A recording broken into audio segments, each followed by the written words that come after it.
God, Dark Souls 3 soundtrack. Oh, this game's soundtrack. Good, numbing. Hello, YouTube. I hope you're all doing well. It's time.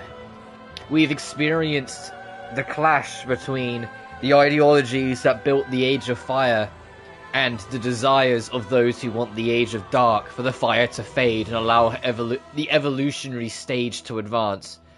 We've seen what happened in Dark Souls 2, where the Age of Fire continues on, and we see the lives of what's in between. Now, hundreds, if not thousands of years on, the Age of Fire is still here. However, like anything, holding it in the exact same place for so long, it's stagnated. And it's rotted. And that is Dark Souls 3.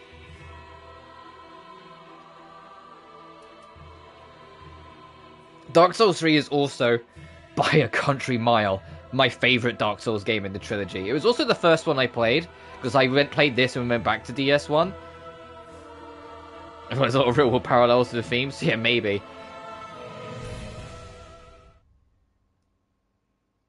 Yes, indeed. It is called Lothric. But you'll see, there is a constant thing with Dark Souls 3.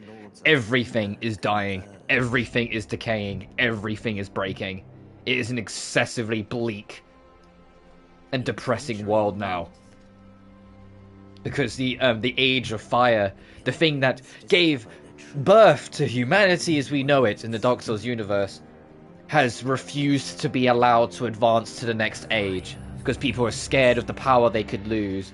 Scared of what could happen to humanity if the way of life changes. But because of it, all it's done, where they've continuously made it go on almost against its will for so long, it's just rotted everything.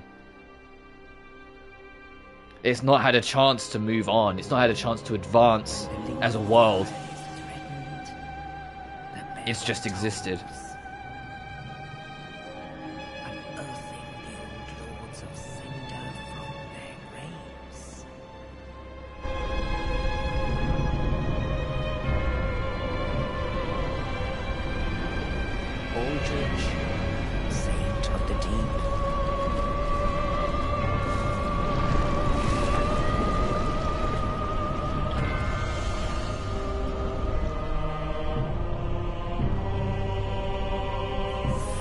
Undead Legion, the Abyss Watchers.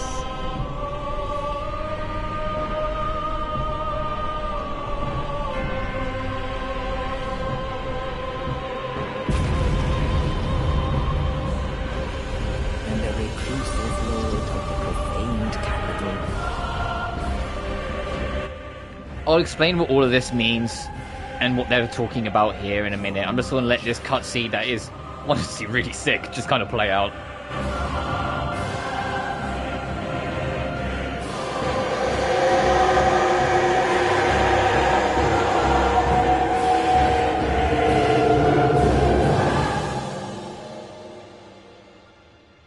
Only in truth,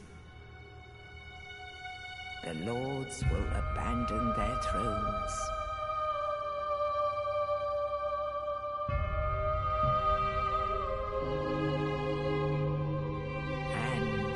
Unkindled will rise.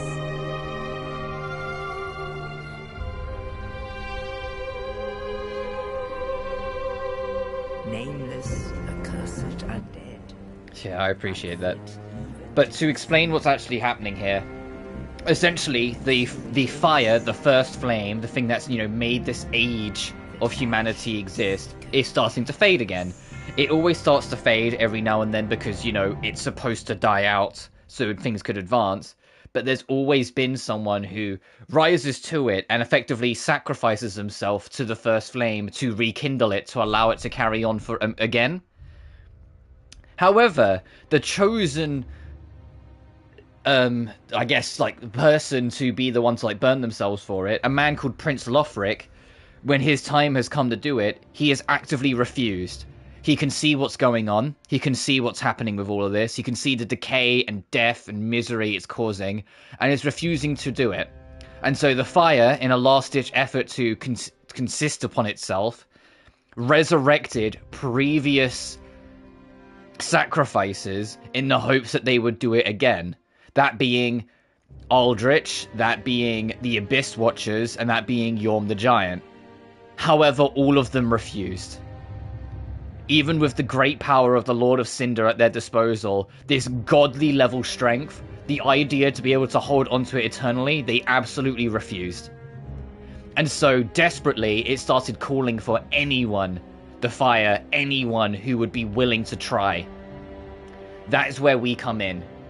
It resurrected previously failed people who tried to sacrifice themselves and get to the fire. People who failed to do it. The unkindled. We are an unkindled. And it will be our choice, through the decision of the game, whether we keep that fire burning again, or finally let it be snuffed out to bring about the next age. The Age of Dark. And even if you, haven't gone into the game yet, the idea that these demigods were given unknown, infinite power, deliberately decide to turn down that power because they know it isn't fucking worth it, should ring alarm bells of what's really going on before you even start. No, I kind of like keeping everything on one channel, but I appreciate the offer.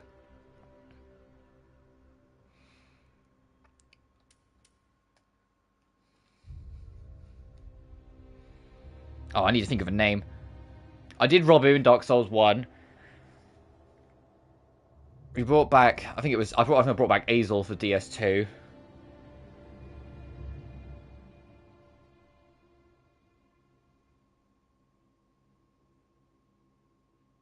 Who am I feeling?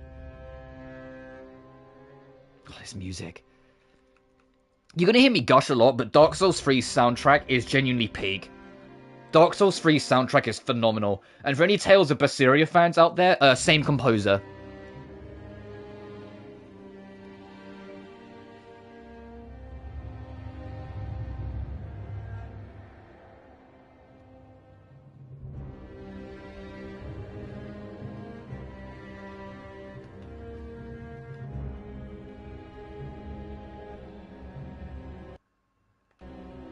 Whoops.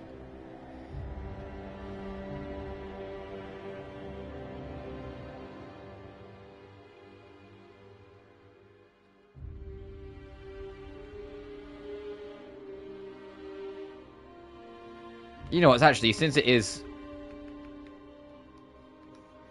this the same composer of Berseria, I'll throw a nod to it. This is Velvet.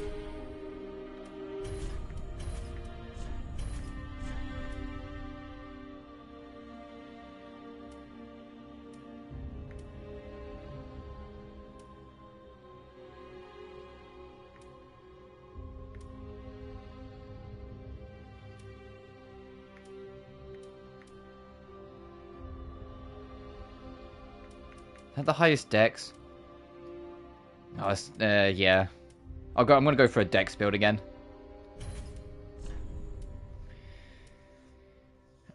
Like Blessing, Hidden Blessing, Black Fire Bombs, Fire Gem.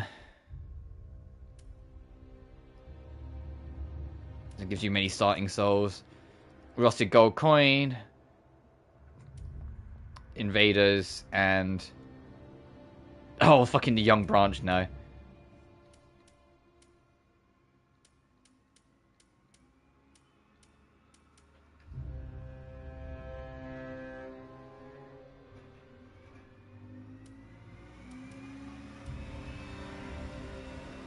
I'll just take the life ring, fuck it.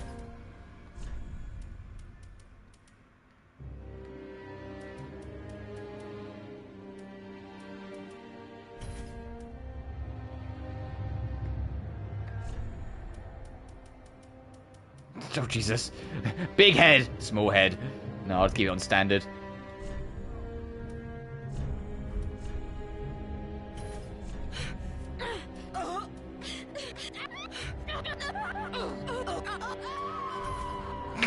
Ah! Sorry.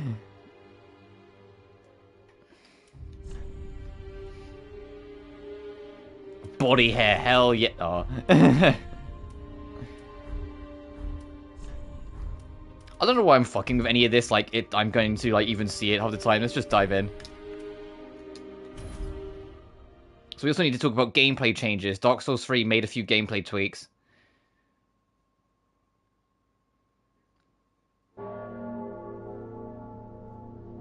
Oh, and also, this game is boosted on PS4 Pro and PS5. If you're on the base PS4 when it originally released, it was only 30 FPS, but starting with the PS4 Pro patch, you can play this game at 60 if you've got strong enough hardware to do it. Which just makes Bloodborne still being stuck at 25 frames per second even more insulting. Because it's just like, so they can do it!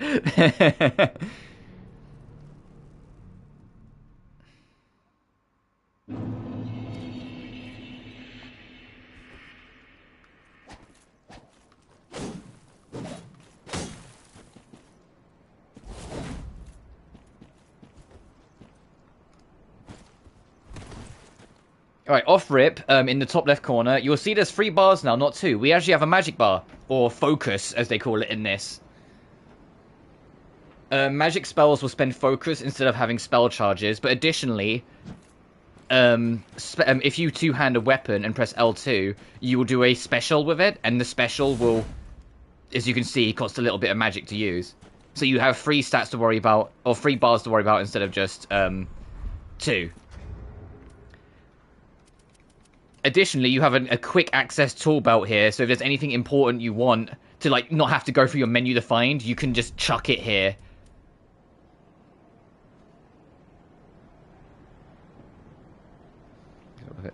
I mean, that's fair enough. The big thing with, like, since you're talking about Shin Megami Tensei 5, the big thing with SMT5 is that, like, I love SMT5, but I think of, like, the modern era, it is the weakest one.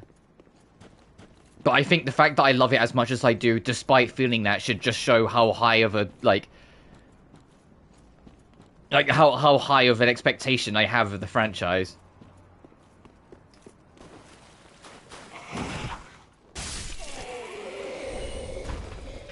Oh, you know what I nearly just did? I've been playing Stellar Blade, or since I'm working on the Platinum. In Stellar Blade, R2 is to pick up anything. And I went to press R2 to search his body, and it's like, no, no, no, no, no.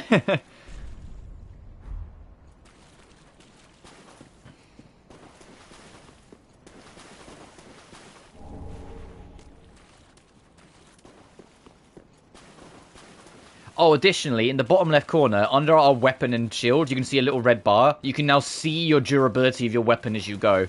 Which is funny, because this is also the Dark Souls game where your durability matters the least. Like, your durability is not going to lower much. But here we are introduced to our new thing, the Ashen Flask. This is entirely for your magic. A new thing that you can do, if you hold down the D-pad, it will snap back to whatever's first in your quick inventory, so you can fill this up with all 10 slots and not have to spam the shit out of it to get to the one you want. You just put the one you want first. Or the one that you know you're going to use the most first. Yeah, I'm just teaching you about parry and riposte. But we really don't need that. Oh, yeah. Curved swords, you should know by now, if you do that, you get something special instead. It's only like normal swords where you'll do the kick if you do that. Because we gotta be fancy schmancy. Mind, I do love the disagreeableness of the philosophy. I mean, oh, yeah, like, keep in mind, like, I say this as a Persona fan. Persona wants you to just enjoy its story as is, and kind of go through the motions, and they want you to understand what they're thinking. SMT, it's not that they don't care whether you understand or not, they want you to come to your own conclusions. And they want you to make your own decision. And the reason why all the SMT games have multiple endings is also to do with that, is because they want you to make your own decisions, your own beliefs and ideas, and then commit to it. It's just different approaches. There's nothing wrong with RPGs wanting you to understand what they want to tell you with their story. But equally, it's just, you know, how they approach it. And if you have a preference, you have a preference. Anyway, we need to go that way, but remember rightly, this way as a secret. Also, can I up the camera speed a little bit? And I'm also going to up some volume of things a little bit as well.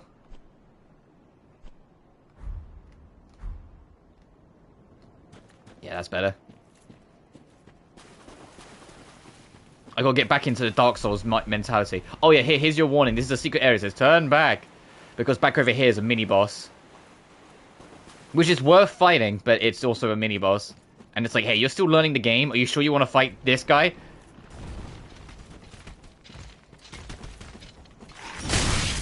Ow!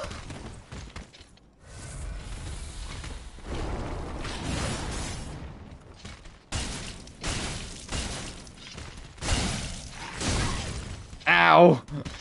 If you're a knight, you'll have a much better chance with this, but I'm also like... So I have very low defense.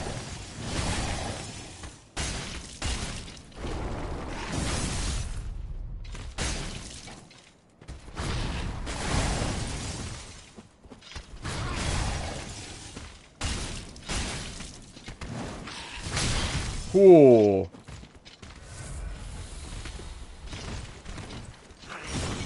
How did you miss? I'm leaving. You win.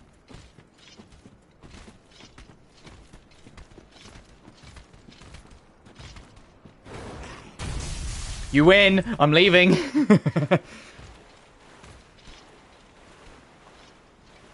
People want SB5.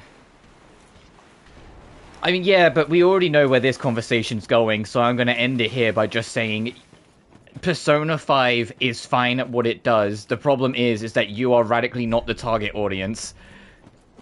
And so you weren't going to enjoy it. And the target audience isn't idiots or people that are, like, incapable to understand. No, it's teenagers and young adults. And as a teenager / young adult, I loved it.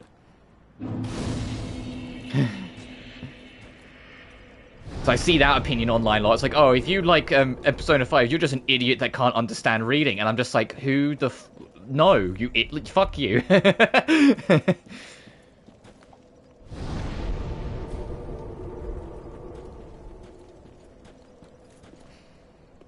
I hate when people do that, like when they don't like something, so they find a way to just make out that you're bad for liking it, and it's just like, fuck off.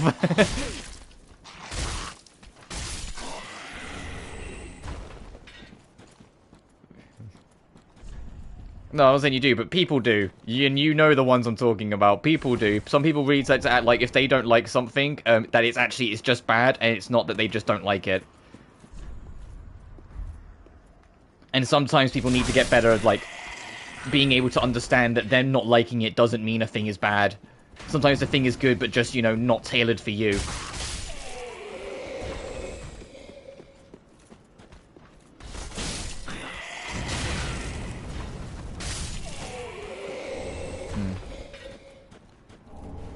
Speaking of, that's something that Sega have been talking about in their recent business report, where they're saying, like, they are comfortable and finding more success in having each of their franchises, like, under their belt, lean into the niche of their audience instead of trying to be broad.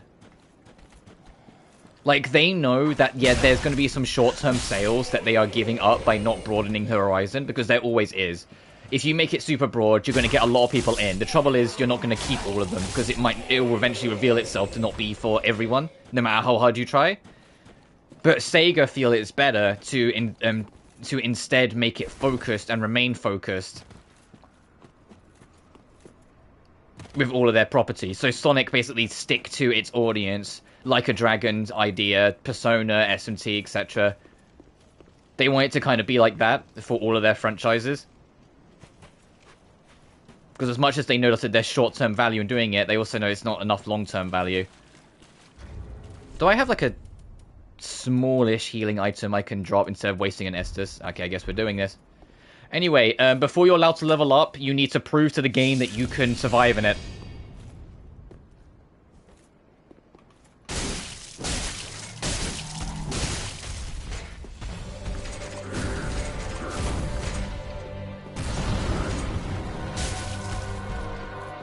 Dark Souls 3 has no time for fucking around. It's no, we know what you're here for. We know what you're doing. You will fight now.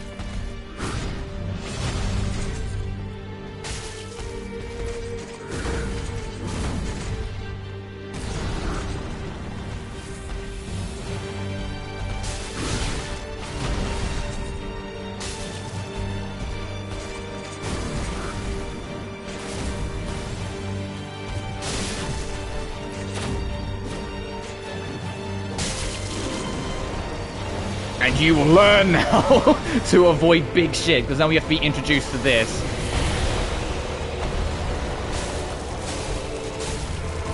This thing, I forget what its actual name is, like this black moss that's like taking over the Udix Gundyr here.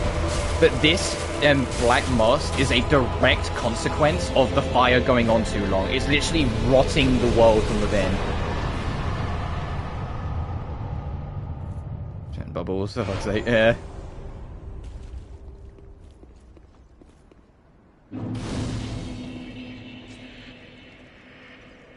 So I forget what it's called off the top of my head, but that rod, basically.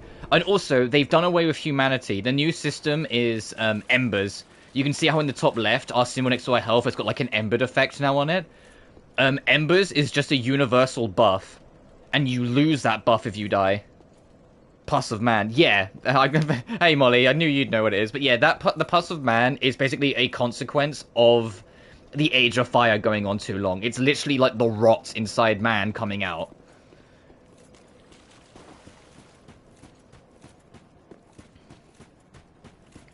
It's so good to be back in DS3. Can I? I feel so giddy. It's like after Dark Souls 2, and I have to stress, like I liked 2 when I was playing through it.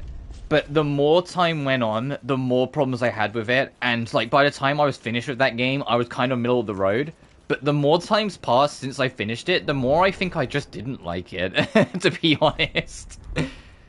The more I think on it, the more I'm like, actually, I didn't really like this. Or actually, I didn't really like that. And it's like, there are things about it that I like. But there's also a lot of it that I'm kind of like, eh. I mean, the reason why in lore they did away with it is because we're far, like, gone from that. We're resurrected for the sake of saving the flame. We're not human nor non-human. We are the unkindled. I don't mind it on a gameplay sense as well, because it's flipping the script. In Dark Souls 1, it was if you die, you got nerfed into the ground. Whilst in this, your death is your neutral state, and being alive properly with, like, the embers is a buff. So they flip the script to make it a little bit easier for newcomers to kind of get a feel for it and make it less intimidating. You know, like how Dark Souls 2, you die, you lose your max health for a bit. It's fitting in theme to do it this way. I think it's the easiest way to put it, as, like, in story and gameplay. So I'm just picking up the easy Souls one here.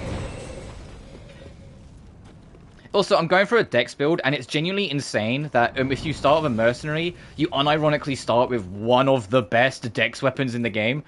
Like, because if you two-hand it, you just pull out a second fucking sword.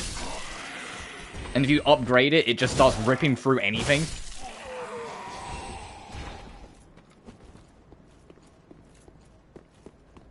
Especially if you start getting things like the bleed upgrades for it. Right, that's the shrine. Oh, I think there's like a guy that can like jump us over here.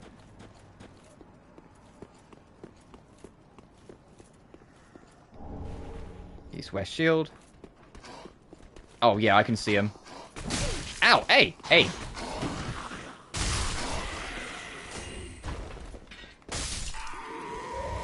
Is this new shield we picked up any better than what I got?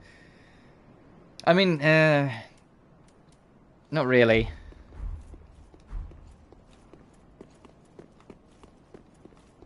Hey, dude. Oh, you delayed the shit out of that. That's on me. I'm stuck.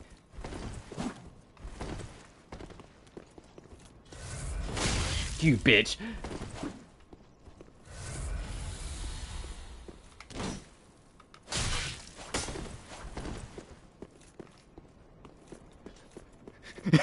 Fuck, run. I have, like, no Estus heal, so I don't want to fuck around. Of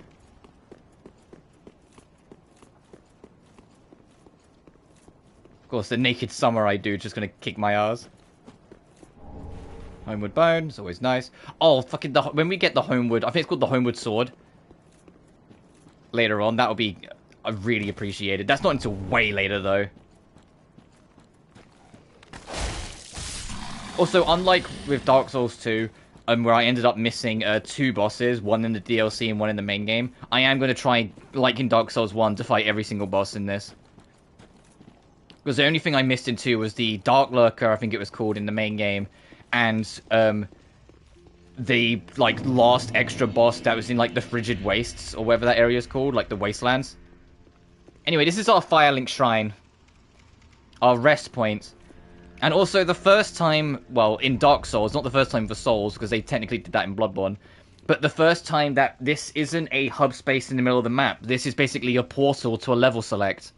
Instead of making it one giant Metroidvania, they went for the Portrait of Ruin / Order of Ecclesia approach of just making it a bunch of mini Metroidvania levels that are self-contained. So it makes the game as a whole feel more linear, but you can still explore.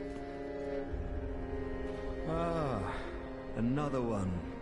Which I don't mind it. I do kind of prefer like the Dark Souls 1 and 2 approach where you actually have like a central hub that's within the map itself, but I get why they did it like this. Because it allows them to have like more breadth in the level design by not having to worry about how A connects to B.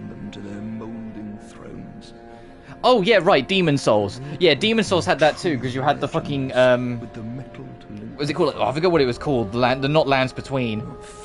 Was it the Betwixt is 2? But that like that shrine place you went to, I completely forgot about that. Don't you think? What asking us to seek the return them to their moulding thrones. Yeah, what we're going to do is hunt down all the Lords of Cinder, kill them, and then bring their remnants, basically, back to here to go to the kiln to light the first flame. I think it was just the Nexus, wasn't it? Or at least, or that's probably what I called it. Speaking of Demon Souls, that's another game that I might do at some point. It won't be immediately, because like once I've done Dark Souls 3, the next Souls like I'd like to play is Lies of P. And after that, maybe Mortal Shell. But Demon Souls, I'd give it a go. I mean, it was literally free on PS Plus, so of course, like, I have it.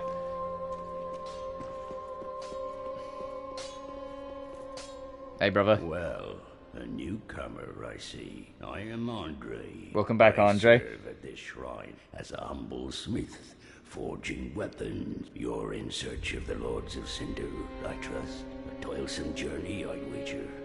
You require good arms. Let me smith you weapons. I am a smith. Such is my purpose.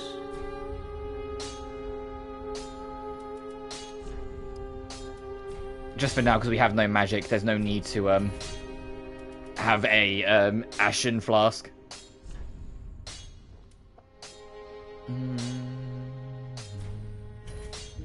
I'll need another shard. I mean, we could get it if I go beat that other thing, but Weapons and protection are sturdy enough by and this large. game's music. But when overused, they'll eventually break. When their durability is low, repair becomes a necessity. Use a powder, or simply rest at a bonfire. But should chance impel them break, bring them me. I'll hammer them back into shape. They take no pleasure in breaking, I assure ye. So handle them with care, if you would. Prithee, I don't want to... So we'll go to the middle last. This is kind of something around. Here's our shop. Make thine acquaintance, Ashen One. I am but a humble handmaid of the shrine. Weapons, armor, trinkets, and spells. I've lots of little things to ease the burden of a weary traveler. Oh, also, for those of you who've never played Dark Souls 3, there's a certain boss theme, aka like the next real boss we're gonna fight, that you've probably heard in memes. It's a little away yet because we've got an actual area to go through, but like the next boss theme we're gonna hear, you've probably heard it at least at some point in memes. No?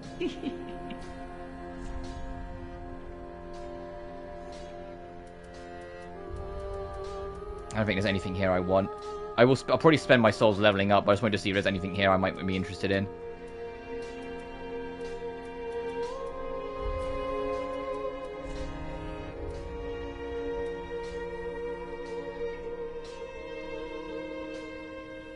What the? Oh no, I don't think so.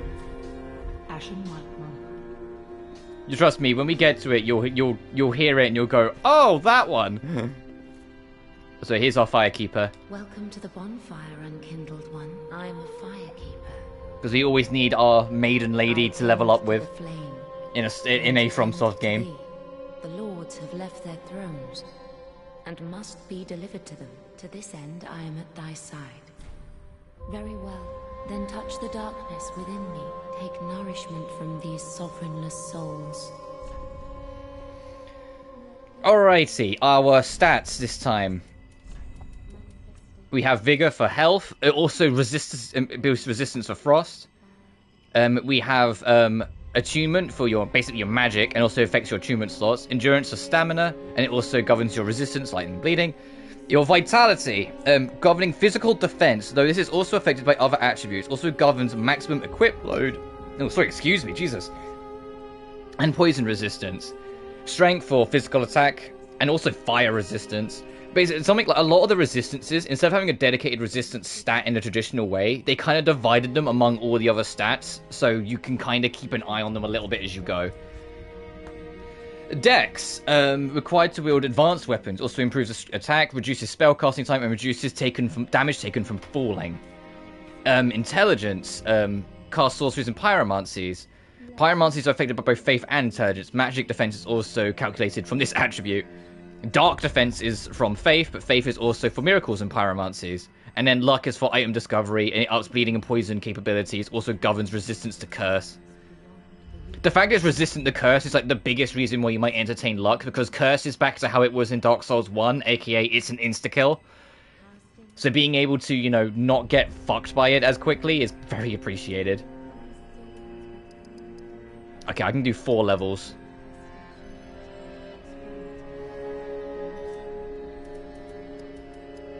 I'll do that. Kind of like universally line myself up a bit better.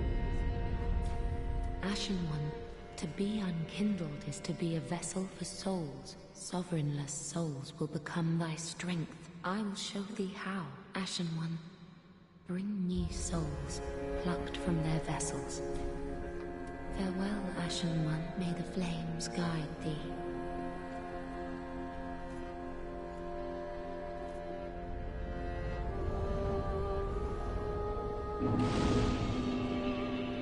Also, I love that this game, if you're counting the DLC, technically has 2 different final bosses, and both of them are some of the best fucking fights in the franchise. Like, yeah, it'll do both, but it's the fact that they both exist. You sit there and you go, what? I'll do the DLC before we do the main game final boss, because I want to go from the main game final boss straight into the ending. But from the shrine... So we can go back to where we started, or to Udix Gundyr, but we need to go to the first major area, the High Wall of Lothric. Lothric is the name of the land we're in. And to kind of put it into, like, an idea of, like, how fucked the world is, it's not like its own unique land originally. It's essentially, like, a whole bunch of other lands overlapping and merging into one, where the world is in this constant state of dire rot and breakdown.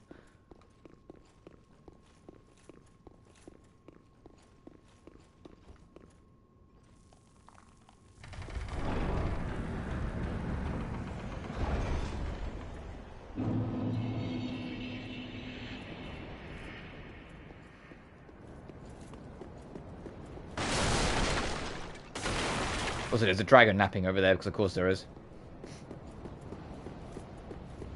Oh, except it's not really a dragon, it's a drake, because dragons are technically extinct.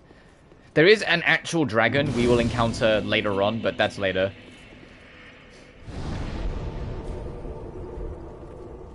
Because Dark Eater Midir is actually a bona fide dragon, but that's also, like, in the DLC, so we'll get to that way later.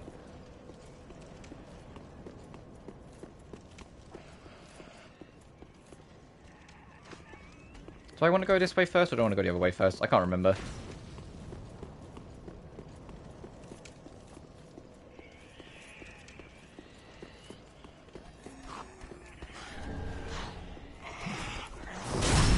Also, we're back to having iframes and opening doors and, like, doing special animations, so, fuck you, Dark Souls 2.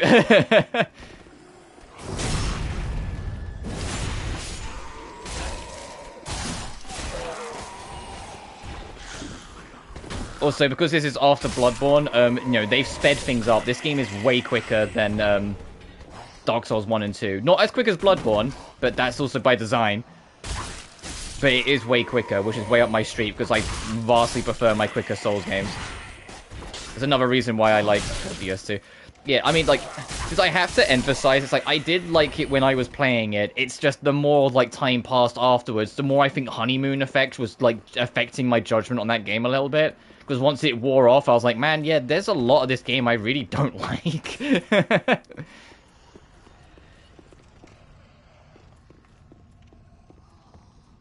And the problem is, like, I think I probably would have honestly came out of it higher if I hadn't played the DLCs.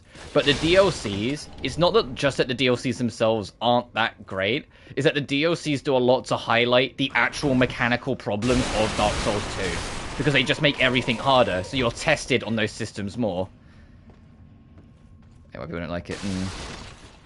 Like that being said, the third DLC, the Ivory King DLC, that was actually pretty fun. The Frigid Outskirts, not included in that discussion, but I actually thought that DLC was pretty fun. But the Brum Tower, great reference to Shadow Tower, but that was literally all the compliments I could give it. I loved that it was a giant homage to Shadow Tower, but then after that I was just kind of like, okay. I can see there's like a gap there, I'm trying to see if I can get to it.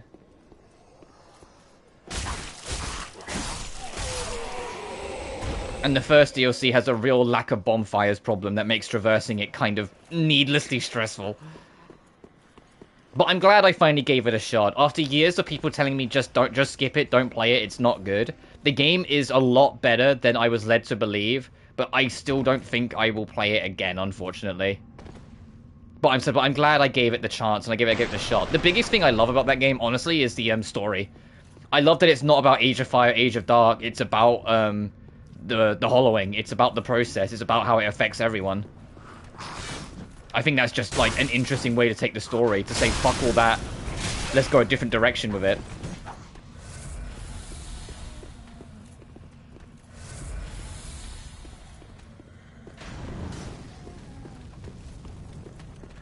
Come on. There we go.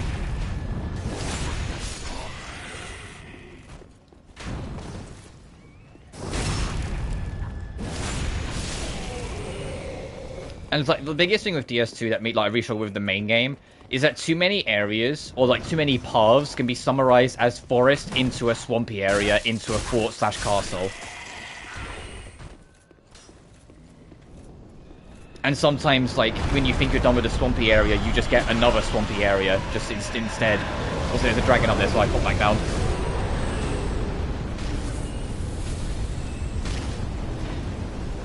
Yeah, I mean, to be fair, I get it. Like I said, there is a lot about the game I genuinely like. It's just the things that I struggled with started to add up. Oh, another little thing that's new in Dark Souls 3. We just got an Estus back. I don't know exactly what the precise number is, but whilst you're mid-exploring, if a set number of enemies die, you get an extra flask back. You like restore an Estus.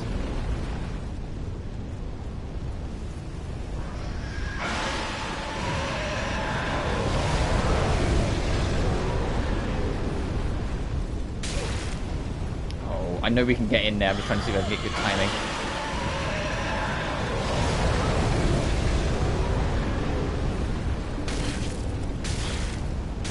Ow. Ow. Ow.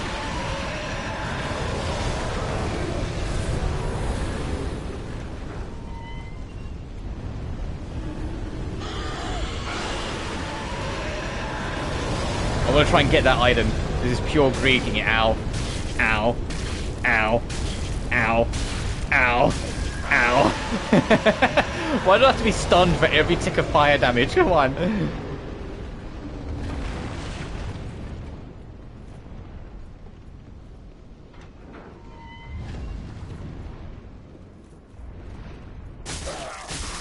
Oh, you were napping. Go back to napping.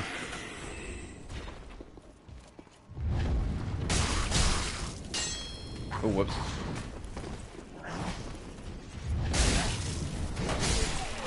Oh, hey, hey, hey, hey, hey, hey, hey, hey, hey, hey.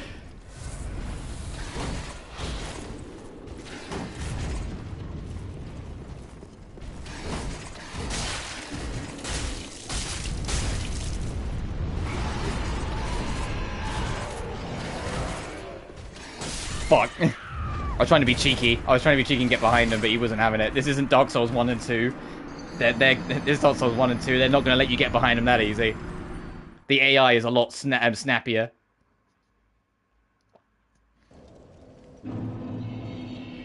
Okay, fine, I'll try the other way.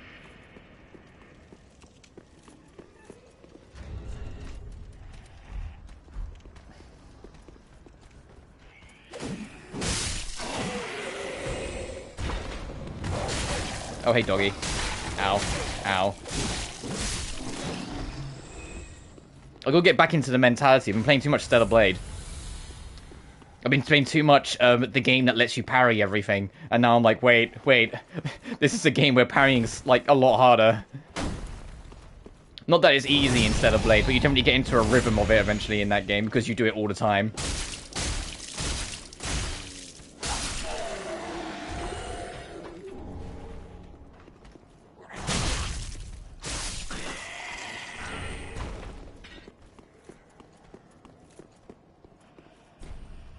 Open from this side.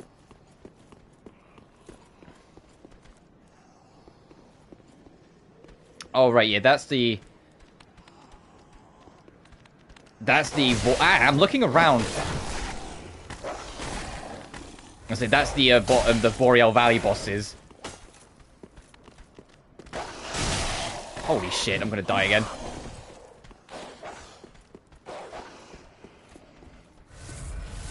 Also, you can move whilst Estusing finally. You're not forced to stand perfectly fucking still. You can only walk, so it's still like you're still exposed-ish, but it's still better than nothing.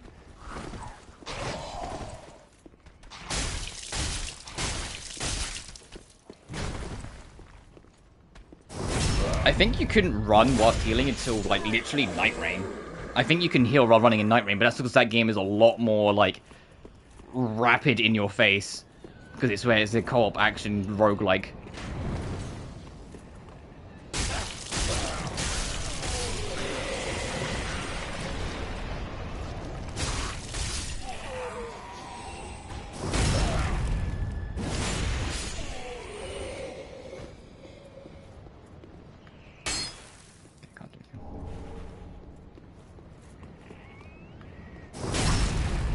I appreciate that all these guys stand up when I go to stab them in the back.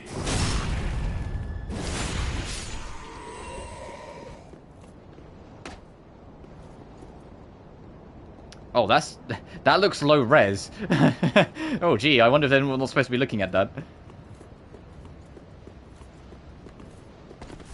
Okay, can't go up there.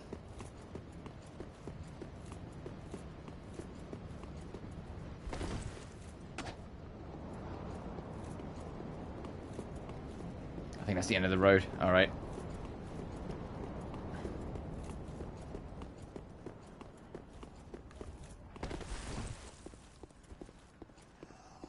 Oh, and whilst we're waddling back, Honkai Star Rail, because to chat about that for a minute, I have finished, like, my Finan build, and, holy shit, Finan.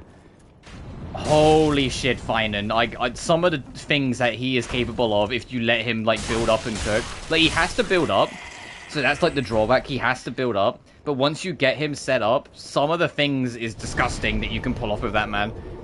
Going to the Kafka boss, you know, with 300,000 health and doing 1,400,000 damage to her, I was like, oh, like, holy shit, Kevin. They built this shit out of him.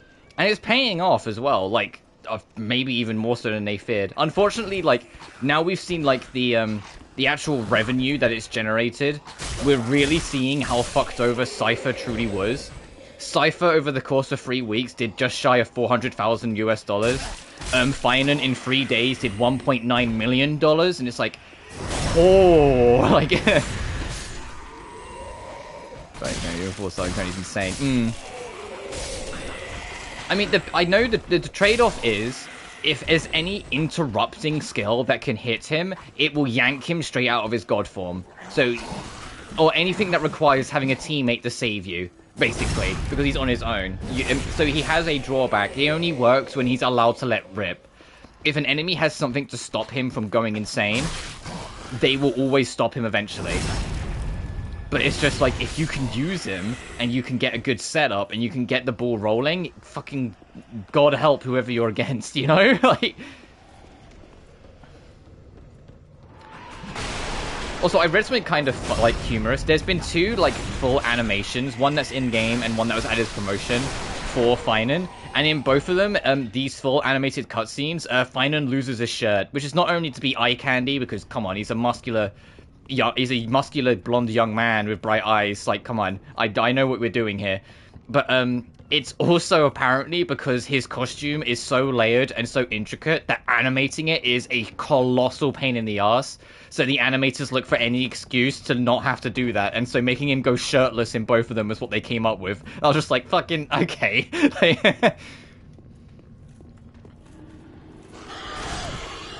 I also think it's crazy now knowing the story and like better understanding it like after the stream ended, that basically like he is the equivalent of Data, basically. Nosty Erudition created this giant experiment to see what they could do. Turned him into basically a Data thing. Yet as Data, he became powerful enough to basically break out of the confines of his code, break through reality all the way to the astral realm, and scratch Nanook the Destruction's face. Like, that's an insane fucking feat.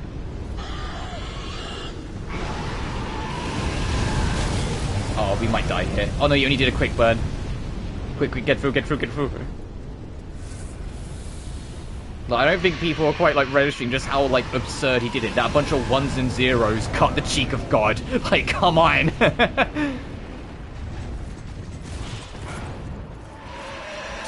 And not just any God, the embodiment of destruction itself.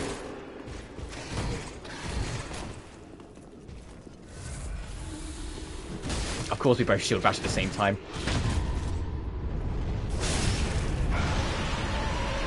It's genuinely one of the best things I've seen. It was so good. Oh yeah, and I love the song as well.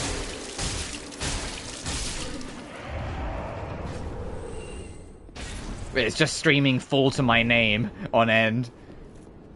I saw a comment, and I've seen a few people saying it since, that the song that plays during that animation is they've been calling it Deliverance May Cry, because it's just Devil May Cry but fine. And I was just like, yeah, Dante would be proud of this man for what he's accomplished. That he's broke through the confines of the expectations on him so egregiously that he's managed to strike the cheek of God.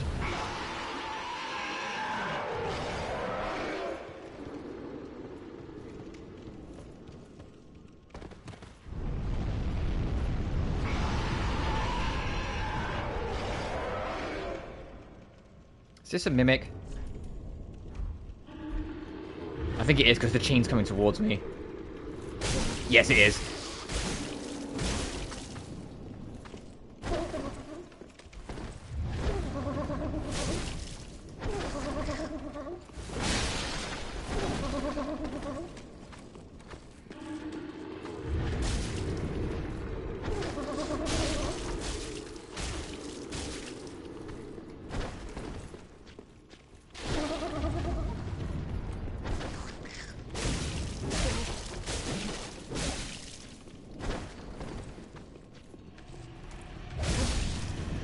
And also, hey, you know that original trailer with, like, the theme song, like, the opening for Amphorius?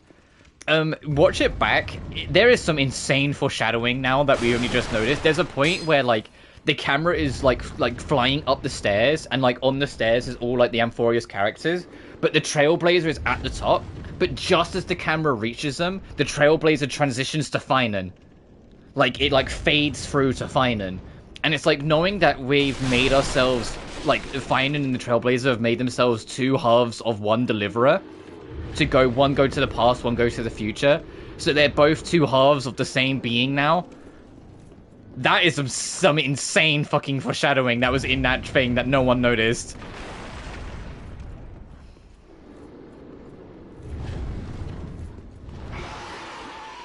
And I'm really curious to see what the second half now brings, because now we're in the way far past. But to be honest, we're probably not going to see Finan again until the last chapter. Unless they do, like, little, like, catch-up sequences, kind of like what they've been doing for Amphorius, where we see, like, glimmers of what the Herta and our Astral family are doing. That sort of thing. But I doubt we'll see Finan again until the final chapter. So now we're stranded in the past with Cyrene. So that's why, like, we're going to meet Hysolins and Ceridia.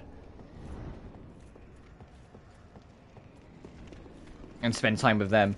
Also, speaking of, people are being... I mean, people be horny, but people are being hilarious with Hycelins. Because Hycelins, you can see through her skin, and so her whole belly, you can see, like, basically like a small aquarium in her belly. And you can see, like, the water it's see-through, and you can see her bones. And, like, I saw a comment, and I was like, yeah, of course someone would think of this. They were like, hey, do you think, Ceridia... can see, like, the comment was like, do you think Ceridia can see her own strap inside Hycelins when they're doing it? And I was just like, what the fuck? That was like the first real big comment I saw, and I was just like, oh shit, the knight's alive again. I saw that, I was just beside myself. I was just like, of course someone fucking thought of that. That's crazy, I've been down horrendously, I didn't think of that, yeah. Okay, this is a very...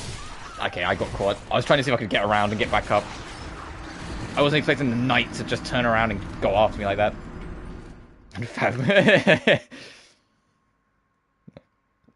But I remember I saw that and I was just like, what the fuck? Like,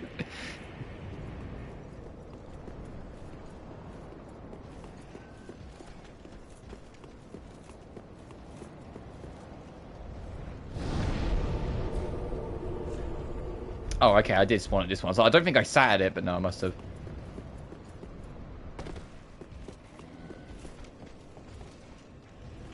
Yeah, I'm gonna wait for him to leave, learn my lesson. Also, I still stand by it. We've already... It's like, hey, did you like Honkai Star Rail Barbara? When I get ready for Honkai Star Rail Farina, Ceridia just looks like Honkai Star Rail Farina. Like, legally distinct Farina. It's like the same white hair, the same sort of, like, cheeky, like, slightly bratty mannerisms. They're also, like, both, like technically a form of leader of royalty, because, Ceridia is literally a monarch, she's a queen, and Farina was, you know, pretending to be Archon.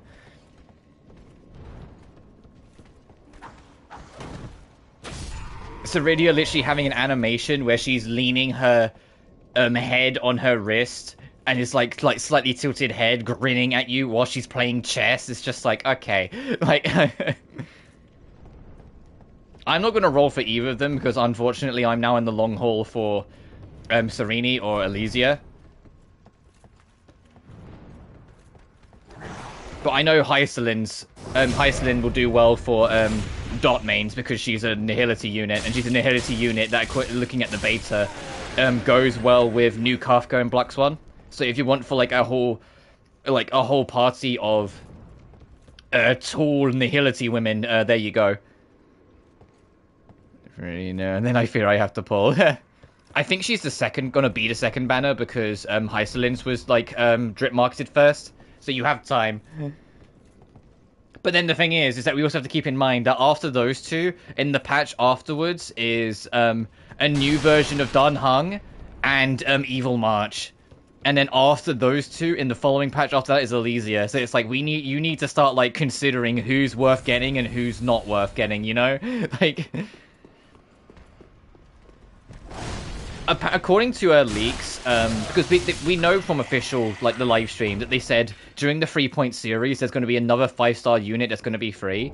According to leaks, it's the Dan Heng new version that's going to be free. There's going to be a new 5-star Dan Heng that's going to be a free to get, which is going to be nice.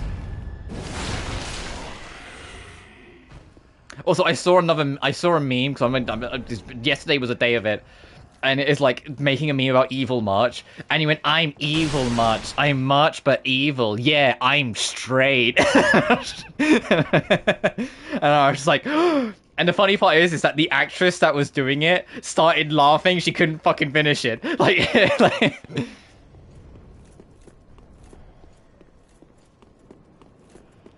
that's how you know I'm evil. It's like...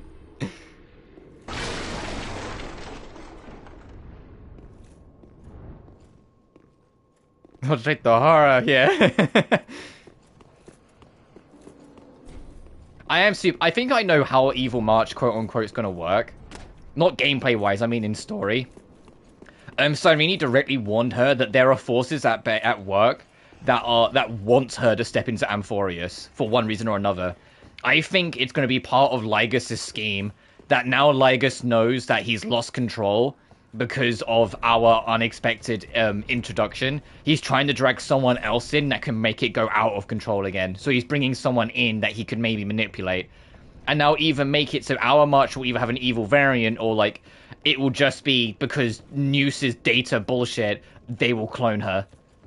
In the same vein that every new cycle creates a new Fine, and there will be a cycle that will just create a new March. Now she's part of the cycle, and they will just corrupt her.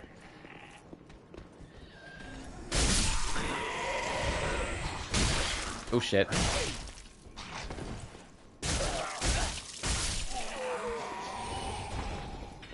That's nice. Is it evil March?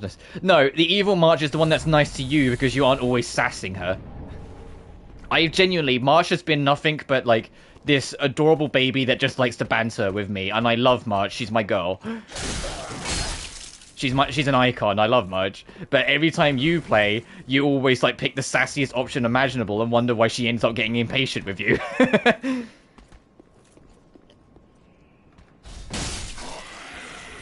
And she is nice to guys. She's nice to Dan Heng and Welt. You know, her brother and dad, basically.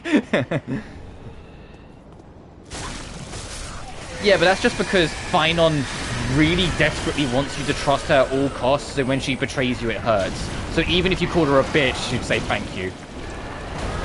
Because she wants you to like her at all costs. Don't do that, though. Paimon's fine. I think I'm dead. Yeah, I got fucking flatlined by the pus.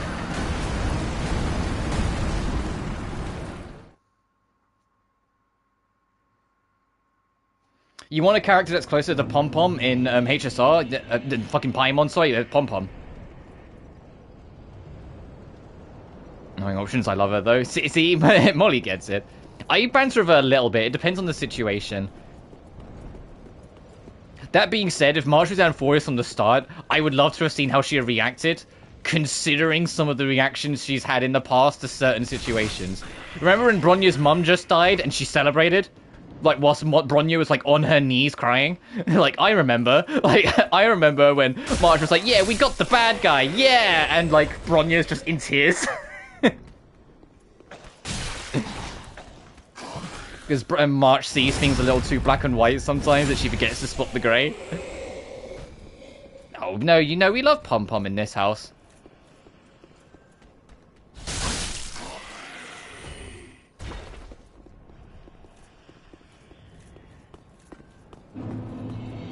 You know, I'm going to try and be smart about this. We've been fucking around and getting killed. I'm going to, like, go spend my souls and then actually go for it, probably.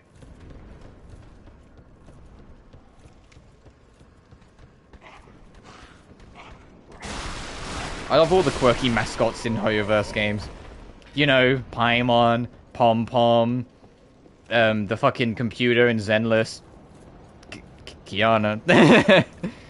Kiana is her own, like, cutesy extra, like mascot character, let's be real.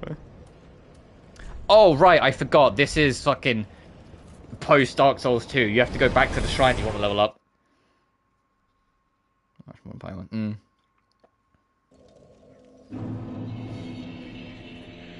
You can't just level up at any bonfire. I mean, you have to do this in 2 as well, but it's just, I always forget. Desire.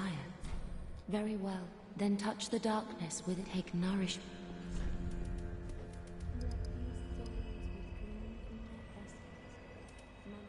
What was vitality again?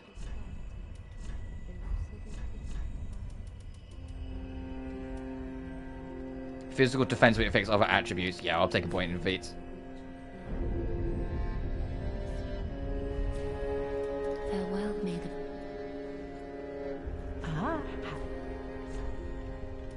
But it is funny. It's like we look when you speaking of like all the Hoyoverse games. Allegra Clark, a wonderful human being, great voice actress. Beidou, this captain pirate in Genshin.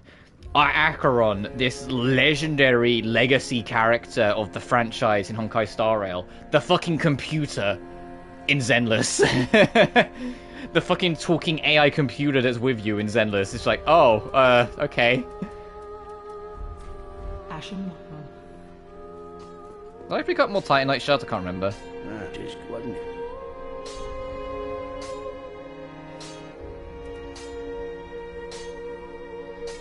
No. Fairy, yes. Fairy has been so absent from the story of Zenless for so long that I forgot its name. Like, Fairy has just not been prevalent in anything for, like, ages.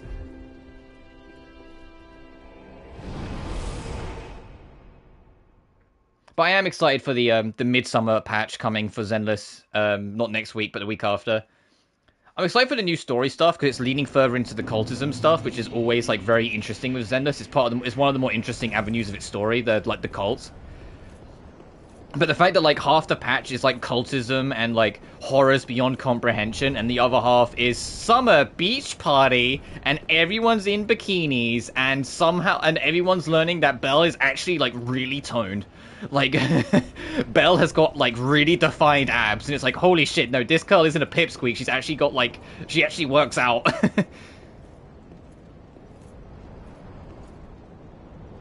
Real Legacy is that one NPC from ZZ that screamed at Mia. Yeah, right, I forgot that she was also the, Miyabi, I love you, please step on me girl as well.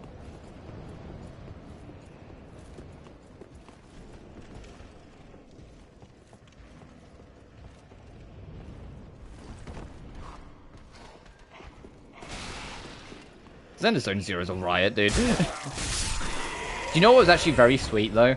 On the live stream, I don't know how many people were aware of it. Firstly, on the live stream, to celebrate the 1 year anniversary, they just gave everyone's 10 free polls, which is based.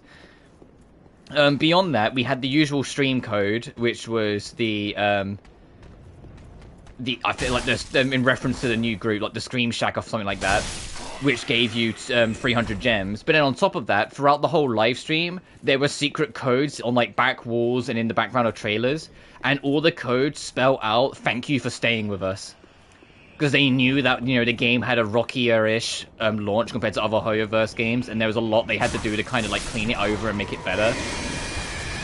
And I was just like, that's actually really sweet. And also, if you get like with the 1 anniversary bonus and all the codes, you had 2,000 polychromes, so that's enough for like, I think it was like 12 or 13 rolls.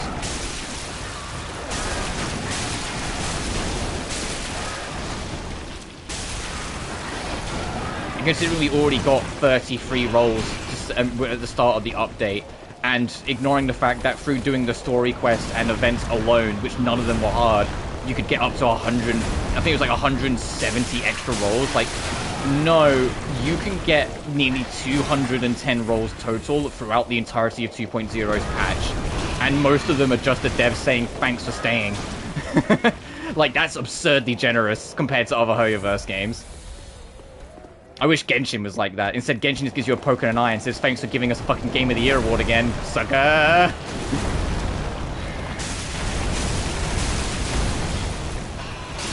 Oh, god damn it, I got kicked up off the floor.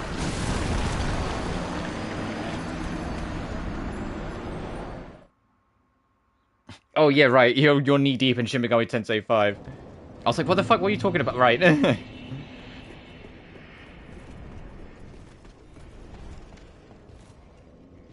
Sorry, can you tell I haven't played Dark Souls 3 properly in, like, a pretty long time?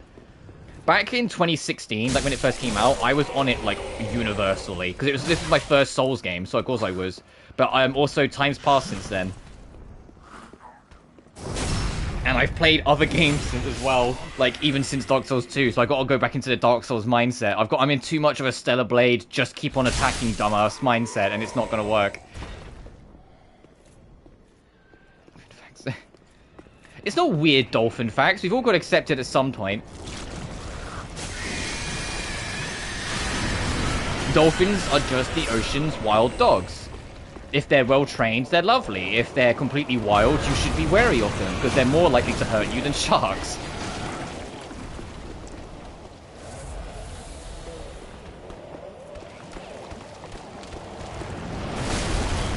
Oh my god.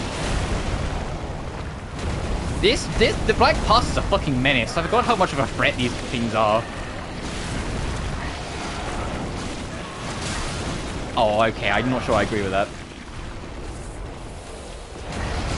The arena. Oh, I don't really do PvP that much, but I remember the arena dropping and my friends being, like, super old about it.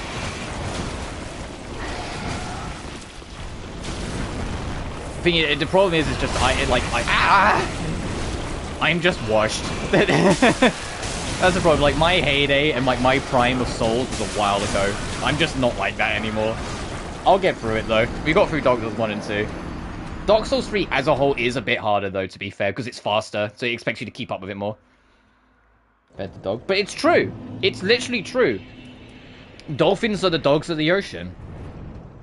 If they're trained and well tamed, they're lovely. If they're wild, you should be wary, because like wild dogs, you never know if it's going to bite. The only trouble is that dolphins are also conscious about it. They're one of the most conscious animals besides humans. So if they decide to bite you, they're not doing it necessarily out of instinct. Sometimes they're just doing it because they fucking feel like it, because they're little bastards.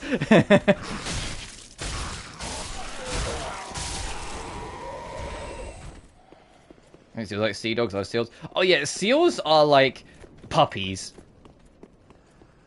I think it's the way I do it. Seals are like puppies, but dolphins are like just dogs in the sense of, like I said, well trained. They're lovely. They can be beautiful, but they're all cute, really. But if it's a wild one, you should at least be a little wary, because there is an honest to god real chance that they will attack you if they see you as a threat. The reason why dolphins beat up sharks isn't because they're saviors, it's because they just like beating up sharks. You know? It isn't because they're heroes of the sea and beautiful, it's just because they like bullying other creatures. Alright, what are we going to do about this thing? Do I have any fire bombs? Oh, I have a lot of these fire bombs, actually.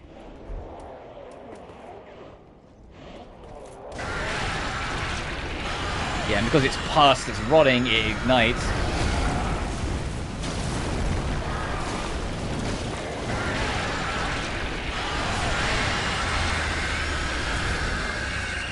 Maybe I need to invest in some fire equipment.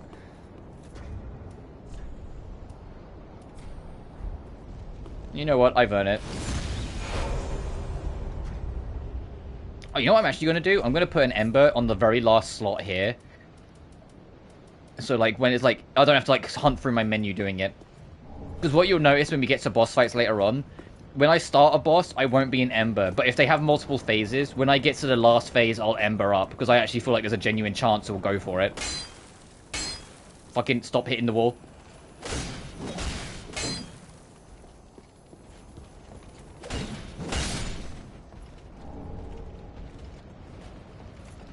Oh, and also, slightly more disturbing fact. Because dolphins are more conscious, they're one of the only other creatures besides humans that willingly engage in masturbation. And if that's just like been a wake-up call you wish you didn't hear, I'm sorry. It scarred me when I first heard it too. But they do engage in masturbation. And the way they do it is fucking terrifying. They kill fish and then use them as you can figure out the rest. Dolphins are fucking evil when they want to be. Like, dolphins are terrifying.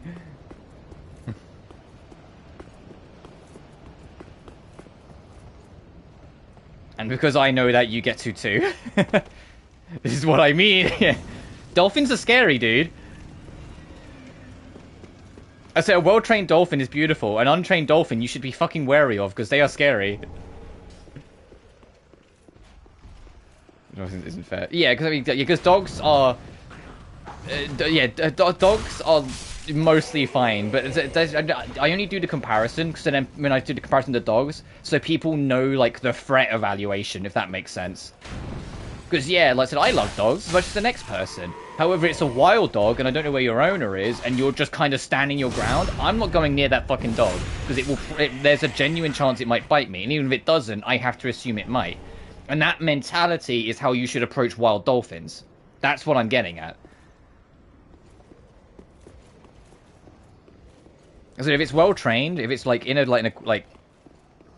water park or sort of thing, it's fine because it's like a dog. If it's a well trained dog, you know you're safe. You know it's a good boy or good girl. But if it's wild, you should, and especially if it's standing its territory, you should be wary of it. It's just also they're little fucking monsters sometimes.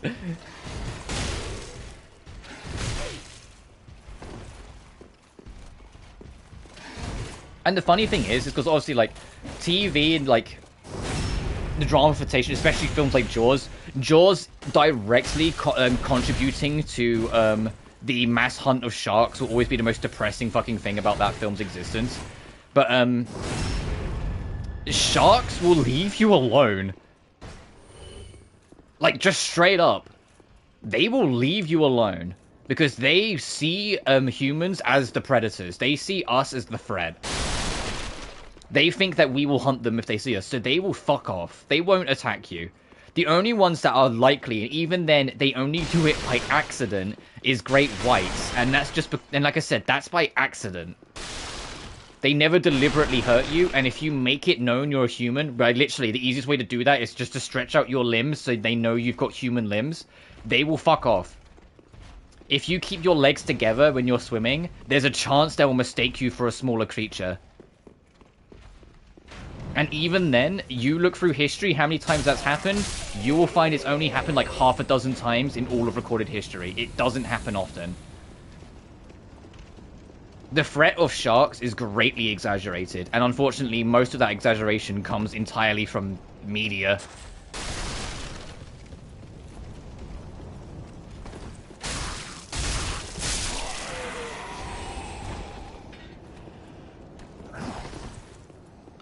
And then also, like, to be blunt, most sharks are just dorky little fellas.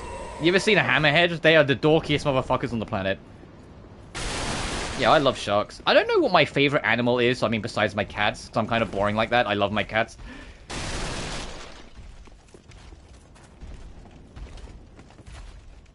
Oh, no, I tell you what, I love birds. Like, birds are always nice.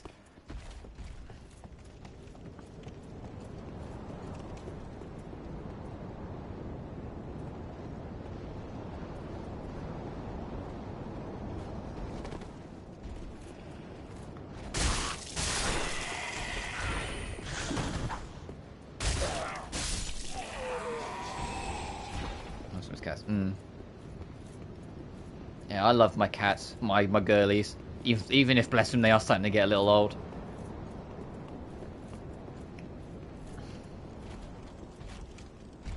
Oh, fucking here's Big McLarge Huge. The winged knights. Can I backstab you? Oh, I can. Oh, I love bats. Yeah, bats are adorable. I love the little fucking flying rat. I love them. I genuinely, to be blunt, I don't think I could ever live without cats in the house. So I would eventually, just not straight away, because I'd have to kind of, to be blunt, grieve. It was the same when I lost my when I lost Boozy and Purse, my first two cats when I was little, when I was like 10 or 11. We didn't get Socks and Sugar straight away, my current cats, because it was just we needed time away. Oh, Jesus. Literally.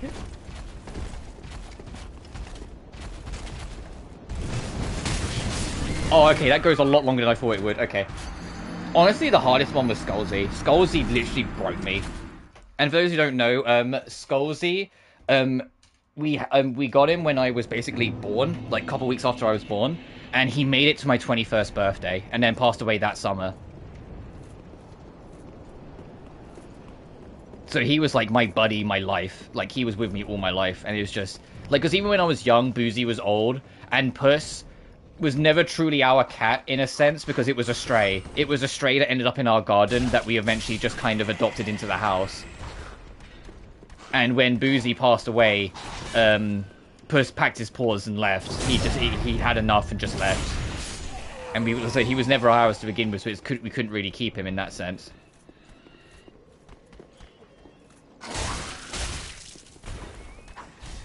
So that was hard, because we went from, like, you know, both of them to neither of them very quickly. But the old man, I had my old man, my old buddy Skullsy, for literally my whole life. So when he went, that genuinely was, like, heartbreaking. To be like, I took more, like, it might sound silly, I took more time away from Skullsy passing away than I have, like, any human, like, family member passing.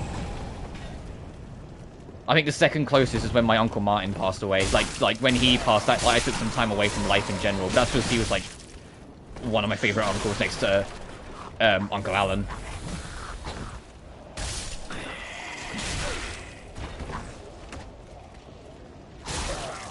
That was weak, and I realized how quiet it was about them. Oh, bless you, I'm so sorry to hear that.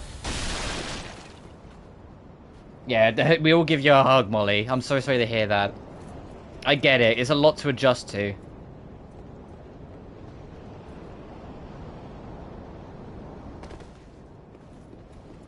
For me, it was like, not to like make a sad talk sadder. For me, it was losing the routine, because there was a routine with Skullsy. He would always come pester me when I have breakfast. He'd hop up on the chair and sit next to me, like, you know, like it'd always be the matter of like feeding him twice a day. He would always like give a really loud howl just before bedtime because he wanted cuddles before I went to bed. Getting to her age, bless her. Oh, fair enough. Like, you know, there was a routine with it, and suddenly that routine being gone, it kind of like hit. But I'm sorry to hear that. I hope like it gets easier, because I know it's hard. Because it is. It is losing a member of family in a way. Well, it's not in a way. It is. It's like losing a cat or a dog. It's still one of your fam.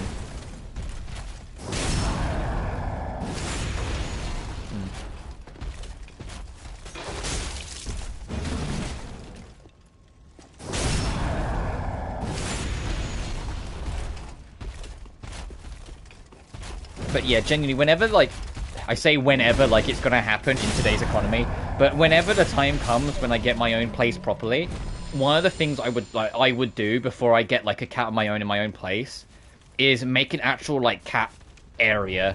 Like, you know, like in those, like, cat cafes where they have, like, the little beds that are, like, nailed into the wall, and they have, like, the little step ladder thing so they can go all the way up near the ceiling if they want, so they can, like, go up the wall and go wherever they want. I would want that. I'd want to do that, but equally, like, from their high raised bed, like, I would want there to be, like, a bridge to, like, a hole in the wall high up. Not, like, literally a hole, but, like a cat flap-esque thing. So they could go to other rooms in the house, like, through their own little tunnels if they wanted to. Instead of just waiting for me to open a door. Like, I would turn it into, like, a full-on cat haven. I would be a mad cat lady, like, unironically. And it's great, because one of my bosses, one of my managers at work, she literally is. Like, she literally is a mad cat lady. And, like, we talk about it all the time. She has, like, 3 or 4 cats, and, like, she has very much, like, morphed most of her house into, like, a cat, like, den, where they can kind of roam around, and she loves them to bits. And it's, like, all the stories she tells me, it's like, I yearn, I'm so jealous, I yearn for that so bad. And she's earned it. She's more than earned it because she's ex-army and served for like 20 years. So it's like she wants to do like if she wants to spend her veteran years like living in a cat paradise. Fucking more power to her. She's more than earned it.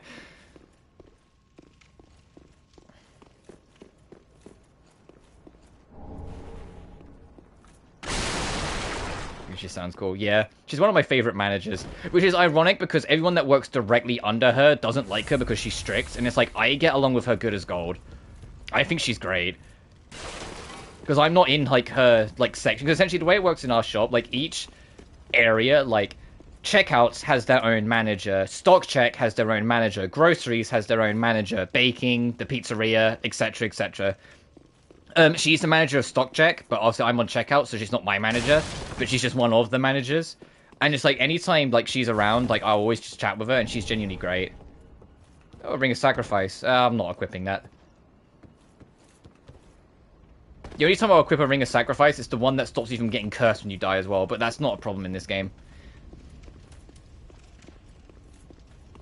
My favorite manager is actually one of the night managers. And the funny thing is, he's actually on my friends list on PlayStation. Like we hang out and chat, or like off, like out of work every now and then. He's great. He's ex-Royal Air Force who served for 30 years and had to retire on an injury because he had to do an emergency landing. That resulted in it crashing and him like fracturing a leg, but he saved the crew, so he got a medal for it. And then he got bored in retirement and just became a night manager. And he's so great to talk with. It's crazy how many managers at Morrison's, the shop I work at, are like some form of army or military.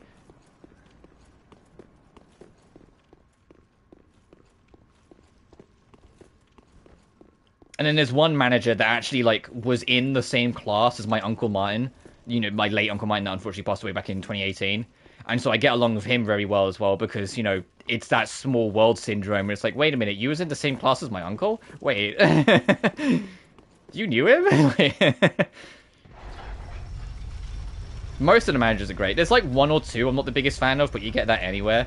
Unfortunately, one of the managers I don't get along with is the general manager, like the actual like proper shop manager, but what can you do?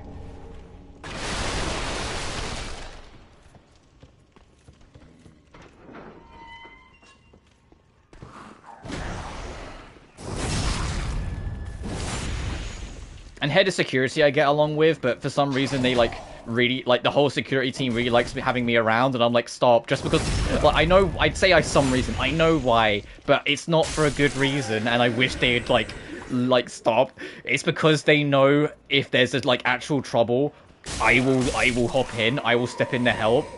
But I'm just like, I can't keep doing this. Like, I'm not as young as I used to be. I sound like I'm an old man. I'm really not. But like, I can't keep doing this. Like, my limbs ache so much more anytime there's like a major confrontation than they ever used to. Because I'm 26 and not 18. Oh, and also we found the shortcut back round.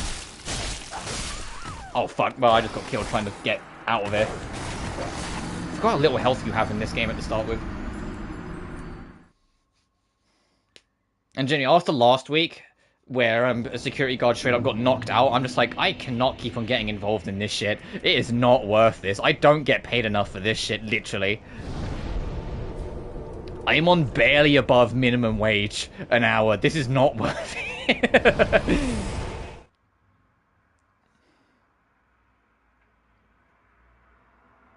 And last I heard, that security guard is okay.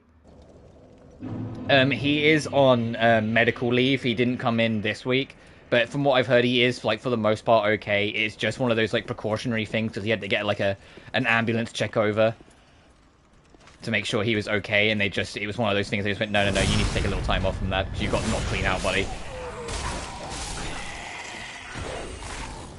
You're not a fucking MMA fighter or boxer. You get knocked out, you need to stop.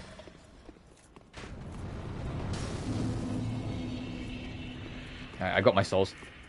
Right, we've opened up the shortcut and made a path, so I think next... Now in Morrison's? Yeah. Yeah, in our shop, we had a shoplifter, like 10 minutes before we closed. Very blatant, got stopped immediately, and started trying to argue that he had paid for everything, and it's like, no, we can see that. I got the managers, like the night managers that were in, just so they could be back up, because I knew that this was probably going to escalate. And eventually the guy, purposefully knocked off security's body cam and then punched straight for his jaw and knocked him clean out. This 6-foot-tall, 44-year-old man felt like a sack of spuds. It was brutal. And honestly kind of fucking scary. Like, it just kind of, like, happened. And then immediately started running with both the night managers giving chase. I ended up not leaving the fucking shop until, like, half an hour after I finished at, like, 11 p.m. because I had to give a witness statement to the police. Very well, then taken. And they have the footage, they have, like there's in the CCTV footage, they have the witness statement, they have the descriptions. And he fled towards the local park, so, we'll see. But it was like, it was a whole thing. Farewell, Ashmaid. And you know what the real pain was? Because I ended up not streaming that I managed a Tesco, and we have nothing like that, thank God. I mean, I think the trouble is, like, I'm not ignorant to the fact... I love my hometown, good old Hastings. But I'm not ignorant to the fact that it's not the best town in the world. And the Morrison's shop is also, like, smack bang. It's, like, right on the edge of town centre, but it's smack bang in the middle of, like, the estates, you know? And so we do get a lot of, like, desperate, troubled people. And sometimes it is just that. It isn't a case of that they're just rotten to the core. It's just desperate times, you know? People are, like, poor. People are struggling from paycheck to paycheck. Sometimes they just try and get something. And, like, there have been a couple instances where, like, it's clear this is just desperate. Like, this is just a desperate person at the end of their rope. And we will try and support them however we can, even though, like, they're doing something they shouldn't. But this guy was just stealing a shit ton of candles and a shit ton of alcohol. So he was clearly intending to, like, try and get themselves on some kind of high through the candles and probably either drink all the alcohol or just sell it on. And so they had to be stopped. But according to the head of security, when I talked to him the following day, he recognized the person from boxing. So I was like, well, that no wonder he knocked him clean out, because if he has boxing experience, he didn't stand a fucking chance. The cows just shout at him and they go over the mouth. No, ours will fight you at the front door to try and get in to try and steal. It's not the worst. The worst that I've seen is Brighton. Brighton is the only shop, the only Morrison shop I can think of that firstly has 2 security instead of 1, and secondly, the staff aren't allowed to open and close the door. Security has to do it. Security has to be there to unlock the door. Okay, of course I can't fit through the gaps. Why could I?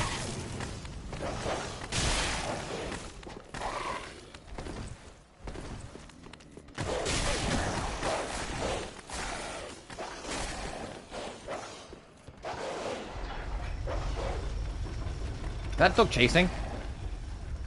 Look, he was going to for a second. You were chasing! Oh, I'm hoping it was worth it, dickhead.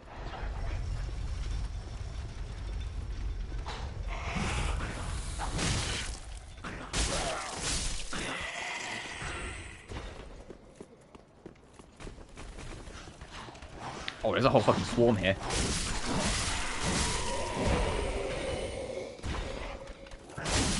But yeah, that I remember because last week, I really wanted to stream Saturday and take that Sunday off.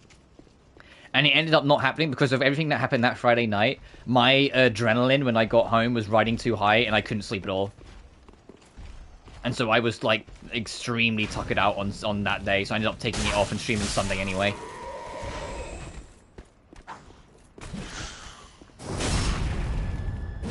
And I think, to be honest, all of my plans from last week going into this week just completely crumbled. It was take Saturday. It was stream Saturday to take Sunday off because I wanted to do a 6-hour stream of Metaphor on Monday. Well, anyway, Friday ensured I didn't sleep at all, so I didn't stream Saturday. Ended up streaming Sunday, and then it was so hot my PS5 overheated on Monday, so I only got to do Metaphor for 2 hours.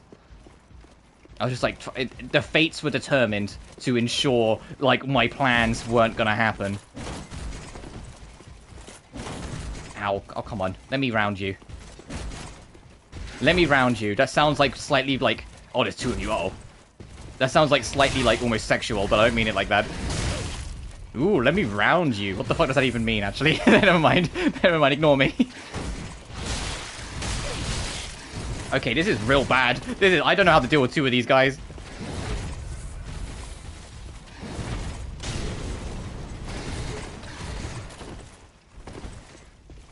Firebomb! Firebomb! Wouldn't it be great if you 2 got close enough that I could get both of you in one throw? Thank you.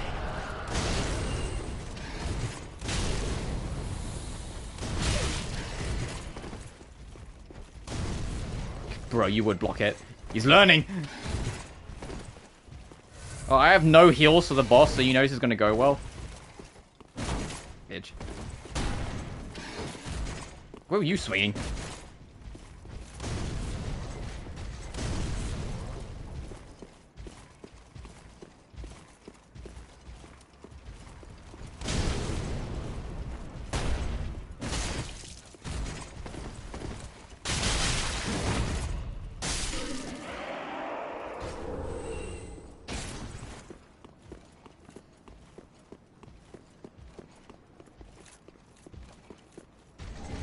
I'm leaving, I've got no health, I'm leaving. I'm just a little baby. Leave me alone. Oh, you're an enemy. Can I sneak up on you?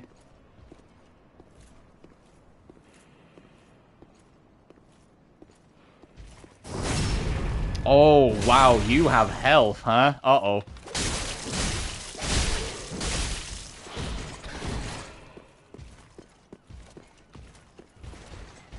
Well, I didn't realize I was out.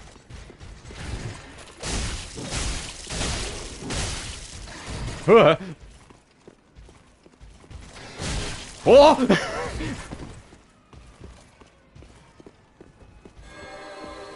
the fuck are you doing? Damn it. I should have tried to get in sooner. Oh well. I'm gonna let some air through. Give me a second. I'm boiling.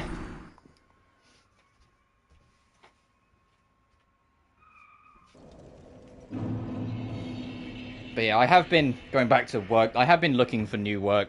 Because after 8 years, I am kind of done. It's not the same. It's a lot more mechanicalized, shall I say. It's a lot more industrialized and businessy. It's not really got the heart it used to have, and I'm kind of just tired of it.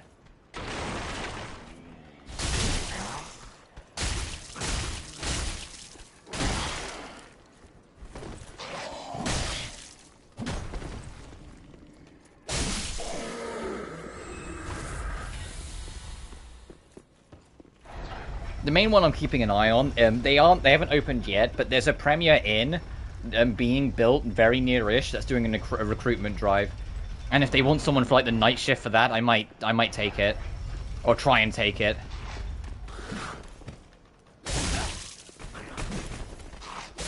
If I did, it would affect my what time I stream a little bit, but we'll have to see. Because obviously if I do the overnight shift, my stream schedule will have to change radically.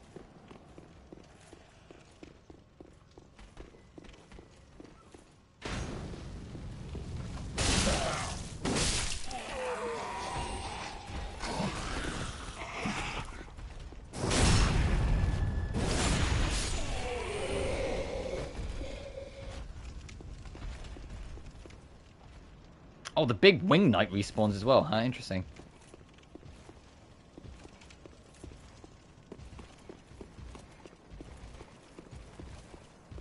Oh, I wish you guys didn't respawn. I need to get a straight shot in, because there's a lady I want to talk to in there. But I also want to try and deal with that blue knight.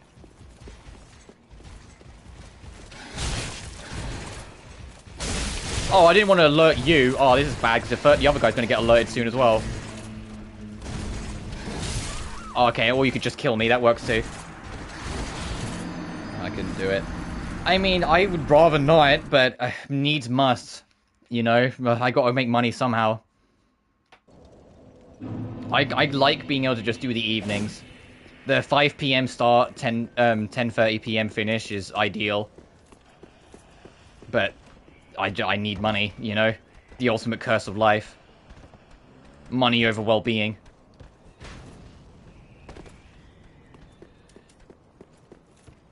And unfortunately, I have yet to meet, you know, a man or woman who loves me unconditionally that also happens to be, like, really fucking rich, so I don't have to work anymore. So until that happens, I've got to try and figure something out.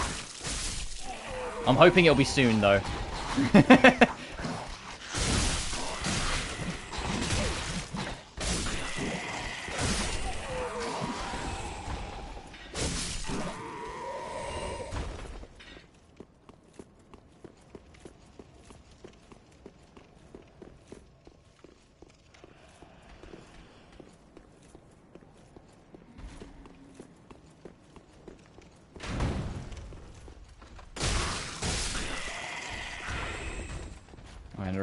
Yeah.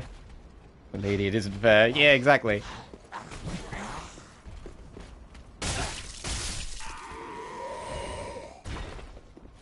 Why can't I just find, like, a stray, like, duchess that loves... a Dutch or duchess that loves me for who I am? No, in all honesty, I need to stop procrastinating and finish my fucking book. I'm not going to be the next fucking George R.R. Martin. I'm not expecting to be, but I should at least actually publish it and see if people buy it, because that'd still at least be more pocket money, if nothing else.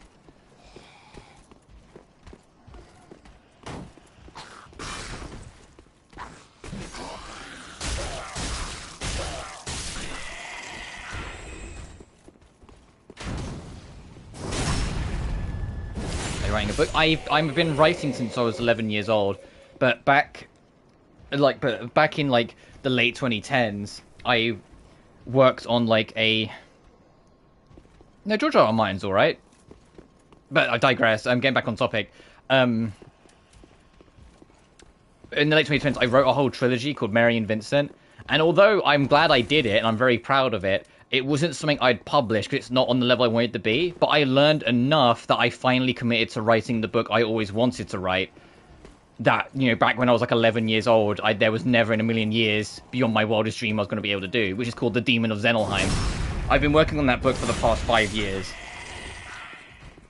And it's done. You know, the only thing I need to do is get a front cover, so I need to commission someone to design the front cover, and do the final spell check, and I can publish it, and I just keep on fucking procrastinating it, because it's like 4,500,000 words that I don't want to go through just yet.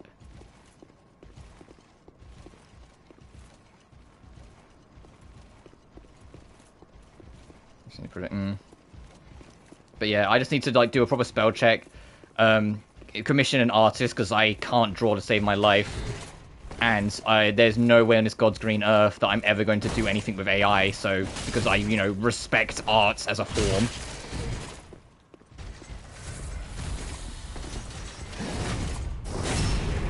And so I want to commission someone. So when I had the money spare, I was like, I'll poke around the neighborhood, see an art style I like, and say, hey, would you be up for what are your rates? Indie publishing routes, yeah.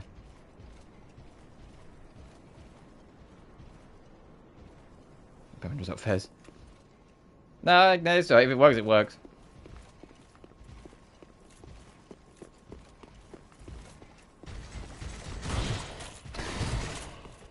There's also a bit of me that's a little stubborn about it anyway, because I distinctly remember one particular teacher I had in primary school that was adamant I'd never amount to anything. And, you know, it's crazy how, like, dickhead teachers really, like, sometimes motivate you.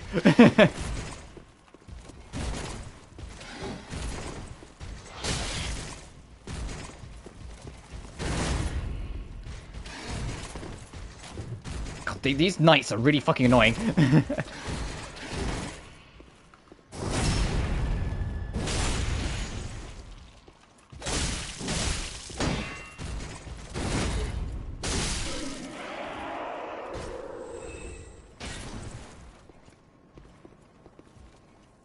Right.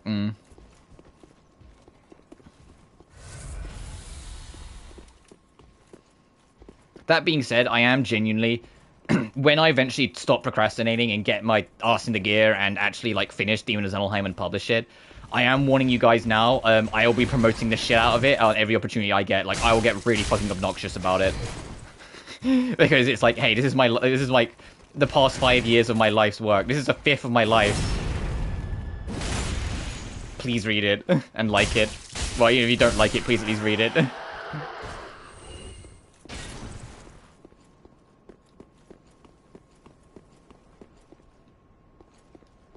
Let me just do this, so if I die again, I don't have to keep on going back through here. Promote something you work hard on, yeah, true. Ah, the wait has been long. Also, we could start another boss fight now if we attacked her, but I'm not gonna fucking do that, because the dancer will eat us alive. Allow me to speak frankly. You will not find the Lords of Cinder here. They have left, gone. To their churning homes, converging at the base. But it's why, like, most of my characters, like, I know I'm making an exception here by calling her Velvet, but that's just because this game has the same composer as Tales of Berseria, so references. But most games I play, I name the characters over characters from my books. Like, you'll see Azel pop up a lot, because that's the protagonist of Demon of Xenelheim, Azel Pearl. This fell. It is the if you fear trespassers, dark spirits drawn by the embers, then etch this upon your heart. And sometimes I have a character called Ellie, or because that's tied to Ellie Fee Boone, which is eventually Azel's girlfriend. That's not really spoilers, although they like that when they first like at the start of the book they don't know each other, they get to know each other. Ellie is like part of the like of her like character is that she is kind of like really won over by Azel quickly, and Azel just is not interested for like most of the book, and then eventually kind of caves in. Like Azel is like, I don't have time for romance, I need revenge, and like, and Ellie's just like, yeah, but I love you, and like that's kind of their dynamic for like a lot of the book.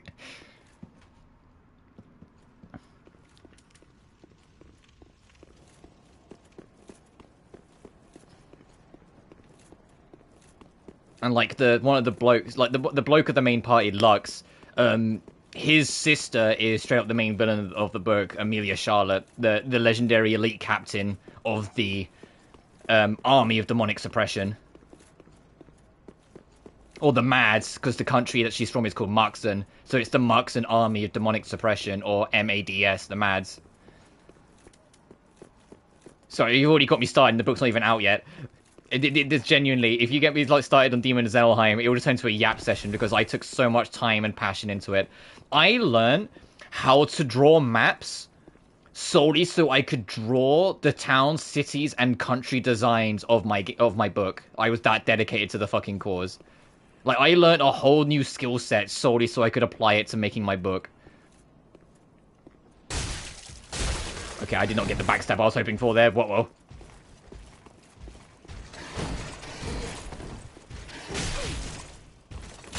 God, these knights do not like you trying to... Yeah, these knights do not like you trying to get behind them. Holy shit.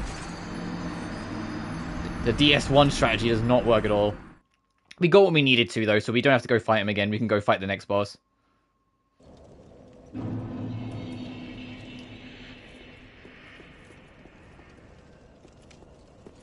But because I put all that time into the world, it's made, because I have admittedly started the second book, it's made the second book a lot easier to get into, even with the time skip.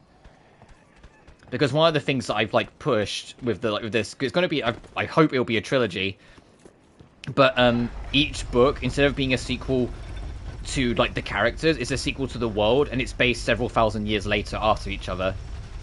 There are still some connecting threads, and still some aspects of the story that connect the trilogy together, but it's the world itself that advances as time goes on. Oh, that didn't kill? Oh, the squad's here now.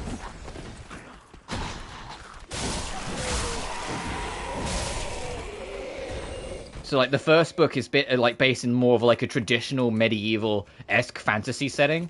Like Azel, the main character, she wears like a battle dress that has like a thin layer of chainmail in it, but is also like an aesthetic dress so she can like blend in with society and not just look like a warrior.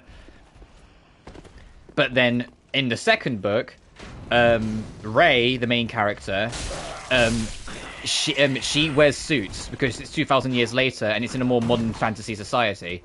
She wears like a full suit and tie. And uses her magic in less in like outward ways like other like characters in the first book does, and more in subtle ways, like more as like a sleight of hand.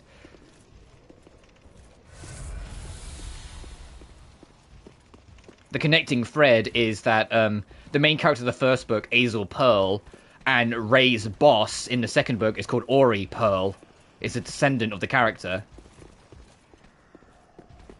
How two medieval lesbians like had babies? Don't worry about it. It's fantasy magic. I write the book. I decided that Azel and Ellie had babies. All right.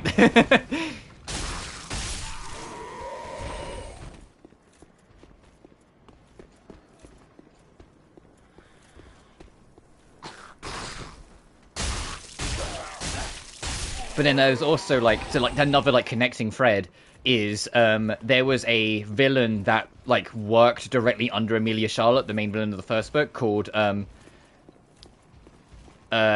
what was her name? Oh shit, it's been a while. Her last name is Rot. I'll just go with that. Her last name is Rot. And there is a very innocent, very in over her head young girl that's the key to basically the plot of the second book, whose last name is also Rut. I love transcend science, absolutely. So like, there's little threads like that where like one of the like this psychotic mad woman villain from the first book had a descendant, somehow settled down at some point, but had a descendant who is a key piece and a very innocent, shy young girl to the story of the second. And the most common one is actually one of the gods. There is it's a big lore dump before we get into the boss, because, you know, fucking why not? We've barely made any progress in like an hour and 45 minutes, so why not? But there's basically all the gods were dragons in my story, and there were three key ones: the Chronolich, Skelter, and the Water Maiden. Chronolich is kind of like the dictator of all. The Skelter betrayed the dragons to kill Chronolich for the sake of humanity, and the Water Maiden betrayed both to live a normal life within humans by pretending she was one. And imbuing her soul with humanity. So anytime she quote-unquote dies, she's instead reborn, but as like another human. Which is super morally grey, because she basically like shoves her soul into the soul of a newborn baby and replaces them. Like, she like basically kills the old soul and replaces them, so it's kind of like grey. It's like, she lives technically through the lives of others, but she's also kind of like stealing souls from like newborn babies and replacing them to continue existing, so like, ugh. But that water maiden, because she always will live a normal human life, die, but then be reborn as someone else, she's always present in the books no matter what the time skip is. But she will go under whatever name she was named when she was born. So it's down to the audience to catch on if there's a character that knows a little more than they say, whether they're actually the water maiden or just someone who knows a little more than they should. And that's like a background presence, like, oh, is this God or is this just someone who happens to know a lot? You know? Anyway, let's go trigger our first real boss. And the iconic theme, the battle theme that gets memed to oblivion, mostly in Phase 2.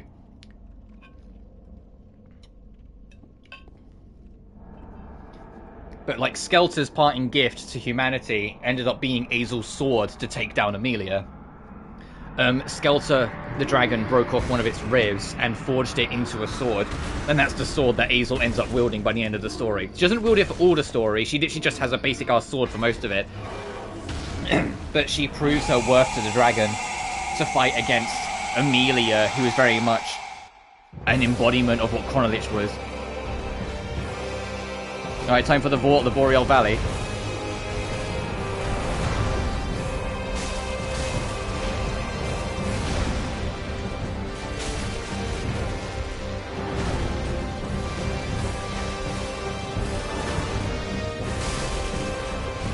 And if you're like, if you love Tales of Vesperia soundtrack, you might start hearing some of the parallels in this track, like unironically. You might be able to hear that it's the same fucking composer. This bit in particular, this just sounds like a Vesperia track.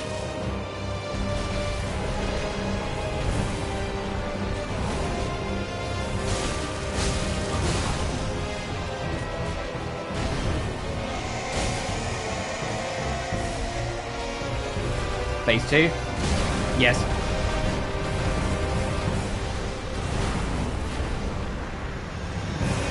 This bit's the meme bit.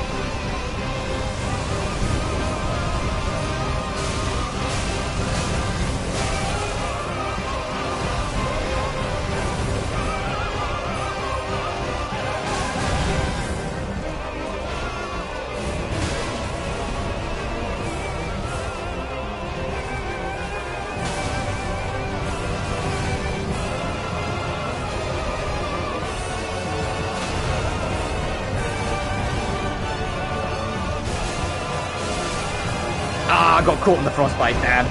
Not bad first attempt, though. Such an insane fucking track. First real boss in the game, just like, holy shit, alright, dude.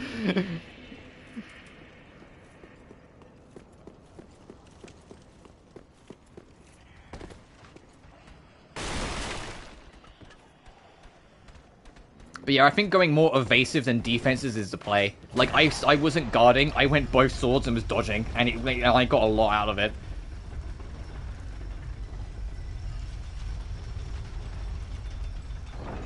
And it is an ice enemy, so I could throw a firebomb, but no, we'll do what we can. Yeah. Also, I'm not really going to be summoning extras for boss fights, because I genuinely love the boss fights in this game. Whilst DS2, there's only so many gank fights I was prepared to put up with before I started just summoning for bosses.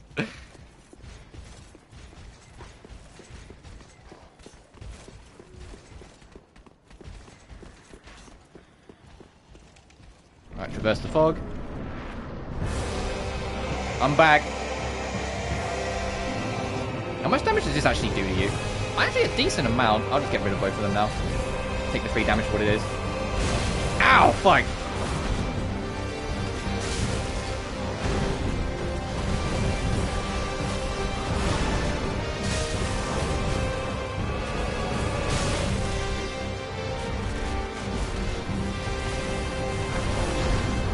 One thing I will say though, Stellarblade has like got me a little better at dodging over blocking. Because although blocking that game is absurd, dodging is insanely precise in Stellarblade. You have to be fucking pixel perfect or it will hit you. You get like no iframes, it feels like.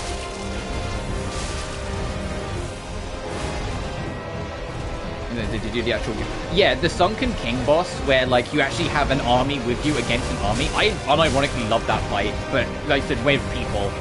But I found all the knights around the neighborhood. Alright, get ready, because it's time for phase 2. Like, that was like my favorite fight of the 3 DLCs.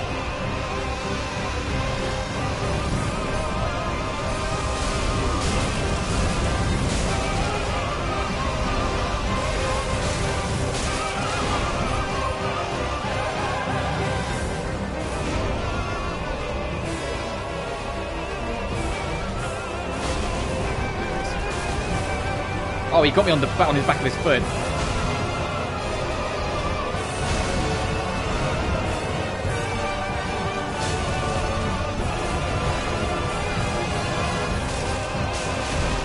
Am I alive? I'm alive! I'm not going to be alive for much longer. That frostbite's going to get me. Unless I get him!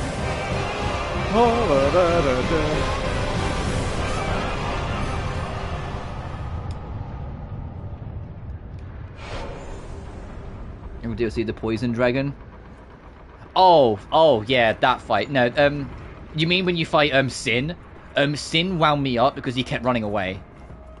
I did bring NPCs with me for that, but like Sin wound me up because he kept on running away.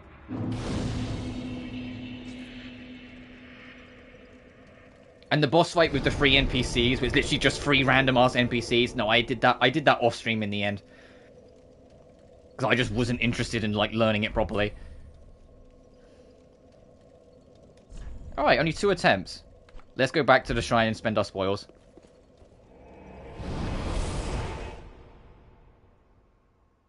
Unfortunately, the next boss we're going to do is a little weaker, or a little less interesting. It's the fucking tree. But that's not for a bit. So trash or despise it. Yeah, it's literally just... I brought a whole squad, and I just divide and conquered. I brought the whole squad with me. I backstabbed to death one of them. The super armored one we dealt with together, and then once they were done with, the like spell archer in the distance had like put himself in a corner thankfully and hadn't done anything, so we all just jumped him. Welcome home, speak. Very well, then take. How many levels? Oh, exactly 1. Okay, before I level up then. Farewell, Avni.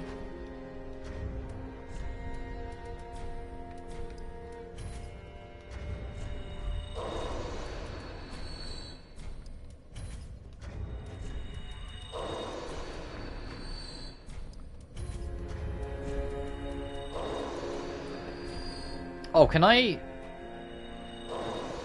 Is what's his face here yet? The only person who did show up. Yes. Because we can trade you for... trade the soul for weapons if you want. And a seeker of lords, I am Ludleth of... Ludleth. Look not in bewilderment as I say. I linked the fire long ago, becoming the lord of Cinder. If substantiation be thy want, set thine eyes upon my childhood corpse. This sad... I think that's the thing, it's like, the first DLC, I thought it was alright, but it was let down by no storytelling whatsoever. There's no NPCs, no nothing, and it could have really done with at least one. Way too spaced out checkpoints, and everything wanted to poison you. The second DLC, the Brum Tower, genuinely just wound me up. And it's a shame, because I said, I liked the fact that it was a giant homage to Shadow Tower, a FromSoft game from the 90s. It was a giant inverted tower with the big bad monster at the bottom of it that you needed to get through and fight. And I love that it was a giant reference to that. I just wish it was, like, fun. It wasn't. And it also emphasized the biggest complaint I had with Dark Souls 2, which was the runbacks. The runbacks was awful in that DLC. Especially Cerulon. Cerulon's runback genuinely made me not want to do the fight. And it's a shame because the Cerulon fight is actually really good. It's just, I had no interest in doing it because the runback to it sucks. There's so much shit you need to get past. Yeah, the Manus Daughter lore is really interesting, and it was cool to see them all. And then the third DLC, the snowy one, ignoring the frigid outskirts, I genuinely thought it was the best one. I know that's not a high bar, but I genuinely really liked it. I had a lot of fun exploring it. It felt like Dark Souls again. The dog and the dog boss and the Ivory King boss were both really like fun. Even if I was a little concerned when I first got to the dog boss and it was invisible because I hadn't explored enough of the city. Definitely was a little concerned when I saw that. Of our purpose. Or didn't see that. But then like the frigid outskirts were just like, eh. Kindling for the linking of the fire. Well, when you like start the Ice DLC, when you go through the fog walls to your left, and there's that like, oh, the tiger, sorry, the big cat. Then it was the pet, so my brain immediately went to that. Sorry. I became a lord. I may be but small, but I will die a colossus. Okay, so we can't trade off boss souls just yet. Whoops. Oh, I forgot this game has that. So maybe I forgot this game brought if you hold X and swing your controller, move your controller at all, your emote. That's not going to get me in trouble at all in the game. And it's something that I wish you could turn off, but oh well.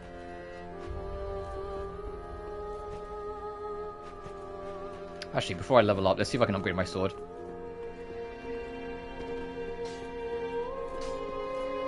Just one.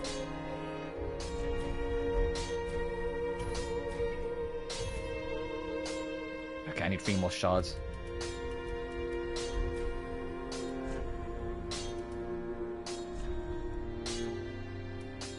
Oh, I could go for raw, but eh. No, I like the scaling.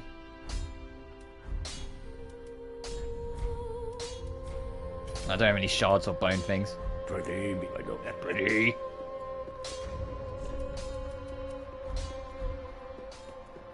Ah. Anything I want to buy? Don't need embers. Don't need air powder. No, I'll leave it. Ashen. Welcome, how speak. Very well, then take. Also, if it wasn't obvious, I'm gonna go for the Age of Dark ending in this game. I'm gonna snuff out the flame.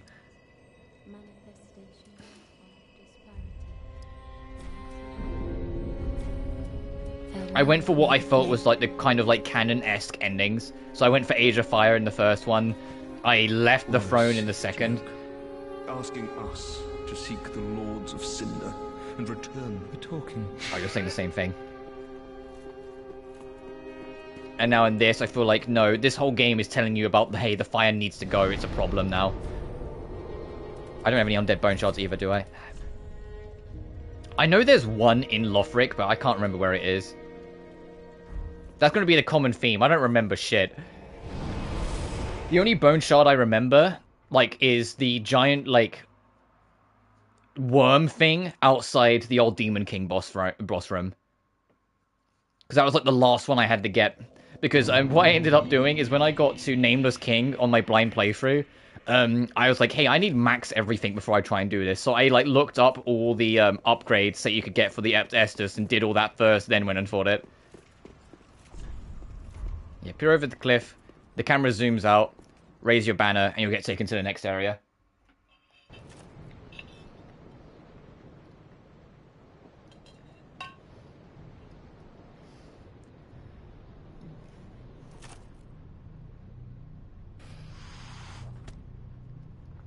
Hey, it's our old friends.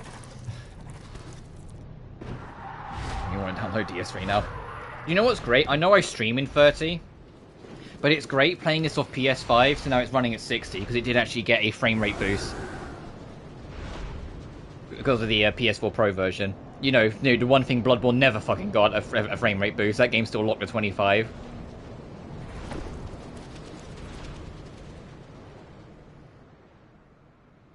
And I'll never not be upset by Sony's inability to even remotely care about Bloodborne.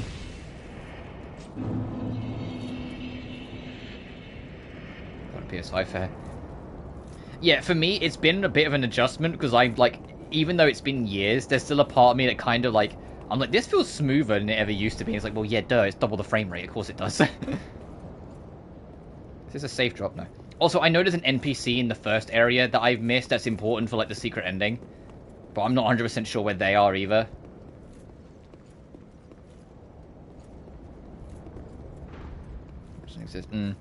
I have a big theory as to why. I think I've talked about it before, but my big theory is because it was tied to Japan Studio, and when Sony shut them down, they wanted nothing to do with any of Japan Studio's properties. And if they acknowledged that Bloodborne was super successful, they would have to kind of inadvertently acknowledge that it was probably not a good idea that they got rid of the company that helped make it.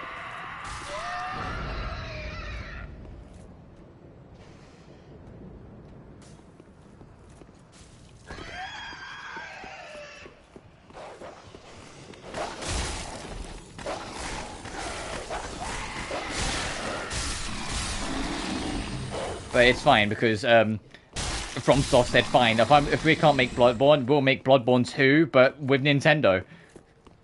Even though it looks like it's going to be more of like a co-op action game than like an actual like Bloodborne-esque game.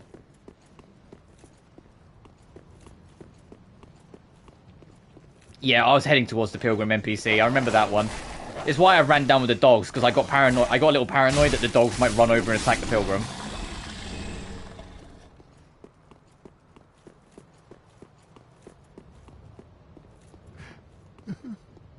Please, grant me death.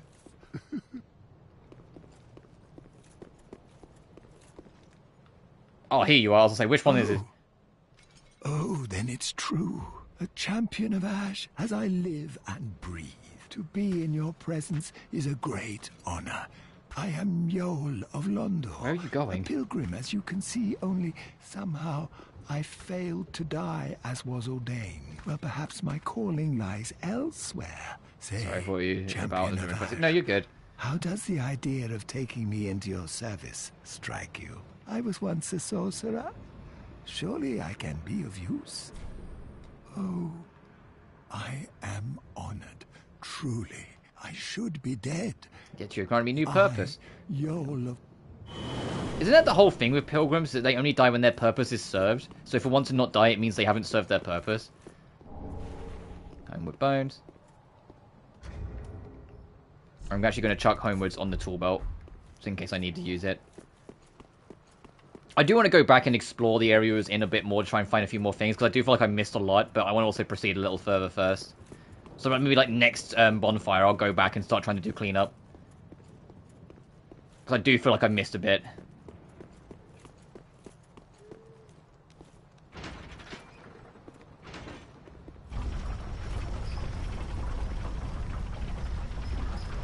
Oh, right, this area. I forgot about this area. I was half expecting it to go straight into the forest, but no, I forgot there's this whole undead settlement thing.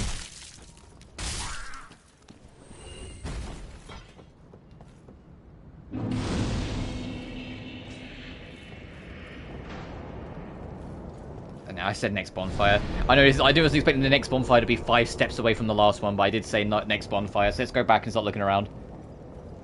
If there's anything obvious I'm missing along the way, like, it's okay to backseat that bit. Because I am looking for things anyway. If there's anything important you know I'm missing, do go like, oi. Because my rule on backseating is that I'll allow it if I say I'm allowing it. And so I'm allowing it this time. But I'm just going to quickly like run through the area again and just try and see if there's anything obvious I'm missing.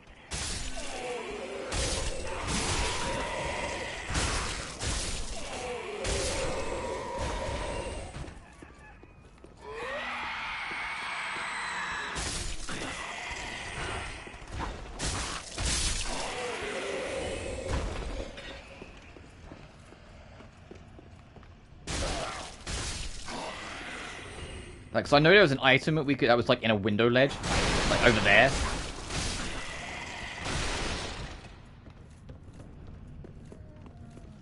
Have you grabbed the Estus shard in the area? No, I haven't. That's part of the reason why I'm looking around, because I know there's one somewhere around here and I can't remember where it is. How do we get to that window? Oh, there's a...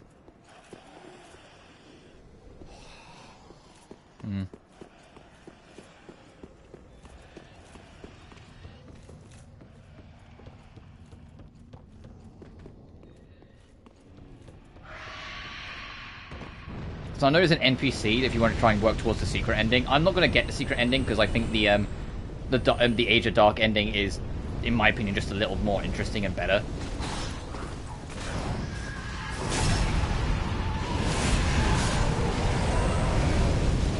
And also the secret ending, if you play your cards slightly wrong, can go really morbid real quick. Because you can have her killed and then resurrect her as your necro wife, and it's like it kind of sits like that's her doomed fate to just become tied to you, sort of thing.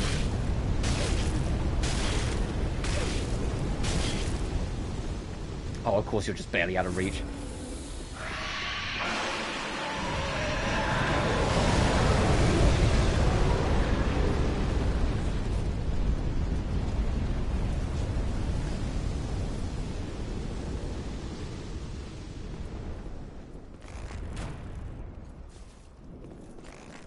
And I think if you do enough damage, he pisses off.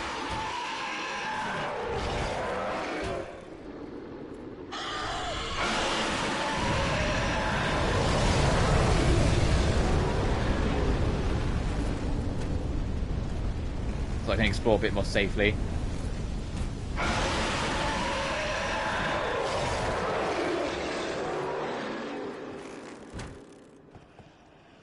Oh, that goes through the wing, huh? Okay.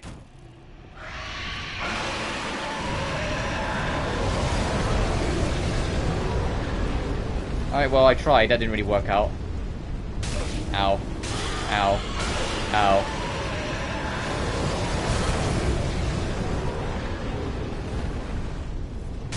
Ow. Ow. Ow. Ow. Ow. Ow. Ow. No!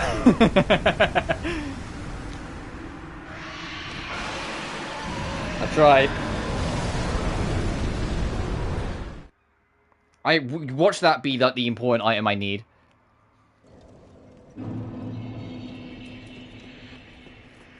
God damn, lack of flame resistance.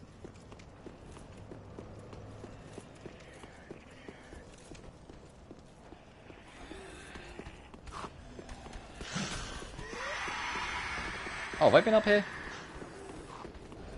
Oh, I don't think I have been up here. Let me check over here.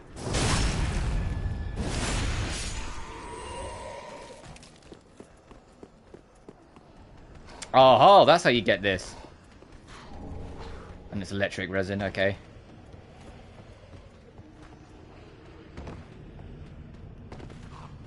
I feel like when I was playing baseball yesterday, like, oh yeah, good eyes, I fucking spotted something. That stream was so fun. I can't stress enough though, my voice was shot by the end of that stream. I think we will do that again at some point, because I genuinely had a lot of fun. Just this silly, like, Little League baseball commentary stream, but it was fun. Being Solar Cinder, yeah.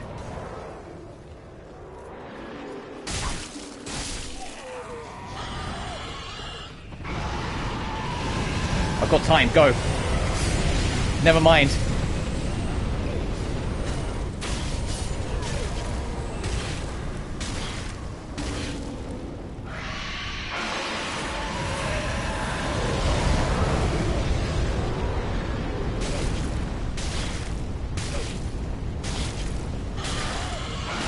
I can make it.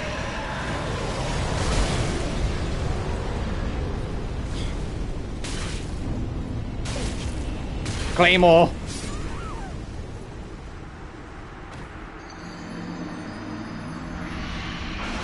It's a strength weapon, nah. Alright, but at least we checked. So now we can go under and carry on.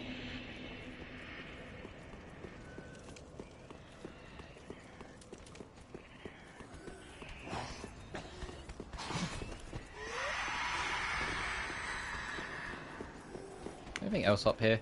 Like run into the face of that guy.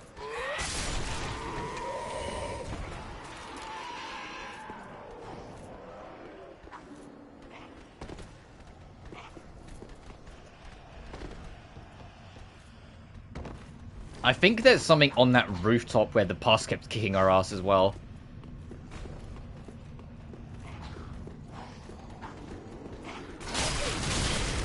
Okay, I was trying to get up the stairs and I got stuck on them. Oh!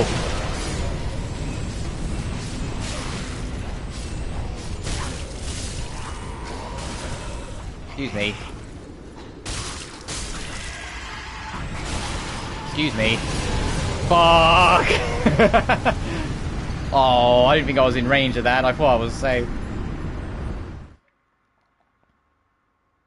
I'm just getting beat down now. I need to focus.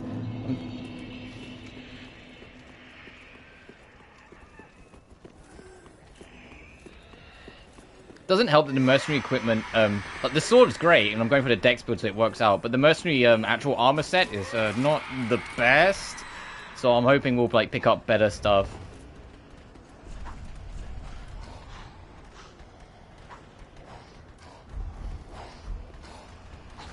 In fact, I should probably just check to see if I can.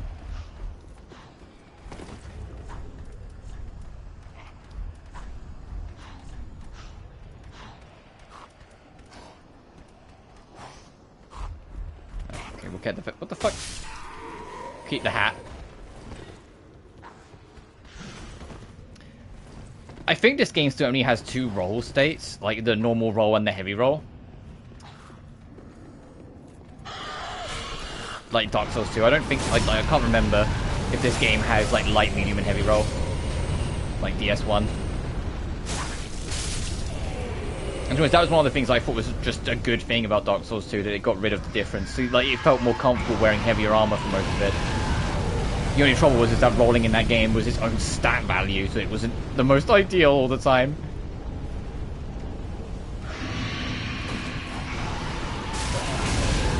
Oh, that just reaches from all the way down here, huh? Okay, let me get all the way up the stairs then.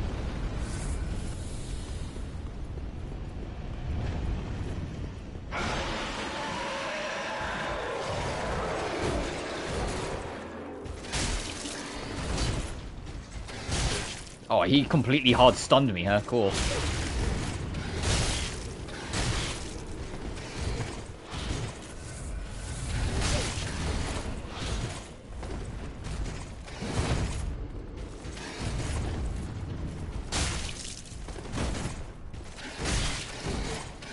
Bro, these knights I can play. Bro!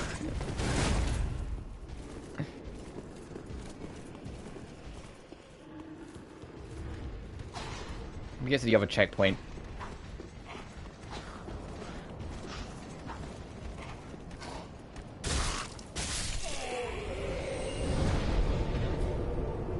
Road where you oh yeah, if you're overburdened or like over encumbered, you can't really roll at all. Or like, if you try to, you just like slam on the ground full like full energy.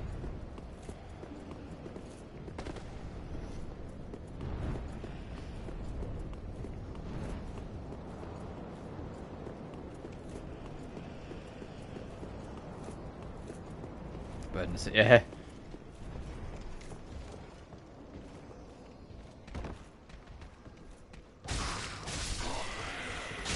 Ow. Do you mind?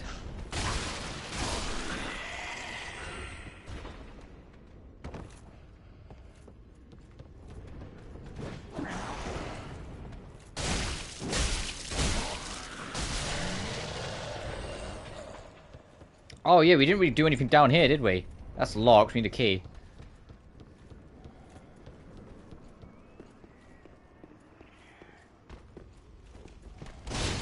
You're a psychopath. In a room of explosive barrels, just throw a bomb immediately.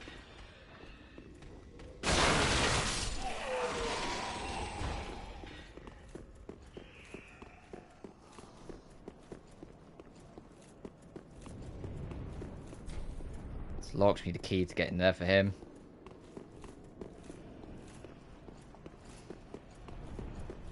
I don't know where that key is.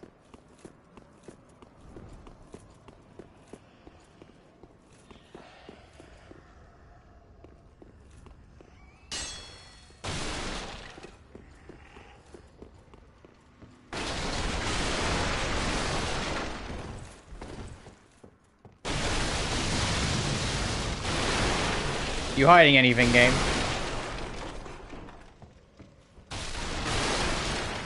Okay, no, I just wrecked that room for no reason then.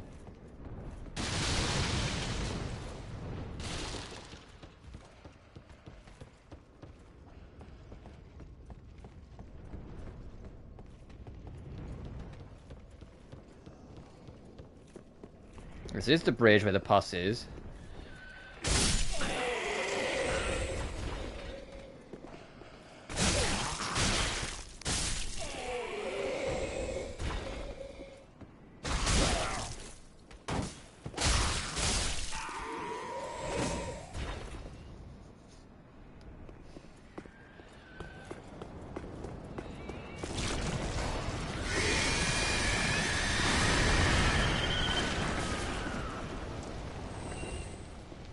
I feel like there's a secret something here.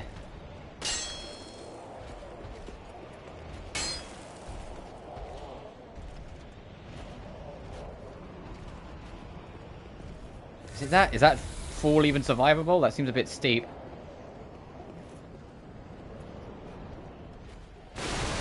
Oh! Don't do it. No! You got fucking stuck, bitch.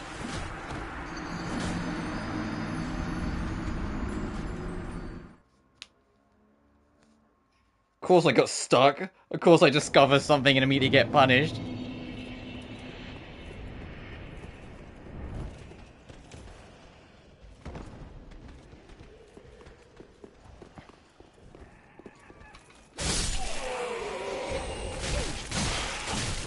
Do you mind?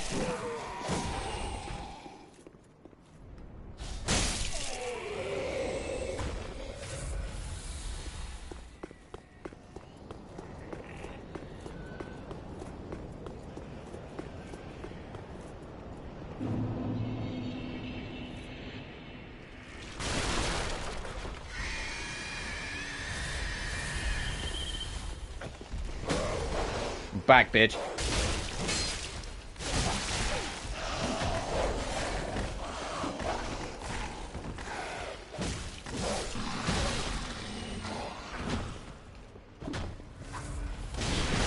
What the fuck? Hey!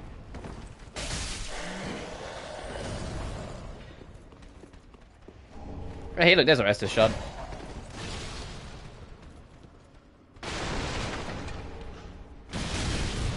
There's a bomber. Hang on. I need to get out of here enough to try... Oh, shit. To try and find a way to open a shortcut to get back here easily.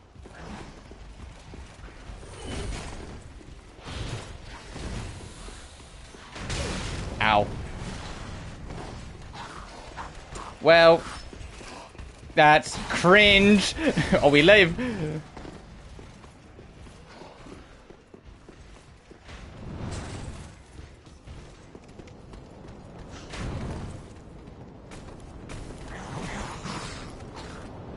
Also, that does all connect to this, so that is, like, connected in that sense.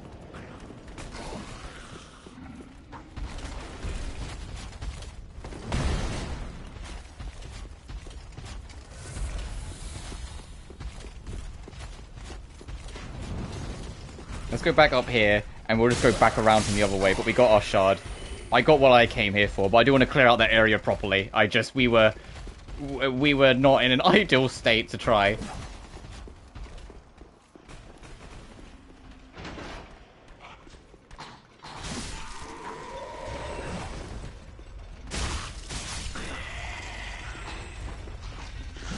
Because there might be a key in there anyway that I want to try and get to that cell.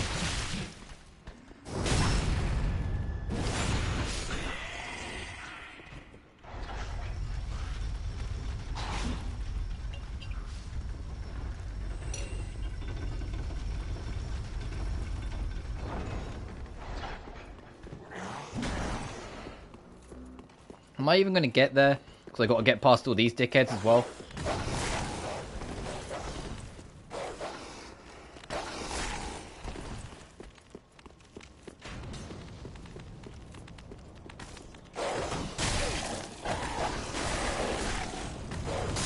Fuck, I was right there.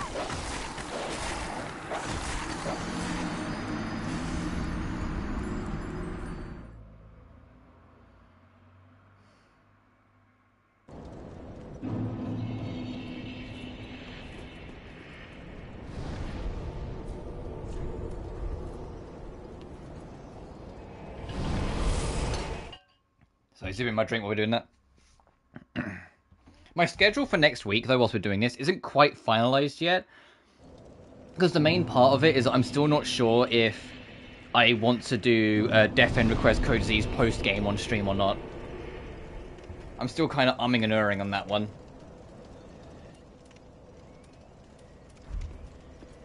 Alright, now let's try and go back, but this time, like, then go explore over there. Because apparently it is, like, relevant, and there's plot stuff on it that I'm going to want to know. And, like, if it's relevant and plot stuff, then yeah, I kind of want to cover it so, like, people watching back can find it. But at the same time, it's just more grinding. And so I'm kind of like, We'll see. When I'm sure, I'll let you guys know. But, you know, it's kind of like a, I'm still trying to figure it out.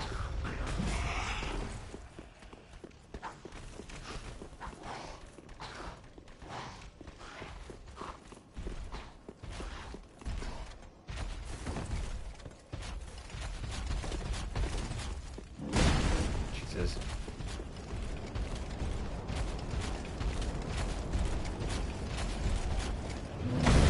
Whoa, I thought I was going to hit me then.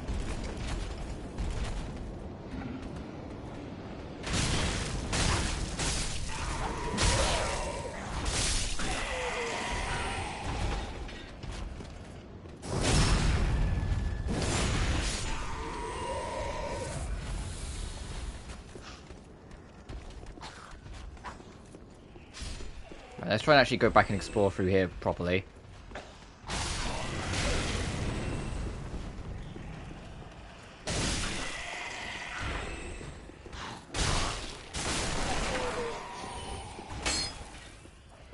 Had to check.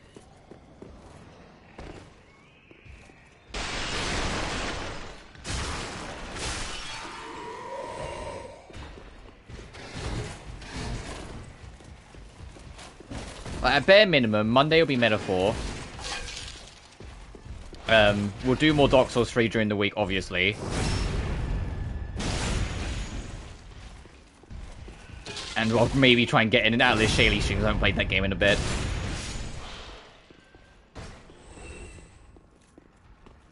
But we'll just see on the rest as we go.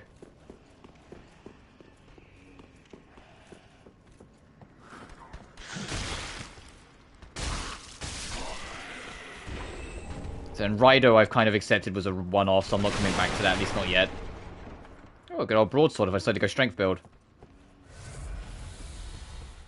Remember when this game first launched and the broadsword was, like, kind of cracked? Like, it was just really consistent, quick damage.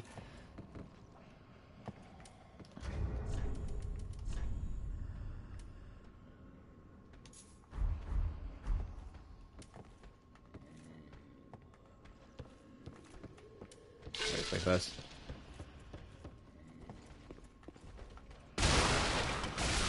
Okay, you're not a mimic because it curls away.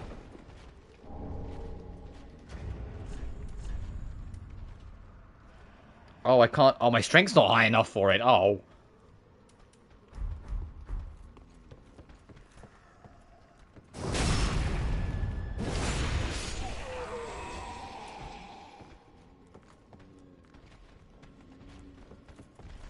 Where'd that dog go? The bone dog. I might have gone downstairs. Oh, no, baby. Yeah, the broadsword's, like, really good. I think I had the broadsword on my blind playthrough, because I just got it. I was like, oh, this works. And then that was all she wrote.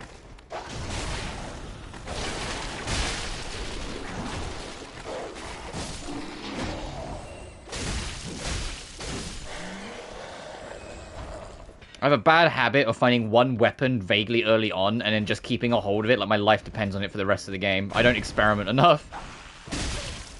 I get comfortable.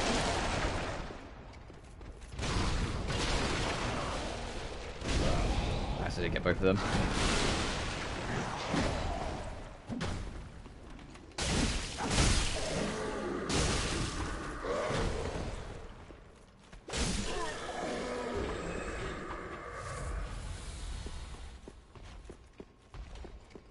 Oh, the only other stream I might do is in Honkai Star Rail, when the Fate collab drops, which I think is next Saturday. It won't be on Saturday. I'll probably do it on the Sunday. I might stream that. There's like a one-off, like do the Fate collab for a bit. Because that is like its own little story arc that they're doing, like this little like tournament arc in Penacony. Hey, there's that cell key. So we attach the weapons, yeah. Genuinely, because I've talked about it before, AI Limit is probably still like my game of the year of this year. Trying to break off of that engine blade was so hard. Because there were just other weapons that were better and like further leaned into my build, but I was just like, no, but this thing is just, it's just, the engine blade's just a glorified broadsword, but it's got good reach, you know? Drops on my birthday, let's go! Oh, hell yeah, happy birthday for next Sunday.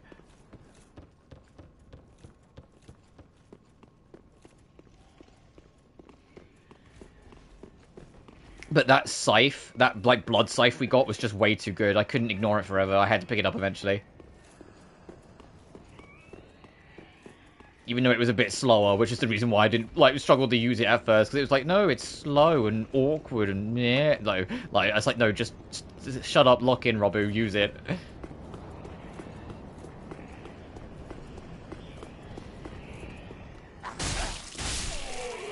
I'm heading back to use that cell key, but I also am going to like burn that Esther shard eventually.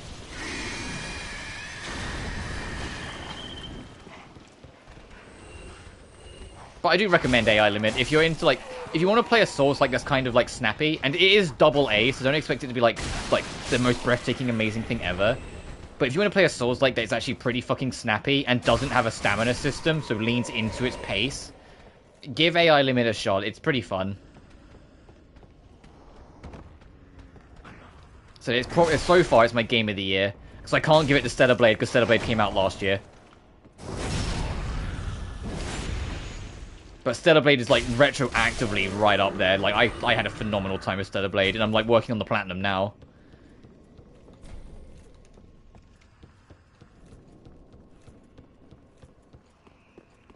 The only trophy I'm missing is I need to get the last ending I'm missing, so I need to finish another playthrough. Fun. Yeah, it is very Souls-like-esque. The big gimmick of it is that instead of having a stamina bar, you have like this burst meter. And basically the way it works, every time you rally on enemies, anytime you perfect parry or perfect dodge, it goes up. When you use special skills, it burns from that burst meter. However, anytime you take damage, fuck up your parries or dodges, etc., basically play poorly, it goes down. If it hits 0 and you're hit at all, it's like you've been perfect parried. You will stagger and you can be riposted. However, the same rule applies to enemies. So if they hit you a lot, they will get like more of their burst meter and be able to do more advanced shit, which will make the game harder. However, if you can keep on top of them, even like the hardest bosses in the game, you can kind of stop them dead in their tracks. But only if you play good enough to keep up with them. There's also like one optional super boss that's kind of obscurely hidden that you need to beat to get access to the good ending. But if you just like do anything you do in a Souls game, which is check your corners, and when you get nearest to the end of the game, upload your save to the cloud just to be safe, you'll be fine. Ah. You're no jailer, are you? No, you're from far away. And judging by the bell, you must be. And the game is way longer than PSN will make you think it is.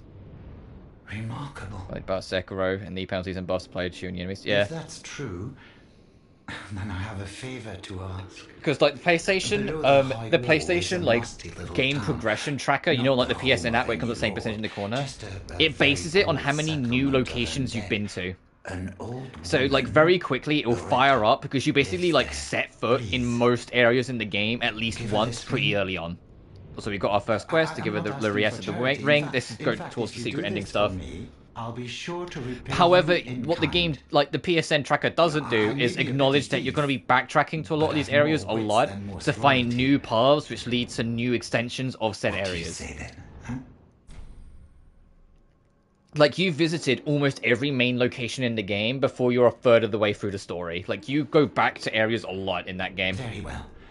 But the game will have you sitting on like 90% complete for ages because it only tracks, like the PlayStation Network side of it only tracks how many new areas you've been to. And I promise to assist you.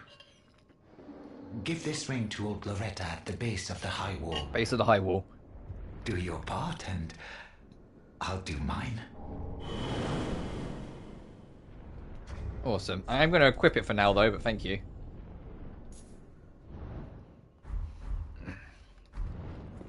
And you play a named main character, which is always nice. Who has, like, although she doesn't have much of a personality, she's pretty robotic and static. She does still grow and learn to care, called Arissa.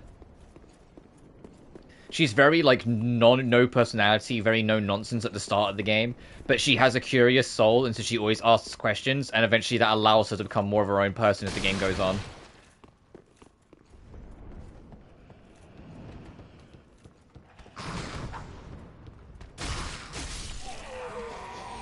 Now we've freed him, we've done just about everything I wanted to do here, so we will head back, spend the souls we have that I managed to, like, keep over my many deaths. Spend the Estus shard to... I can't remember if it gives you an extra one or makes it better. I think it's the Bone Shard makes it better. The Estus shards give you an extra one.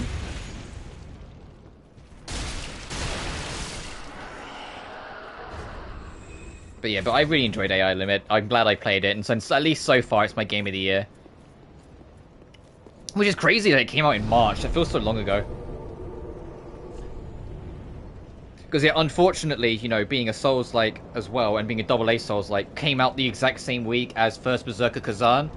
So, you know, kind of got a little buried a little bit, because First Berserker Kazan was a much more bigger AAA effort, so it kind of got put to the wayside. But I happened to be keeping an eye on AI Limit before then, so it just kind of fell on my radar, and I got it.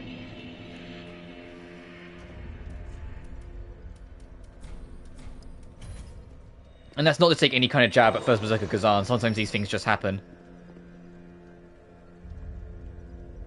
Okay, fair enough. I've heard Night Rain has got a lot better with its patches, but I know it's kind of awkward to play first time round. But I'm not really interested in the online component of Souls games, so I'm not that interested in it. I have it on good authority that the game's apparently got a lot better, but I'm still like, eh. Especially for solo play. Apparently, like, at launch, apparently solo play was kind of rough. I'm going to up my strength a little bit so I can try that other shield. Well, Ashen One, may the...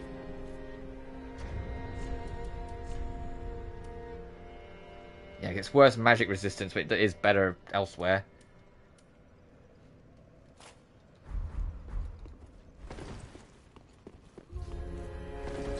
Right now, my like game of the year games is AI Limit and Ender Magnolia. Those two in particular. Ender Magnolia came out back in January, and as a sequel to Ender Lilies, it was a really fucking good 2D Metroidvania. It was really good. Just good, wasn't it? Match of people, and it was just both people trying to rush everything. I was low level, but my first match, dying with the final. Yeah. Yeah, apparently they have made solo play a lot better now, but it's still like yeah. Until assuming I do use any magic, I'm gonna keep it max just Estus over Ashen. Oh, I need 2 more Time Light Shards still. And he's got a sequel. What? Yeah, Ender Magnolia. It came out in January.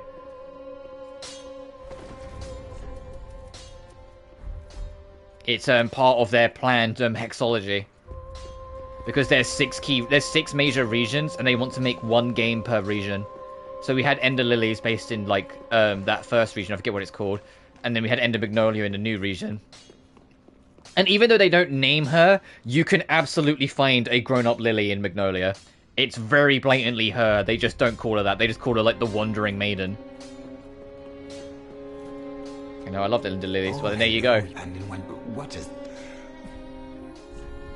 But you sell embers, some basic equipment. Do me a... Give this ring a nuisance. Goodbye. Oh, this place. But yeah, their plan is to make it a hexology. What's interesting, however, and I kind of agree, the reason why I love Ender Magnolia is, like, not other than just being a really good Metroidvania, they kind of do everything they can with it. Like, I don't really see how they can go anywhere else with it after Magnolia. And so I was kind of pleasantly surprised in the interview, the devs feel so too. They said, although they want to do 6 games, Ender Magnolia is going to be the last one that is a 2D Metroidvania. Starting with the 3rd game, they're going to go to a 3D Metroidvania because they feel that they have done everything they can with 2D. And I was like, oh, okay. I'm interested in that. Like an actual, like, proper, like, follow-up to, like, a Castlevania Lament of Innocence / Curse of Darkness style game. Unkindled, are we? And fast on the trail of I hope it works out for them, because I know that's obviously like a much bigger thing to jump into, especially with all the movement tech that's in Ender Lilies and Magnolia. Just transitioning that into 3D, I hope works out for them. And briefly heighten your strength. Because there's a lot of movement tech, especially in Magnolia. Unkindled ashes good for. Magnolia having the whole, like, jump, do a full combo, tap guard, and you can do a full combo, and then if you tap dash, you can do a full combo. Then you spend your double jump, and you rinse and repeat those earlier steps, and you get maximum height. And then one of your summons also boosts you up, so you can use that summon, and if you use it right at the start, the cooldown to use it will finish before you finish your very long string, so you can get maximum air. And there's an entire challenge room that you can find in the map that's designed around you using all of that to get up an entire vertical shaft. Pillage, what else?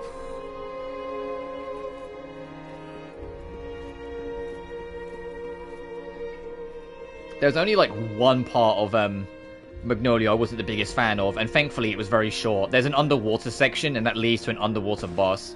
And I was kind of like, with it, because I didn't feel like the underwater controls was that great. But it's very short, and the underwater boss is, like, painfully easy.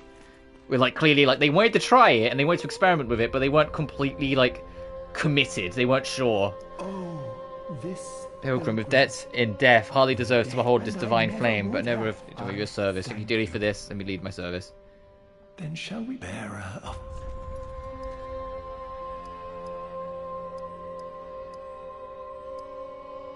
Oh, is this something I can trust?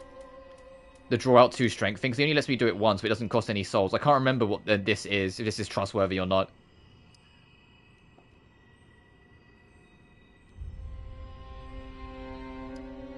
Like, there's no such thing as a free picnic, you know? Like, what?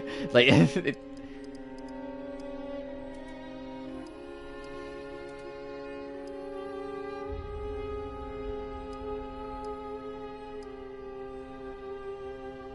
You turn ugly, that's all I'm saying. Oh, right.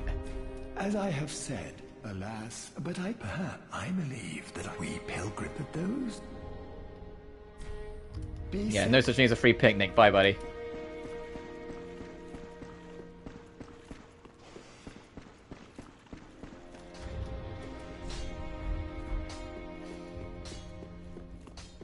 How much does the Lord Soul go for?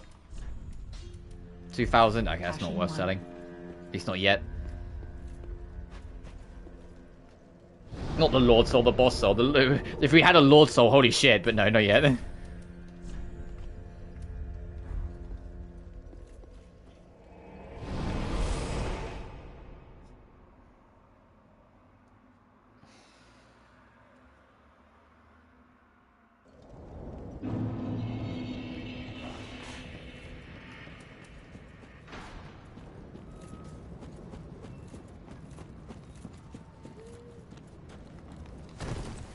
Oh, they could be stunned by being rolled into.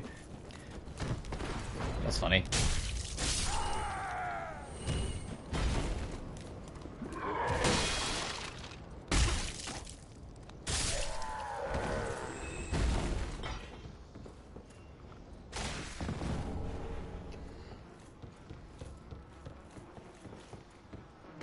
Yeah, I honest to God don't remember the undead settlement in this game that much at all.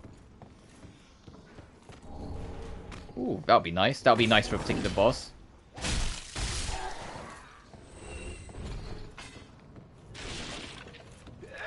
I just remember this and then going to the forest, to be honest. Oh, it's kind of coming back to me. I'm remembering it a little bit. You're going to make me swing that down, aren't you? God damn it.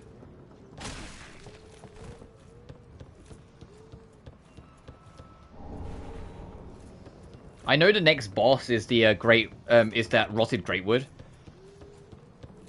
I know it's technically optional, but of course we're going to try and fight it. And you have to like destroy all the the bulbous bits on it.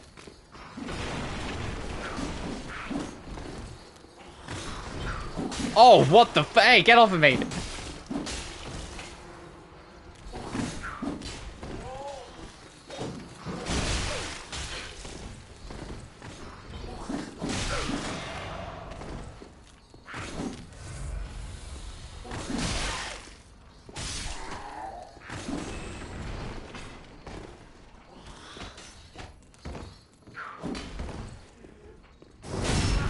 Oh, okay. I'm not gonna argue that, but I'm surprised we got that.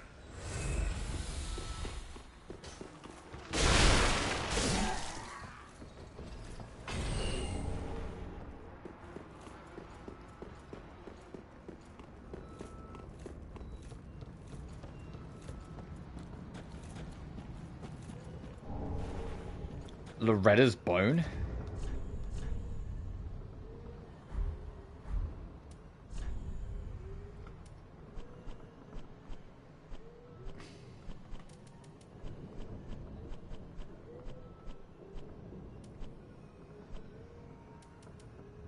Old human bone that's several holes bored into it.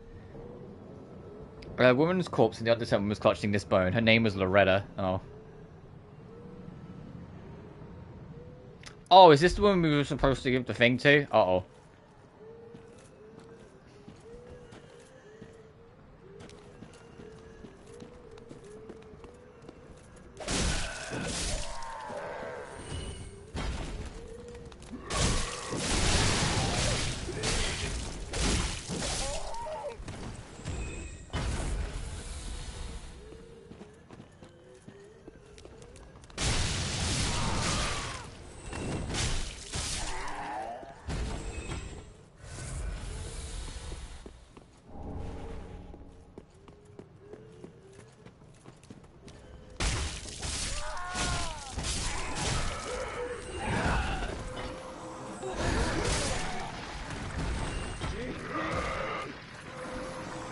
Leave me alone! Oh, of course it does major bleed. Why wouldn't it? Just wait until I get a proper bleed build set up. Then you're all fucked, because this game is, like, super bleed focused.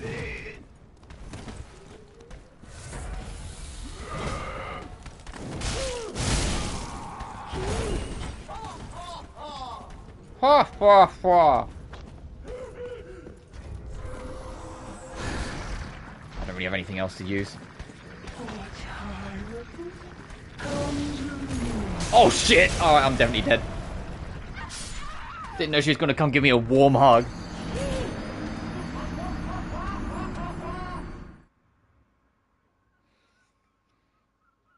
That's how I'd want to go out, a big fire hug.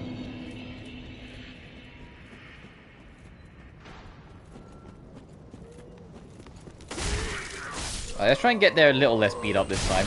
I said a little less beat up. I said a little less beat up. I got fucking menu locked.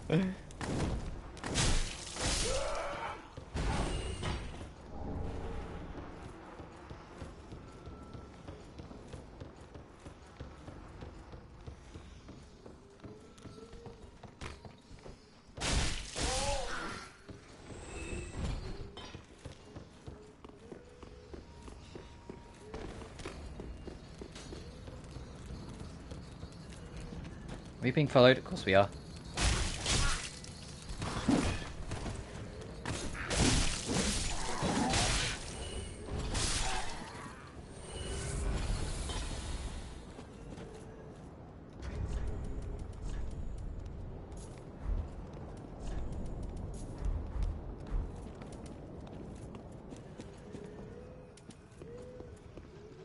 Are these all explosives?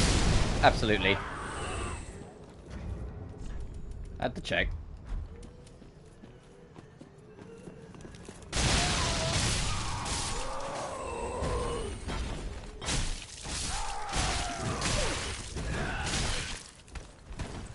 What the fuck? Why are you running straight at me? The Manahabino. Like I'm moving to agility now. Oh, fair enough. I still think you're insane for going for an all-luck build, but then equally you also are so hyper-power level that I don't think it matters anymore.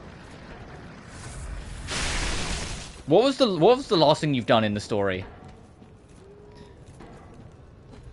Have you left the first, like, major region yet of the story?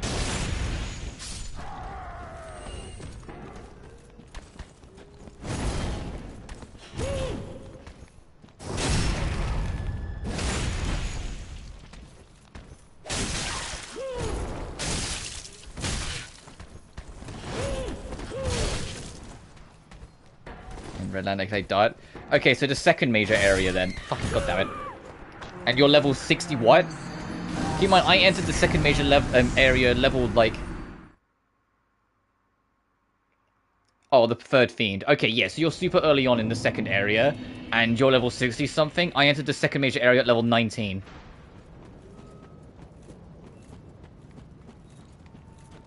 Do you think maybe you've power leveled too much, and you've deleted the whole challenge of the game?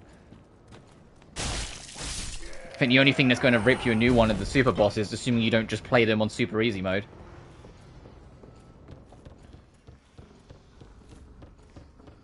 I said, Demi-Fiend on just easy can still catch you. It's only if you play on like super easy because they multiply your damage so egregiously.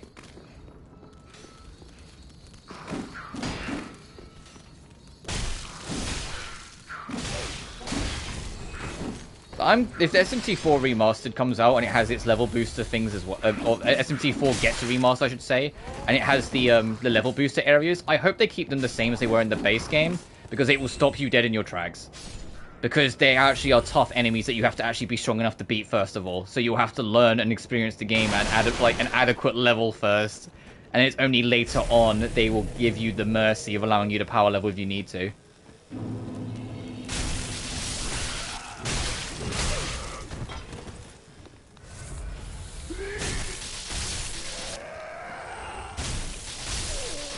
And SMT3 Nocturne straight up didn't have a like bonus level or anything like that to power level in. It was added only in the remaster.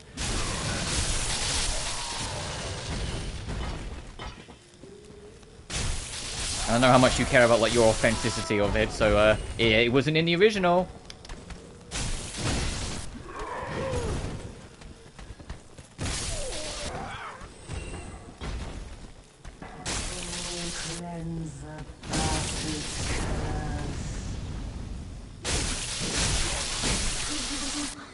There we go, got her.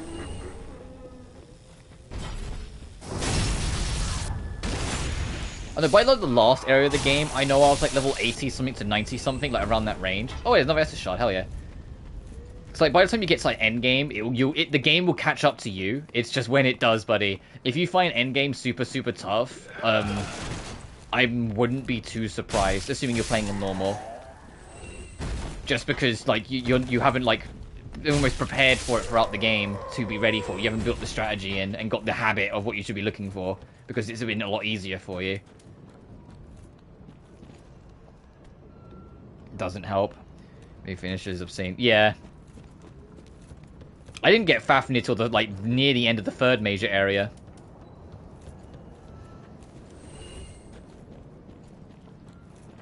All I ask is that if Strange Journey Remastered ever happens, like does happen, the only thing I ask of you is that you don't abuse the password system. You actually learn and experience the game as is, because the password system breaks the game in two if you engage in it. The idea that every single demon in the compendium, their stats, their levels, their equipment, their everything, will generate then a password, so you can just bring up a password generator on your computer, put in whatever demon you want, whatever stats you want, whatever extras you want, click go, and it will generate a password you can put into the game to get the demon. All I ask is, as much as it'll be tempting to do that, until you at least finish the game, don't.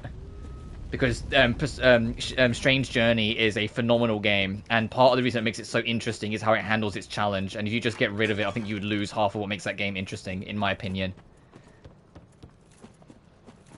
Like, Strange Journey is one of the harder Atlas games full stop, let alone SMT games. And although Redux gives you a lot more tools to help balance up the difficulty as a whole,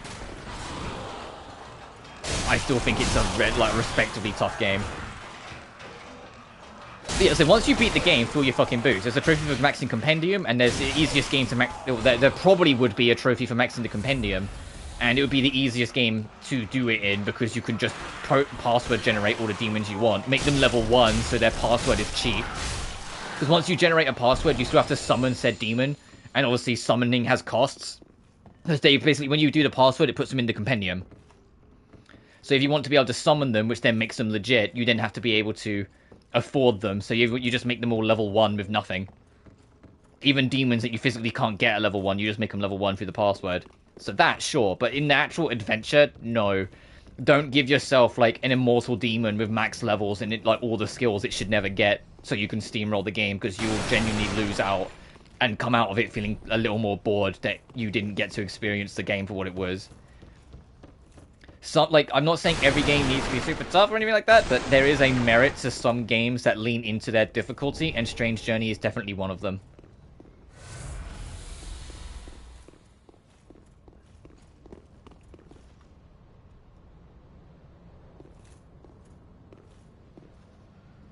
No, you should not have... the DLC that makes it so the Matamas spawn, like, far more frequently, that's only there for the power grinding people. You should not be anywhere close to the level you are right now. The level you are at right now is the level most people will be at endgame. The only reason why I was higher is because I was engaging with the super bosses.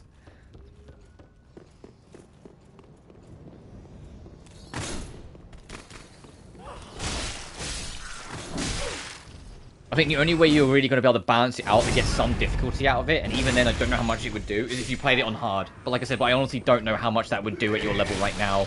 And I think all you would serve to do is make endgame a lot harder for you. Yes, if you're not doing super bosses, you'll finish the game at level 65 to 68. Straight up. That's what I'm getting at when I said that you viciously power leveled far more than you ever needed to. If you're level 70 and you're not even halfway through the game. Because you're only in the second major area of 4.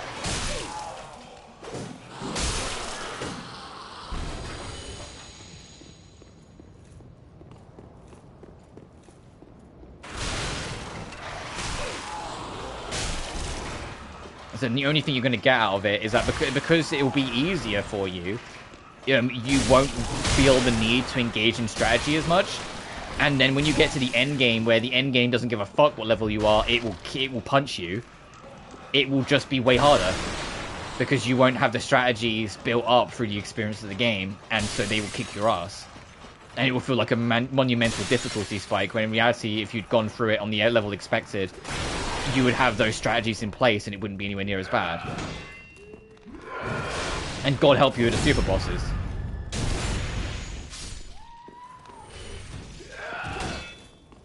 Like, you remember when we fought Satan at the very end of the playthrough? Do you think you're going to stand against Satan? With all the layers of strategy you need to do with that?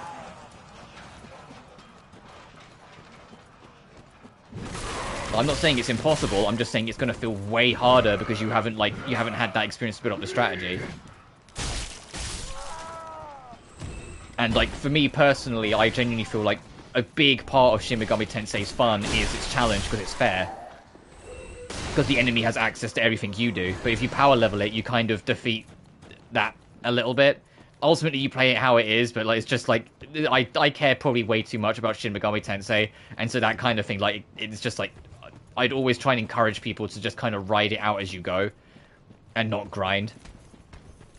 The only game where you'd really need to grind, even then it's only a little bit, is free. And that's just because by the time you get to Matador, it's very unlikely you'll have a demon that can resist wind. And the first demon you get that resists wind is level 18, and you're usually around level 40 when you get to it. So most people grind to level 18 there to get that demon. So they can have something to resist Matador, and then go into the fight. And then that's it, you don't grind again after that, unless you just want to... oh, fuck! Unless you want to fuck, yeah, unless you want to fuck. No, unless you really want to get access to Showtime with Dante once you get him. Because if you just bring Dante with you, there's nowhere in this God's Green Earth you're going to have him at...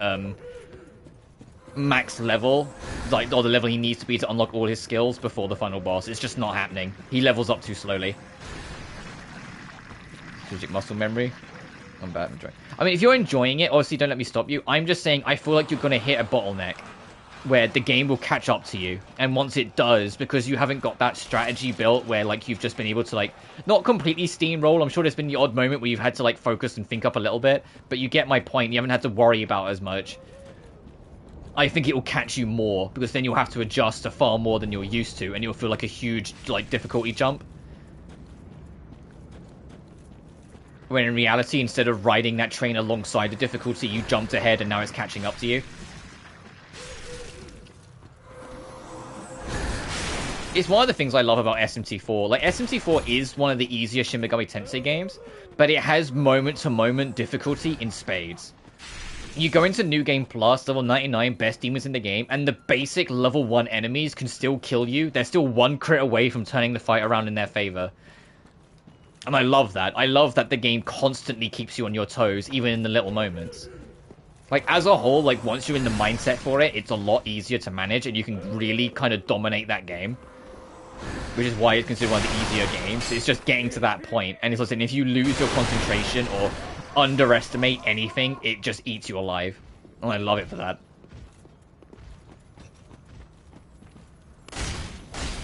SMT4 also has a much bigger focus on equipment. It's weird. Every odd-numbered SMT game, you have some kind of, like, mechanic or thing that you equip that dictates all of your affinities. Or you tie it to a demon to get your affinities. In SMT4, no, it's just hard equipment. You have a full armor set, and, like, your armor set might include ice resistant but fire weakness because it's metal. Or something.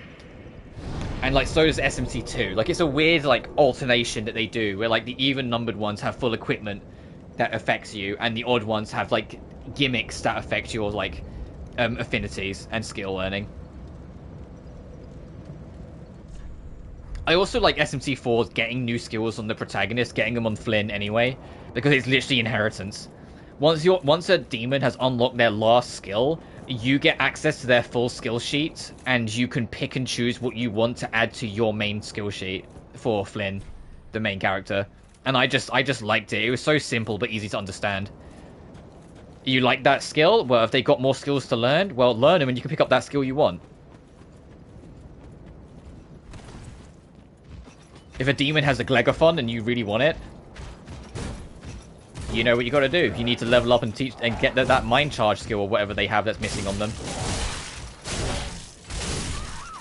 Oh wow, I got blood loss. Okay, well, the thing was right there, so it's fine. And it was also the game that invented Luster Candy, like the best fucking support skill ever invented in an Atlas game. So much so that like they almost never brought it back, or if they do, it's nerfed to shit. Like, I don't know what they were cooking with Luster Candy, but a full group-wide attack, defense, and hit and evasion buff to your whole party that you can just pop whenever you want. What the fuck? What the fuck? Luster Candy was absurd. It had a high SP cost, like magic cost, so you couldn't like spam it, but SMT4 is a magic-focused game anyway, so you just made sure you had like a lot of SP restoring items and you were set.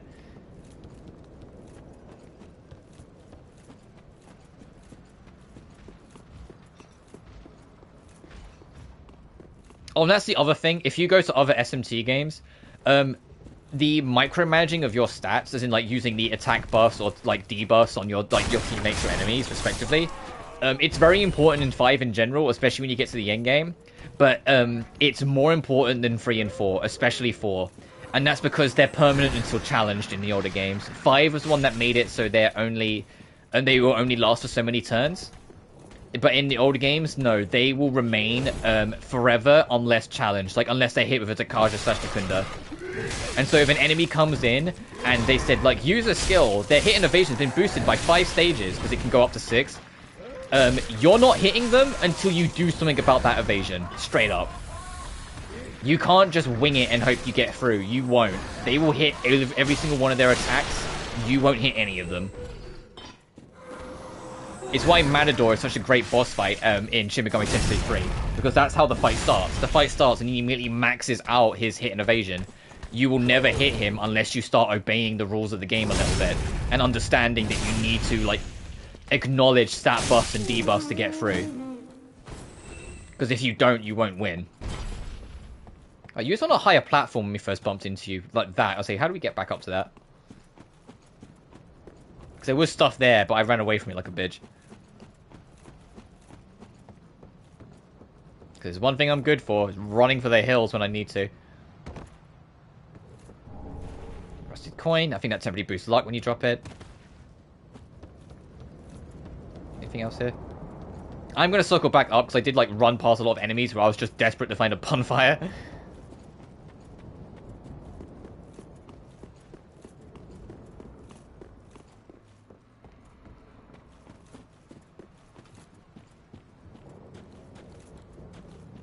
And I do feel like, even ignoring the leaks from last year that suggested that SMT4 and 4 Apocalypse are getting remasters,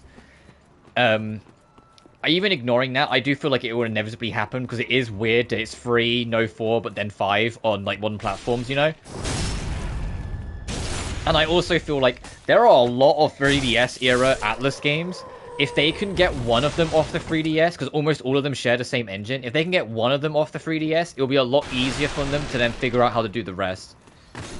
There's some that I don't think will happen. Like, as much as I love Trauma Center, I think that's too built around the stylus. I think that'd be too awkward to make work.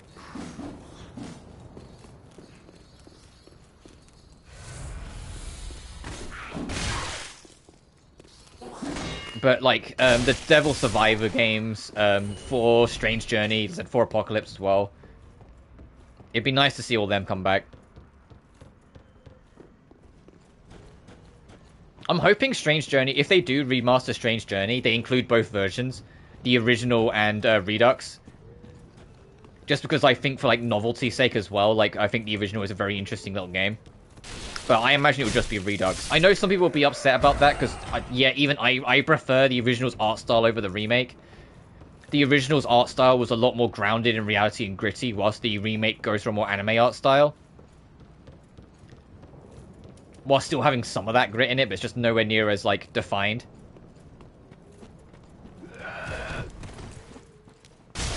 But I still like Redux a lot.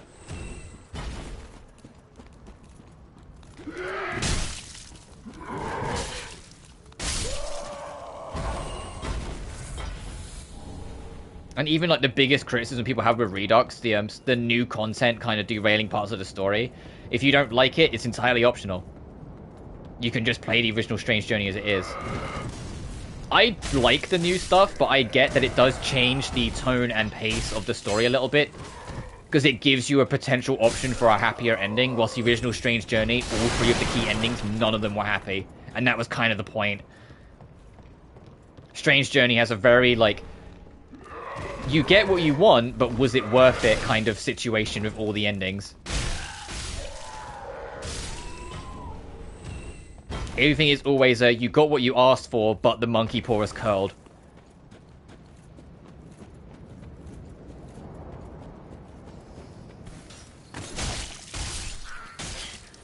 Whilst the, if you do the Alex side quest, the new stuff with her, where she's from a previous timeline and knows that one way or another you're going to doom the world, so she's here to just kill you to stop it. If you do her storyline, you eventually get access to alternate variants of all 3 of those endings, where they're much happier, and basically you null and void the bad side of it. So I think, for me personally, I think it works when it's not your first playthrough, because you already know what happens and you get to see this alternate version of it, because, you know, it's literally she's from your previous cycle, basically. But if it's your first playthrough, then I can kind of get the complaint.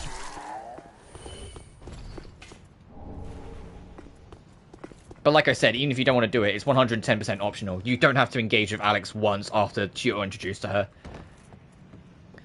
Like, you meet her once for this game for the sake of introducing her existence, and then she's relegated to an optional dungeon that's, like, added that you can just teleport to or teleport out of whenever you want. So if you don't want to do the dungeon, you don't. It's the exact same way they handled Dante in Shin Megami Tensei 3 Nocturne. You mandatorily meet him once, but then after that, he's only in optional content. So if you don't want to do it, you don't have to do it.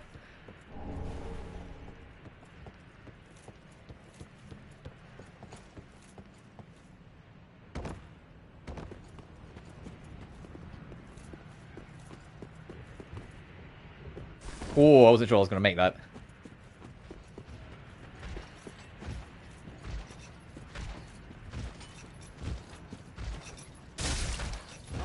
Oh, sorry, I didn't mean to... I forgot you were that one. You can get in the back of that and he takes you elsewhere.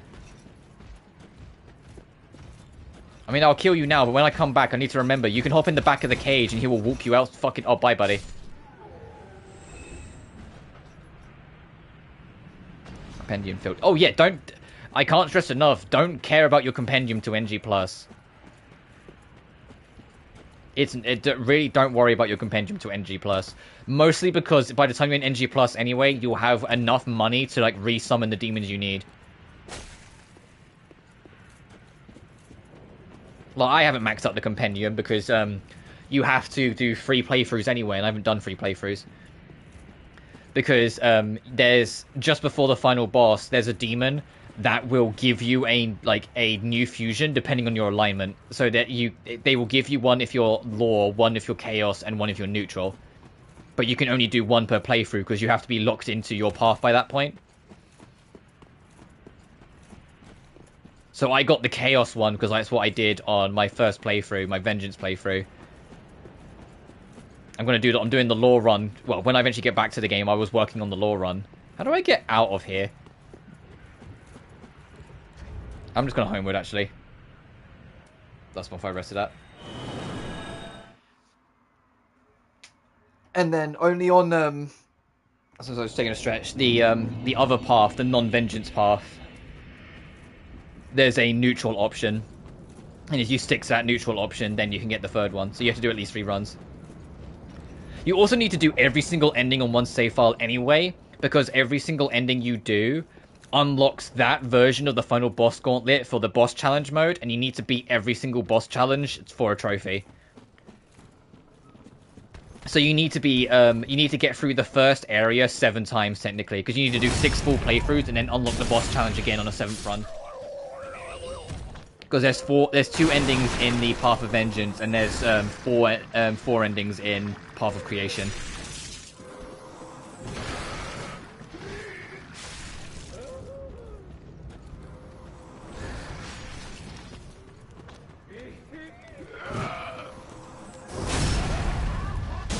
And to get the 4th ending in Path of Creation, you need to beat one of the super bosses. You need to beat Shiva.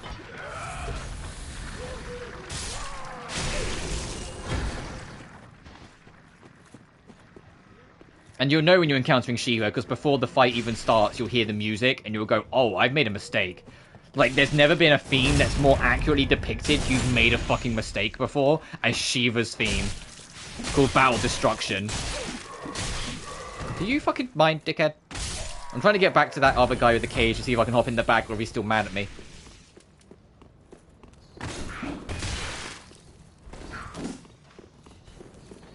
And of course, if you beat all the fiends, you can go fight Demi-Fiend, but Demi-Fiend is one of the hardest bosses in the game. He will destroy you if you're not prepared.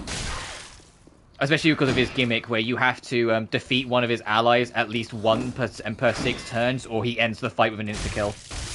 So you can't be, like, panic healing too much, or panic defensive too much. If you're not doing enough damage, the fight will end.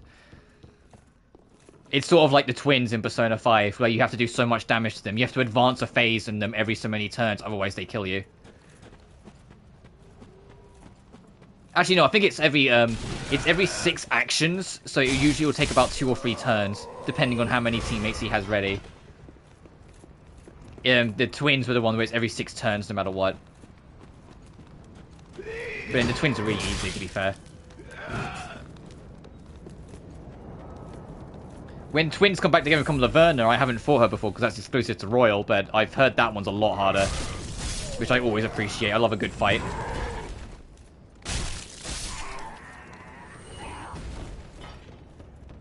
I sound like fucking Goku. I'm always down to find out who's stronger.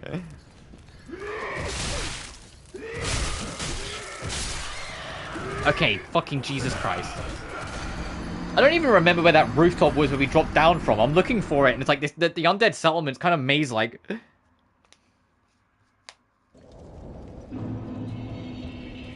I'll say it's less that it's maze-like, more that it's not like the most visually like stand-out-ish and landmarky, so I'm kind of like losing my bearings. I'm gonna walk to the other camp though, because I think this will be better to get to that bridge and go across on the ground.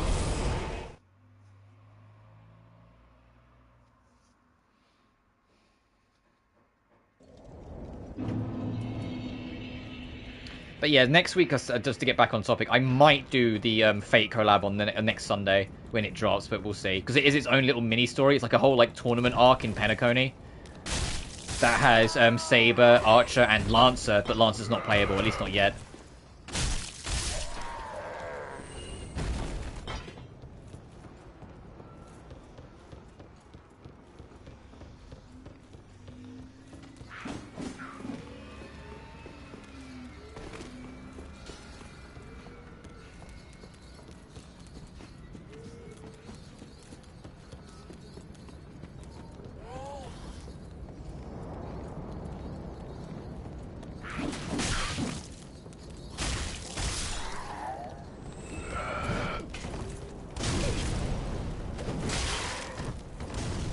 That one throwing firebombs.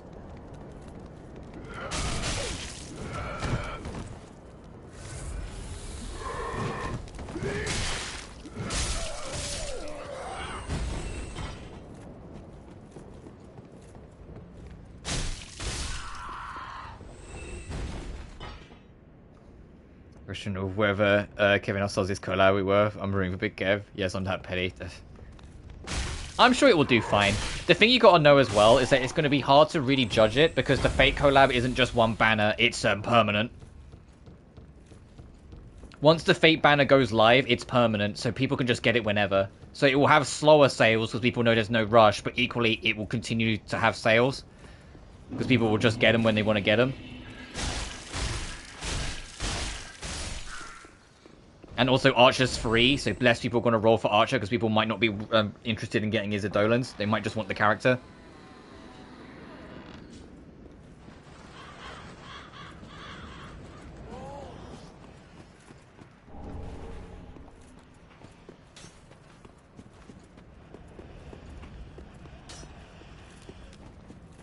I'm excited for it though. I think it'll be fun.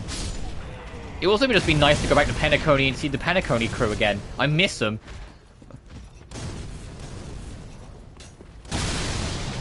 Might grab his Adolan, fair. I mean, if you do, I think it's like if you do so many rolls in general throughout this patch, you get Archer's Light Cone for free. Because I've got it locked in, so when the Fate collab starts, I will just get it because I spent so many rolls on Kevin. Where was that? I'm trying to find that fucking rooftop that we were on to get to that thing, but I can't remember for the life of me where it was.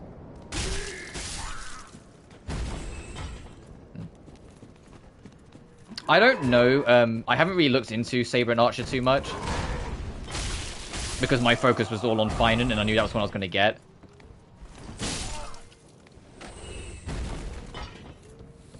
But I can't tell you if like they're better or worse, or like if they're good supports and whatnot. The thing is, if he's a DPS, then no, he's not good for Kevin because Kevin's all about being the only DPS. Finan's whole thing is that he's the only focus. You need him to be a support unit first. And I honestly just don't know.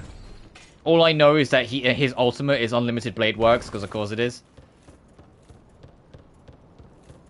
Same as like Saber has like the Excalibur Smashdown. I don't know what it's actually called because I don't know enough about Fate, but I know it's like the big glowing sword that she like brings up and then slams down on the enemy.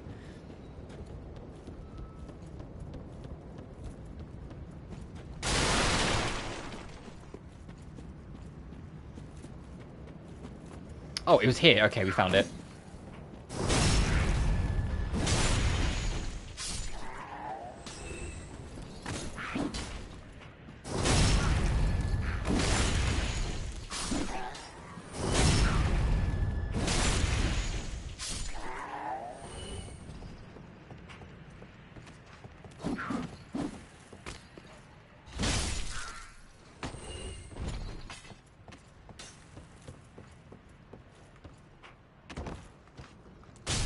I'm also curious if Lancer will be made playable, or if he's literally just there for, like, to say, like, go, hello, in the collab. Like, just have an extra person in it.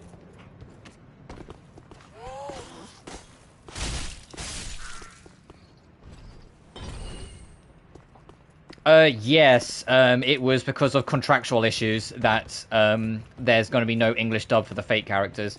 So they'll just default to Japanese if you are playing in the English dub. Which I'm fine with, it is what it is. It'll be funny, and it's like, is that Saber? And she turns and goes, Kare! And it's like, huh? Are you still going to aggro? Can I get in the back of you? Okay, let's get in. I can't remember where this takes us, but he's going to let me hop in, so I'm hopping in.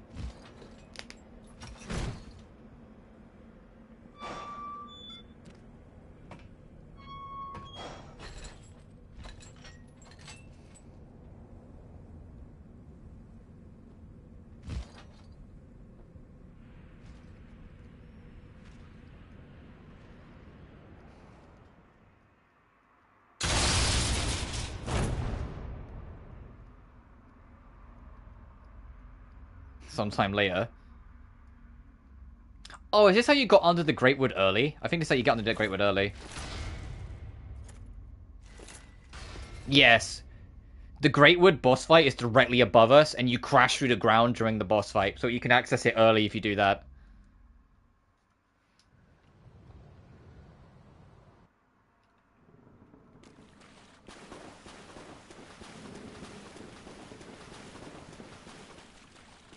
You friend? Seems so.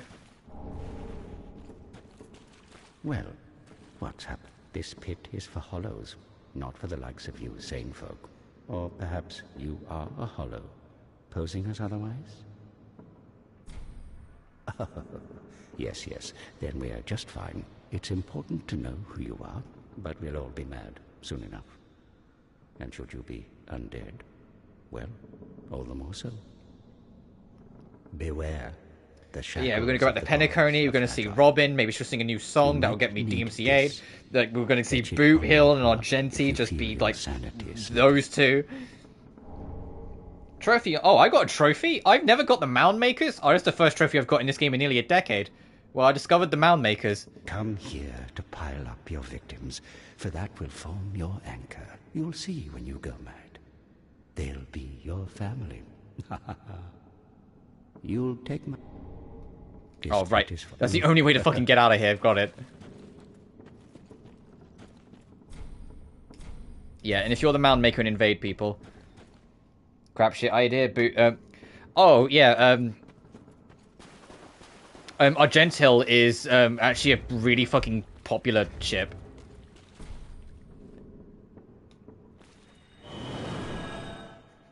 Like, buddy, like, let's be blunt with you. Like, that's actually a very popular ship between the two. Argentil. Ugh. Sorry, my joint's, like, really stiff today. I've had my cod liver oil. Yeah, Guns N' Roses. Yes, I forgot that's what the fucking ship was called. Which is so clever.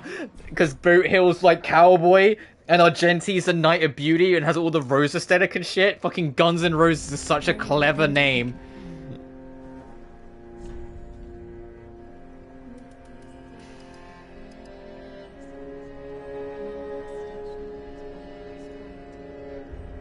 The name, I love the band. Yeah, so I'd love to cover this was related, don't worry. I'd love to do a stream one day covering Burnout Paradise, or just a Burnout game, but all of the Burnout games have like shit ton of copyrighted music, so it's not gonna happen.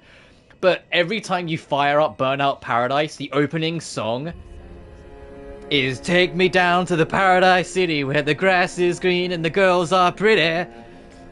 And it's like every time I fire it up, I'm just like humming along to it.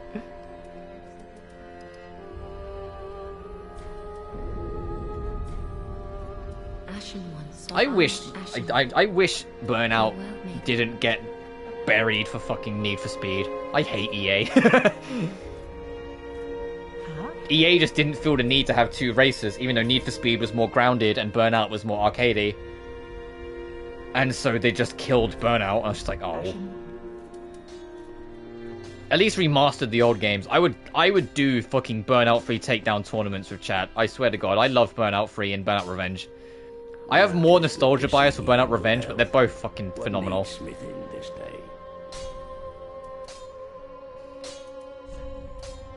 just need one more.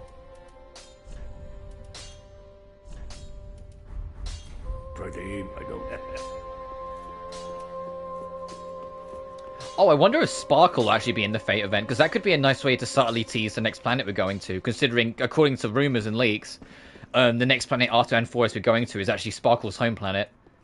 So they could include her in, like, this, being back in Penacony. It's like, oh, she's around, and like use it to, like, not so subtly tease the next planet.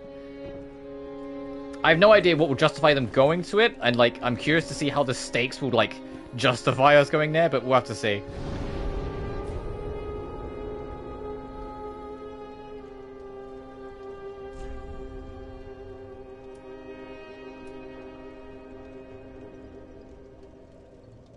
Saber Spark. I love cross-game sparks. Cross-game ships, when, like, they fit.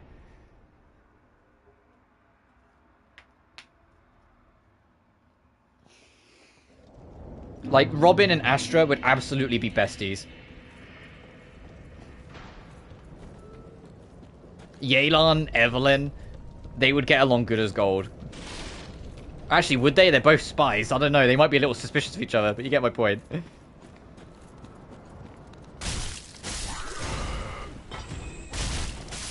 And also, like, Farina would absolutely feel right at home with the entire Express crew. Absolutely. Like, being real. Like, Farina, like, the Astral Express crew, she would feel right at home. She would feel like she's just part of the family. She'd get along with March so much as well.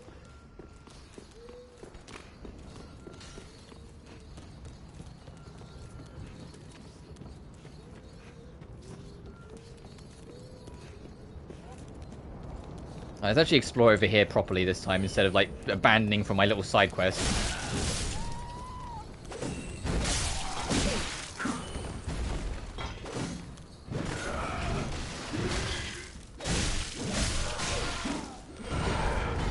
You're still alive.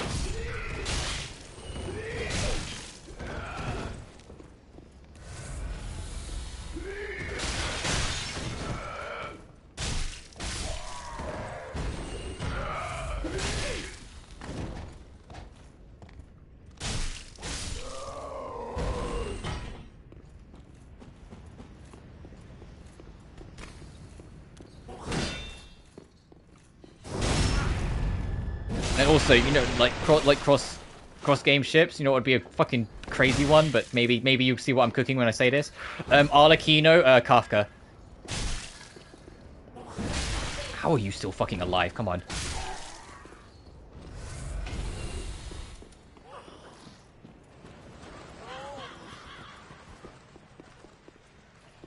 Even though I kind of put Arlecchino in the camp of she likes her baby girls more. Considering, like, her, like, girlfriend from when she was young was this, like, very bright-eyed girly pop. She very clearly, like, at least, maybe not even have, like, even ignoring, like, our headcanons, she at least has a soft spot for Farina, considering she keeps on giving her gifts. And then also, beyond that, you know, Columbina is, like, another... I know she's, like, she might be, like, a forbidden angel demon girl, but she's also girly pop.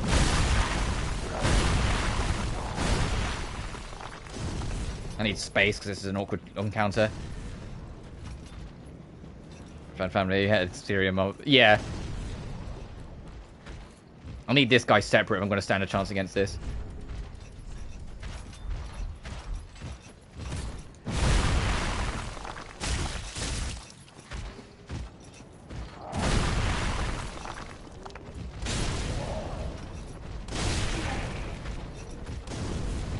Jesus, he's coming!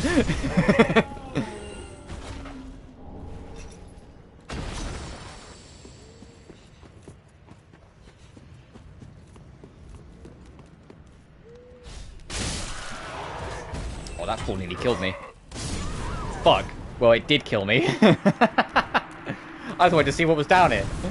Did he just fall off the edge?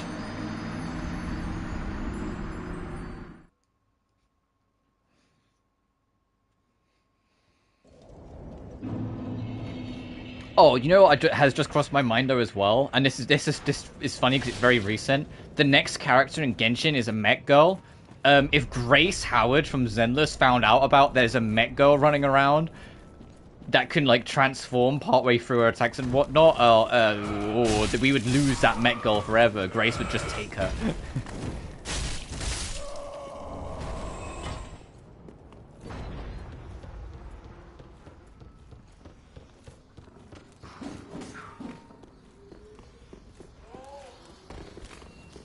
Also, like, Zhongli and Welt would absolutely, like, be besties. They're both grandpas who are a little too lost in their nostalgia. They would have great chats.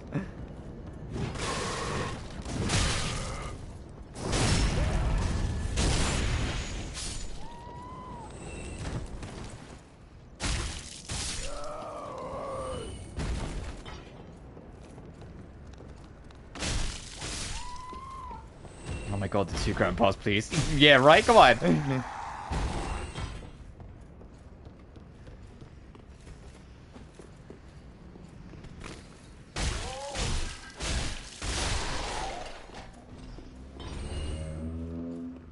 I'm trying to think. Is there really much of like a grandpa-esque character in Zenless? Other than Wise. Wise gives me like an old soul vibe sometimes. Well, I saw his beach costume and I was like, oh, he has like a little sun hat, a shirt, and like some baggy shorts. Yep, that's Granddad. That's Granddad.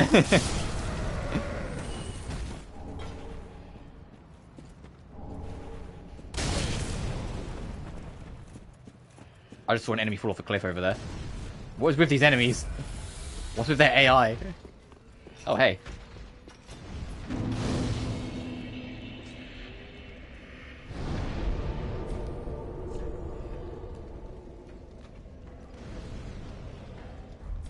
I think so. I need my playable grandpa. Yeah. I mean, technically, we have playable grandma. It's Xingyi, because she's like a mech girl that's been alive for like hundreds of years. She just happens to look like a child because anime. Well, I say that a teenager to be more precise, but still.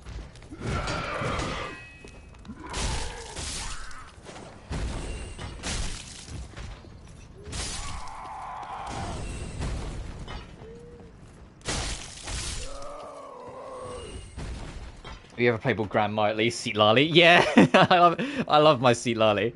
Aha, unkindled. I love my permanently tired book wife. Welcome to my abode. This is your home? Hornix, an old pyromancer, a crow in his cage, as you see. Now, but here we are. An encounter for the ages. I hear the unkindled make for fine vessels. Care to learn some pyromancies from this old man? Ah, most wise. A chance encounter. Since he lied, I didn't get her. Oh no! Yeah, you need to get her. To reiterate, I am Yeah, but Cornix everything's of soul the if you Great don't like. Sword. Yeah, alright, calm it. The pleasure is mine. Yeah, I had honestly probably enough rolls to get C6 Seat Lali, but I wanted Mawika too, so I split it down the middle and got both of them to C2 and both their weapons. If I just dedicated to one, I absolutely probably could have, like, with a little luck, could have got C6, but it wasn't to be. I wanted both, so I managed to get both of them to that sort of stage.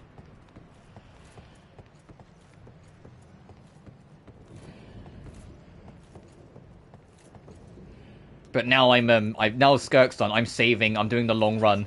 Like, basically all three of the gachas, I'm now in a long run for a character that's way far off. In Genshin, I'm waiting for Columbina. In Honkai Star Rail, I'm waiting for Cyrene. And in Zenless, I'm probably waiting for Orpheus. I say probably because I need to know more about her first, but I kind of want another, I want another Orbal Squad member so I can make the trigger team I'm building work. And she looks really cute. Also, I'm going to go back... can I progress more quickly? So I'm going to go back quickly because I need to go do something, and I'd rather be in a safe spot when I go to do it. So I'll be back in like a couple minutes. I just need to go do something. And I just realized, oh, is that the boss? I think that's the boss I need to fight anyway. Yeah, I'm going to go back. Columbina going to be playable. According to leaks, she's going to be the, like, fit, because there's going to be no Archon that's going to be made playable next patch. She's going to fill in that slot. As in, she's going to be, like, near the tail end of the main Archon story. And it's going to be, like, the first, like, major, like, premium character they release, similar to how they handle the Archons. Anyway, listen, I'm going to be back in just a couple minutes. I just need to go do something. I got a text from my mum saying, did you remember to do that thing? And I went, oh, shit, no, I need to do it. So I'll be back. BRB.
Right, I'm back, gamers. All I needed to do is literally just one little thing. But as I got up to do it, my body went, "Hey, idiot! You haven't really eaten today, and now you've stood up. We're gonna make you know it." So I've had I had a snack as well before I came back. Just wanted to keep me going for a little more. My body just went, "Hey, dickhead, food." So I'm gonna have a proper dinner in a bit. Oh yes, I want to go this way. But yeah, to go back to that, apparently Columbina is going to be like the point, like 0.3 slash, like 0.2 slash 0.3 slash 0.4, around that range in the Nod Cry patches. To like fill in the gap of where an Archon would have dropped if it was another Archon region we were going to. But because Nod Cry doesn't have one, and Snez Naya isn't for another year, Columbina is going to fill in that role. And considering she is, according to leaks, a newborn Frost Moon, a newborn Frost Moon descendant, or newborn Frost, like, there's basically like a daughter of a Frost Moon goddess. Yeah, she's gonna have like that Archon level like authority about her that it will work. But then the question is, since they've been making it, you know, an Archon premium character, and then on the latter half of the patch, like a really important story character, I'm really curious who their really important story character that they will make will be. Is this poison? Okay, no.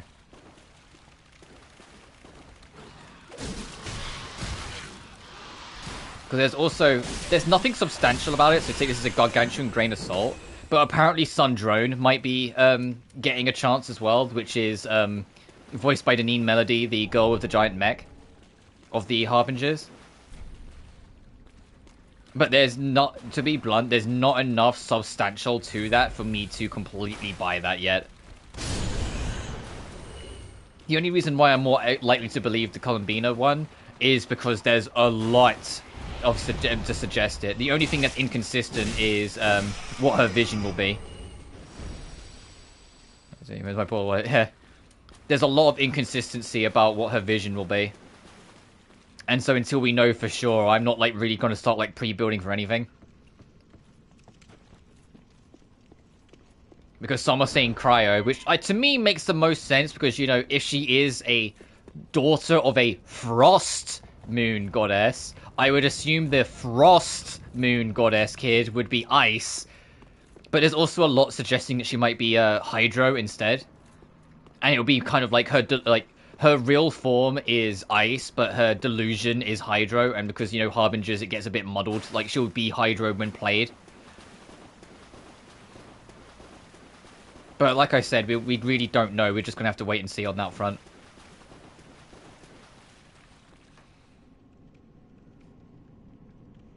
I said I've been missing a lot of Cryo characters. I know you put Crypto, but I know you meant to say Cryo. But yeah, they have been doing a bit of a Cryo splunge.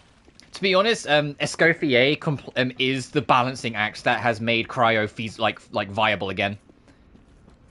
It's kind of insane, how good of a support unit Escoffier is.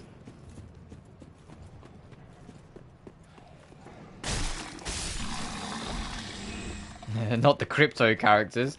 Yeah, like, no, you know what the Crypto character is? It's fucking Scott in Honkai Star Rail. The fucking, like, that one scammer from the IPC that's determined to get us every time.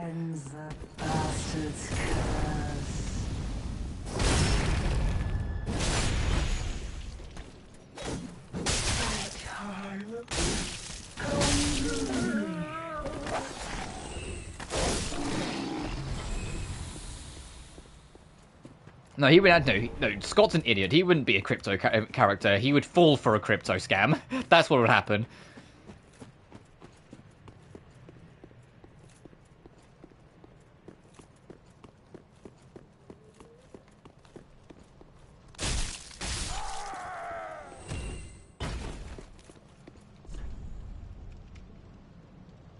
Transporting kiln lights within the belly.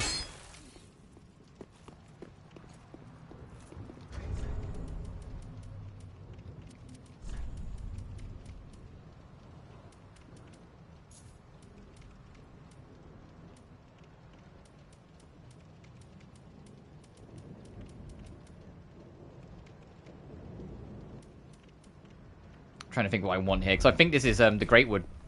Fucking never mind. Yeah, this on the other side. This is the Greatwood, the next boss. Oh, no, I was just getting all ready then. God damn it.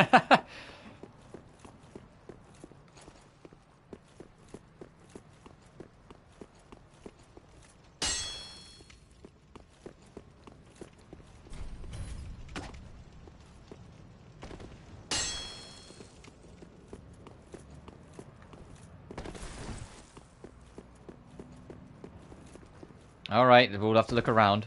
I want to fight all the bosses, so I do want to fight the Greatwood, but for some reason I thought the Greatwood wasn't in the Undead Settlement. I thought the Greatwood was like early on in the forest or something. Because I just don't, or Farum Keep, sorry. Like, I just don't remember this area at all. So we need to find out, fucking careful, how to get into there.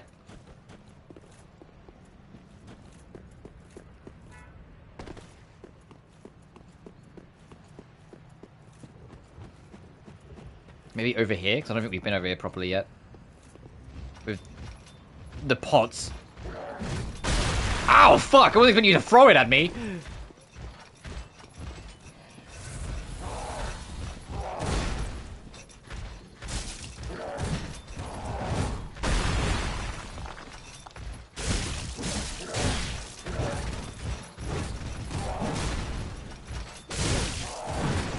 Holy shit.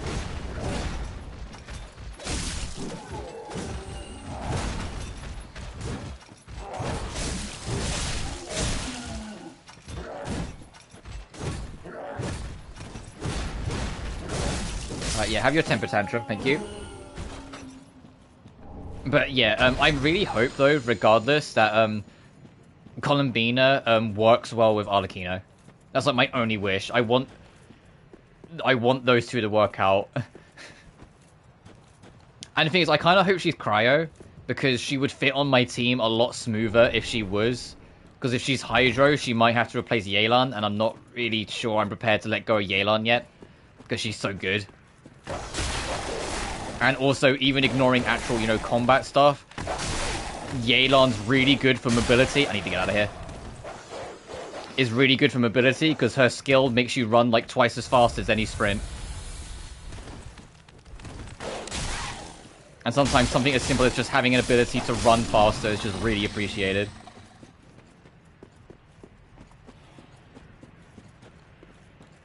It's like the only reason I could never really completely get rid of Yelan. It's just I like the speed boost.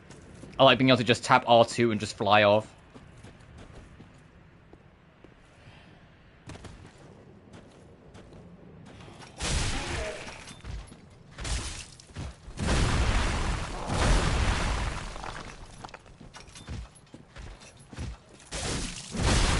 Ow.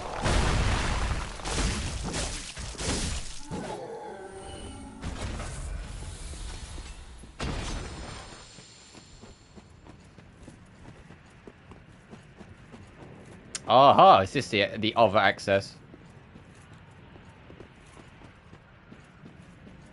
Another one of those unkindled, are you? All you faceless undead, behaving as if you deserve respect. No matter. Heed my words. I don't even use it, but I have Kirara to run around because she's cute. Yes. And she can like turn into a little box cat and go up the walls. You here, in this land of hollows. You're like a frail maiden on the front lines. If, like the others, you're fool enough to play the champion, then go on ahead. Traipse right past the abandoned church. You'll face death. And it won't be pretty. Enough death to leave you broken. Time after time. If, like the others, you'll think go...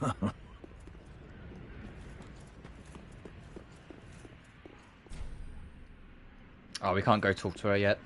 Oh, I know her side quest. Hers is like if you buy all the good spells, she becomes a maiden. If you buy all the bad spells from her, like she eventually goes mad. And this guy will attack you for it because he's his guardian. Poking around in cells, do you? Well, she's a lost cause. My firekeeper. All this, she's beyond. The woman's a lot. Couldn't even become. She's beyond.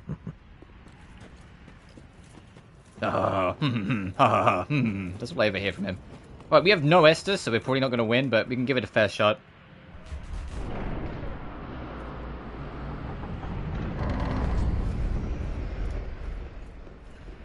Unless they're gonna, you know, like, be really nice and give me a bonfire. Oh, hey!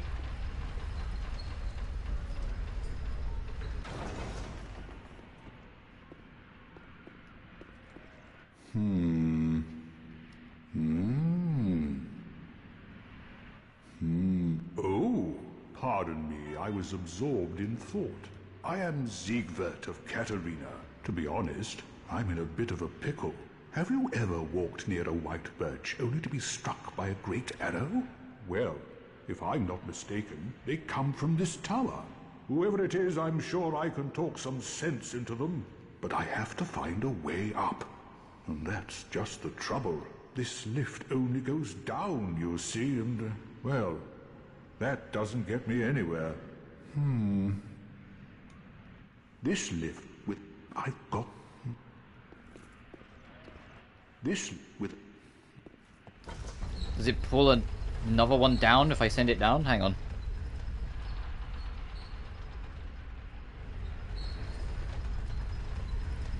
Yes. This lift with... Hey, idiot. See ya. Oh, there's something to land on there. I'll have to keep that in mind when we go back.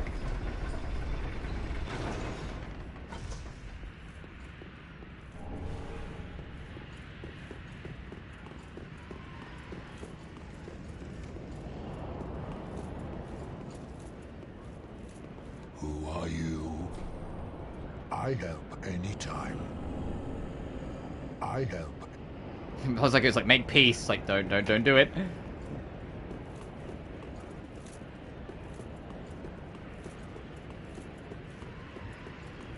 Nothing else up here? Alright, let's go back.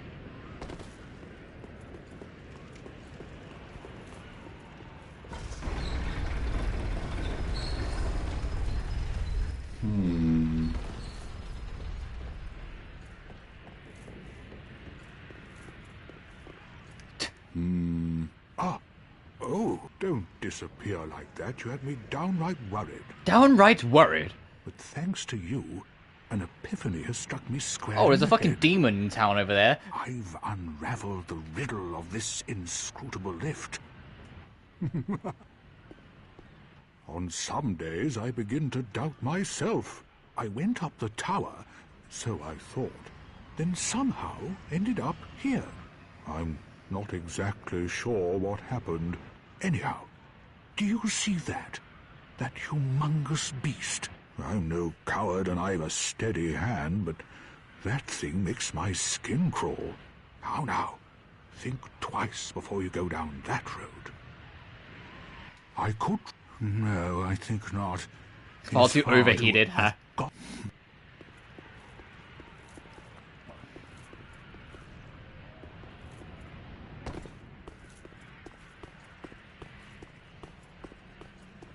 Well, I have like no Estus, so I'm kind of hoping there's like a bonfire or a shortcut back to one before I get too close.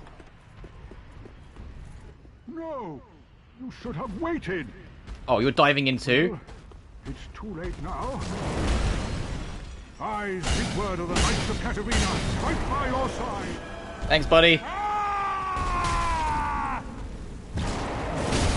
Ow, holy shit.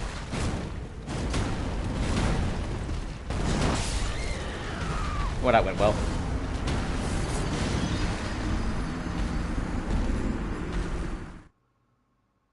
I wasn't even going to like try and dive in. I was just looking. You no.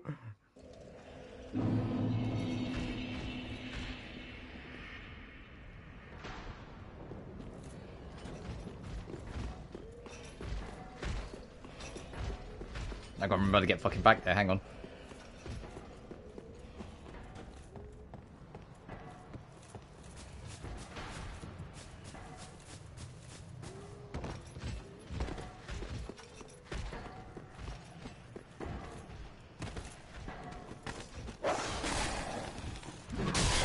Bitch.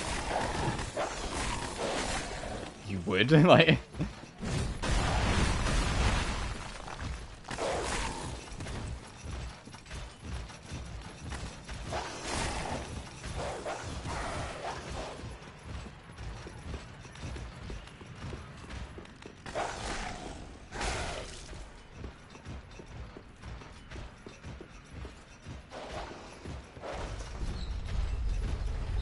Oh, that was to go up. Hey, fall in the gap, why don't you?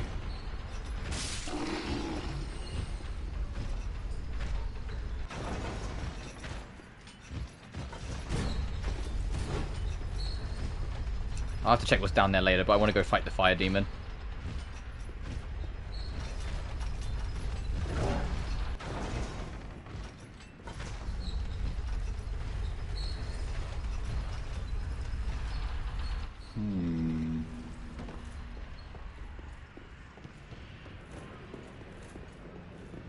I could try.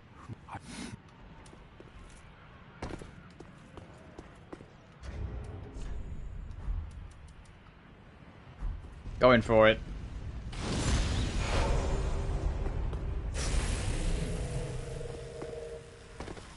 Alright, come on, Sigvard. Let's you and me. No.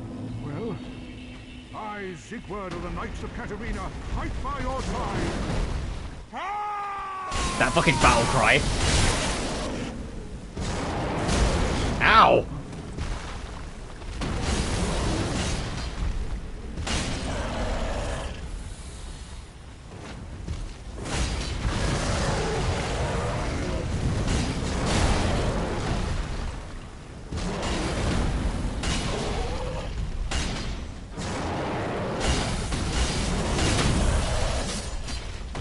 Got it. And he's gonna immediately just sit his ass back down. That was quite a performance. But you mustn't get in over your head. We unkindled must put our duties first. But, for the moment, we've a toast to make. A Sieg brow. Your valor, my sword, and our victory together. Long may the sun shine. Toast.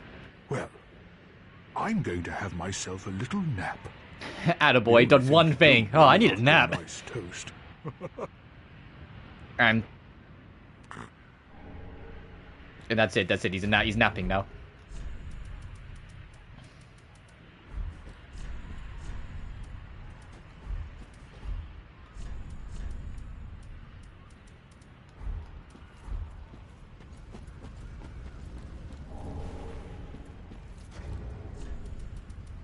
I'm also like super curious, like going back to the Genshin talk. Now we just survived that demon.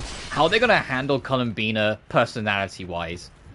Because ignoring like the hopium that everyone like hopes she's just gonna be like a biblically accurate angel, I don't think that's gonna be how she'll be. It'd be nice if it was, but I doubt it. I think a lot of her, like, we have to work with what we know. Child is genuinely scared of her. Scaramouche says don't go anywhere near her, but Arlecchino thinks she's a very special and unique person. I think she's going to be someone, like, if you get on her good side, she'll chat your ear off about, like, various subjects that are, like, beyond your comprehension. But if you're on her bad side, she'll, like, torture you. Like, that's the vibe I'm kind of getting. Like, if she doesn't like you, you know she doesn't like you.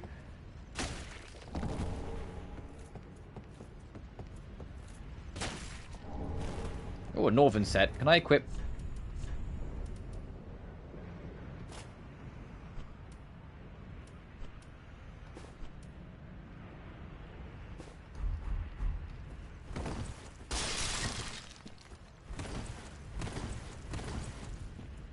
It's still a decent roll.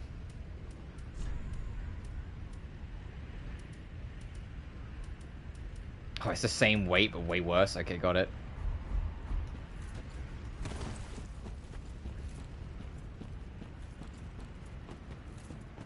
I think she's gonna be like all cutesy, but in like a split change terrifying. Yeah, that would be cool. She's also, we have to acknowledge them, one step above Arlecchino on like the on the Harbingers. Hey, can you tell which one's alive? The one that's got lighting on it. So like she's gonna be stronger than Arlie. So how are they going to reflect that, considering Arlie literally did a domain expansion in her fight and pulled us in front of the Crimson Moon.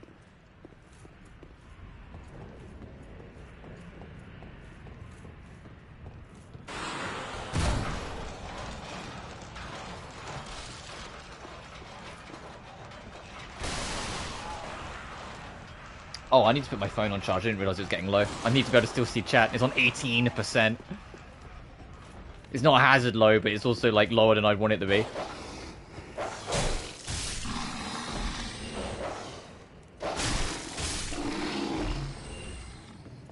That chain's curling away, so this isn't a mimic.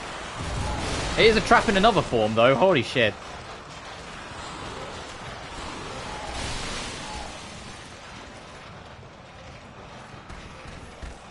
Oh, sorry, am I interrupting something?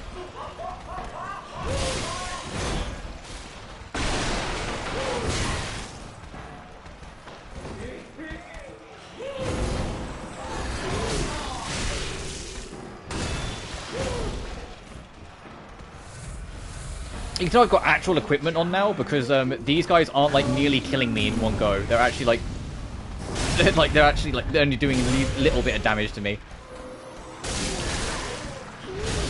I'm also curious if we'll get to see Columbina's eyes because she has her eyes closed and everything.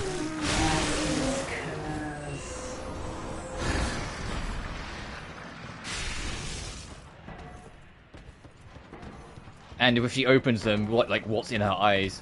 Like, I don't want them to just be like, oh, they're just like red eyes or something. Like, no, be like crazy. Oh, Flynn's ring. Lowering equip load increases attack. Oh, okay. Oh, I should probably just equip all of them at this point.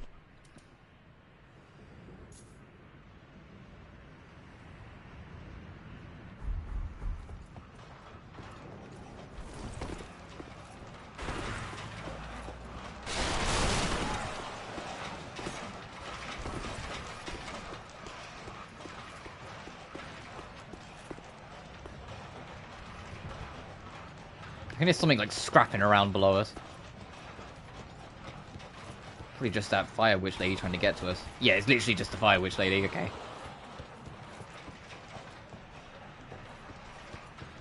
I need to try and get past her because I want to get out of it. Oh, it's not just her, it's all the legs.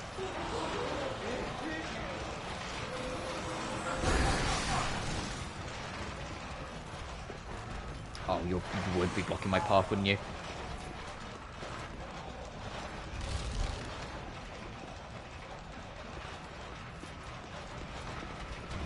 I think this is a Homeward Bone situation. You know what? I've got 11,000 souls. Let me just go home. I don't want to die here with all those souls. The trouble is, I've got my drink in the on the corner of my desk, but it's just narrowly blocking off my souls from my eyes. So I keep on forgetting I have this many souls and just keep on diving headfirst into danger when I shouldn't. I should be going back with all the souls I have. Very well. Then take no. How many levels can I do? 1, 2, 3. Okay. I'll just make this 25 then. Farewell, Maid of... Oh, didn't we get another... Hang on. That is what... I did. Prithee, be careful. That is what... Prithee, be careful.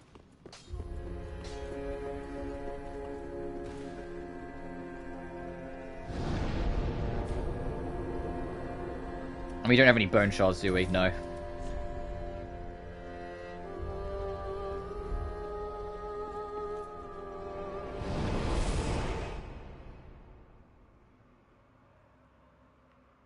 let me put my phone on charge.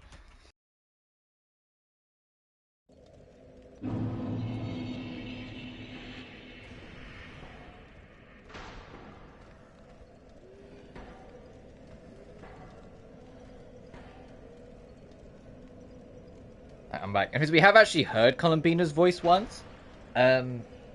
She was actually the one that asked Totore, you know, in the Winter Night Lazo that showed off all the Harbingers, like when we first met them. She was the voice that asked Dottore, where's the version of her in the prime of its life? Where's the version of him, sorry, in the prime of his life? That softer voice, that was Columbina's voice.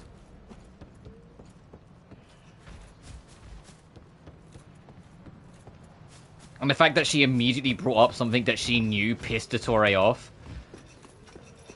And just did it anyway without the slightest care in the world. It's like, oh, okay, you know, she knows she's powerful.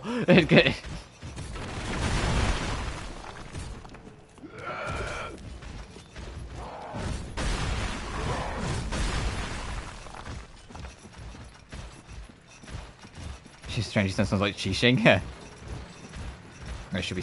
Yeah, I think you're right on the whole cute but terrifying, because we know she's a half angel. We according to the leak, she has ties to a moon goddess, which is, you know, like the hot shit. I did say I was going to check down here, so I guess we can do that. And there's something about like the gentle, quiet ones that tend to be like absolute nightmare people. That it's just like, ugh.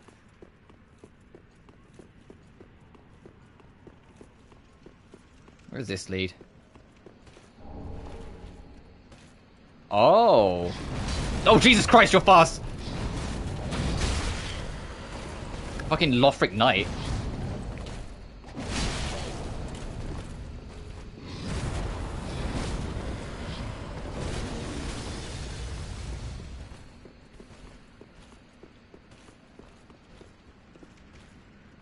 Sure, that would be it, yeah.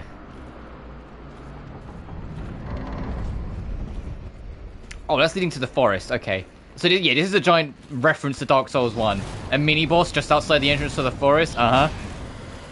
You're gonna drop, like, a good Titanite chunk or some shit? Or Twinkling Titanite when I beat you? If I fucking beat you? Because, oh...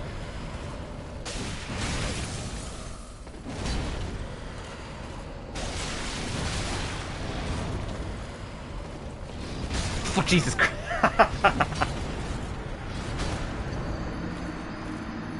Oh, fuck, it's like Artorias on crack. Well, we don't need to go that way first yet anyway. We need to go up. Well, I say need. I want to go up first. The forest is the next major location, but I don't want to go there yet.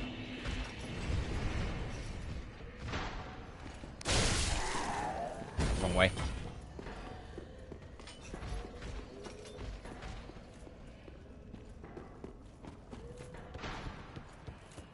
But I'm just excited in general. I like Columbina. There was three when Winter's Light Lazo, there were three harbingers that really caught my attention. And it's funny how they've like been appearing in order. It was Arlecchino, then it was Capitano, and then it was Columbina.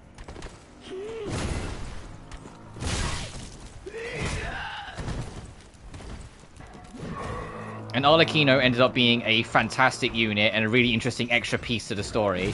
Capitano was like the best written character of Natlan, next to Moika. But then Moika gets Archon advantage. I want to see Pantalone too. Emo Baizu. Oh, the banker, yes. A half a day should be given in mourning. Merely half a day? Like, come on, dude.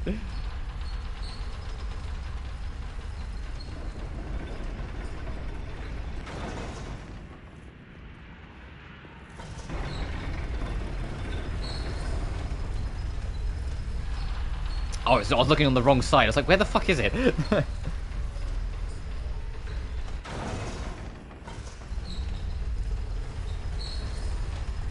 So I'm interested in all of them. I think all of them are interesting to different extents. It's just which ones I'm more interested in. I think the only one I'm kind of whatever with is the mayor. I forget his name. I think it's like the rooster. The one that's like super tiny. Like the mayor Sneznaya. Like he's the only one that I'm kind of like, yeah, whatever.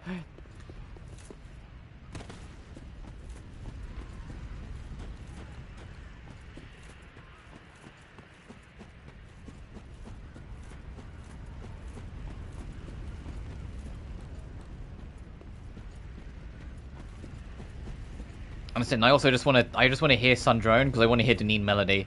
Deneen Melody is such a wonderful person, and it's going to be so funny hitting Rotten Dollheart from Death End Request 2. Voice a villain. Is this for a dead end actually? Hang on. I was floating over here to explore more, but I feel like this is the end of the road.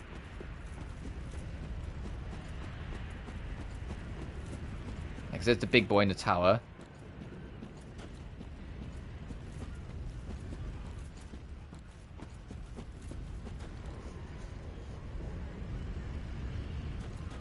I don't like him though. I hate Dottore too. Yeah, I hate Dottore is a fun character when you're dealing with him. I hate him for what he's done. Man was literally just kidnapping kids to do science experiments on them, and tortured the ever-living shit out of Coley from a very young age. Can my phone stay put, please, so I can read chat? There we go. And the fact that we're going to, like, his fortress in Nod Cry means he's probably going to be very prevalent in the next story arc regardless.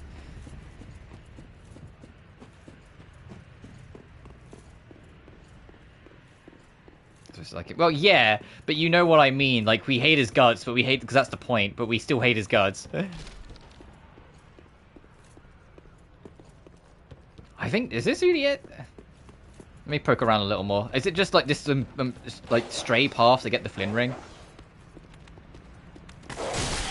Ow.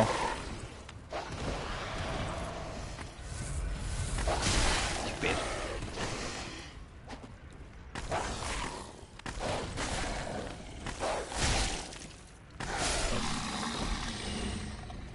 There's a mustache twirling, yeah.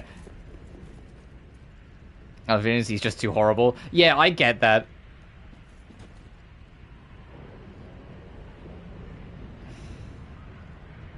Kafka vibes? Do you mean as in like actual Kafka, or do you mean HSR Kafka? Because if so, then no, because Kafka isn't the mustache twirling villain. She's very morally grey, but she's actually trying to help us. But if you mean like the real person Kafka, then I don't know, because... no, the real person that Kafka's name is inspired by, I mean. Oh, Kefka from 6. Oh. Yeah. Yeah, that one. Yeah, I'll give you that. Kefka from 6 is a complete psychopath.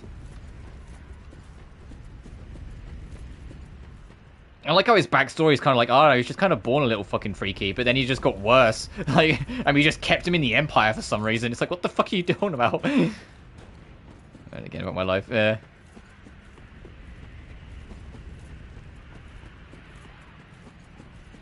No, apparently he was already kind of deranged, but they did like a bunch of science experiments on him and he got way worse. And I was just like, well, you only have yourself to thank for that. Well done, Gestalt. How do I get out of here safely? I might have to bone. There doesn't seem like there's anything else here. I just wanted to double check. I'm not sure how we get into the fucking the Cursewood boss then. I mean, there's other areas we can check, so we can, like, we're not entirely done here. But I know that's like the next boss we can do, and I want to fight it. I'm eager for a fight. There's a police car going up on the road. You know, in theory, that he's not. It's not a theory. He straight up admits it in the game several times. He relishes in his belief that nothing matters and everyone should just die. The game ends with him getting all three of the main things he wanted, which is make everyone's life worse, destroy the world, and die. And you kill him, giving him his last thing. All he wants is to get power to make everyone's life miserable so they agree with him that life isn't worth living. He's the ultimate nihilist. He's a nihilist with power, which is terrifying. That's all he wants. He wants power so he can use that power to make people's lives miserable. So they can be convinced that life is meaningless, like he believes.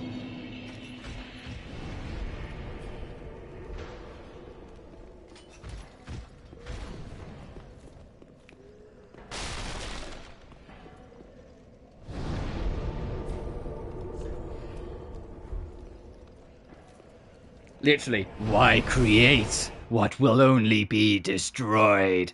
Why cling on to life, knowing you have to die? Destruction is the only thing that ever made life worth living.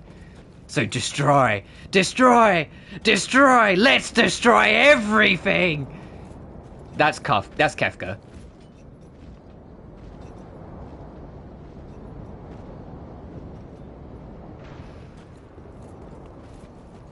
He didn't say anything, not because of honor, but because he had nothing else left to say. He put everything on the line, believing that nothing was worth living, and we've continued to fight through him, and we granted him the one thing he wanted, which is death to end his nihilistic life. He already laughed when we destroyed his entire tower, destroyed his devil, the creation, and met him there. He just laughed because he just saw it all as pointless. He, like, I don't know, I hate to break it to you, I don't think it's like a matter of, there are certain aspects, sure, you maybe discussed, but I don't think it's a matter of he's not secretly a nihilist. No, he's the ultimate nihilist. Everything he did was to fuel that nihilism.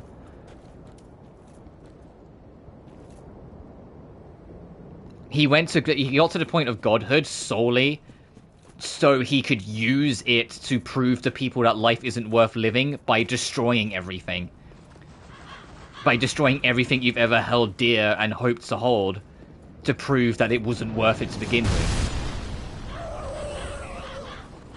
Everything goes back to the fact that he is just a vicious, sadistic nihilist who wanted everyone to suffer and believe that life was worthless. No, it's literally what he does. It's literally him. I don't know how to tell you on this one. It's not. This isn't like. This isn't as up for discussion as you seem to think it is, buddy. And I mean this with love.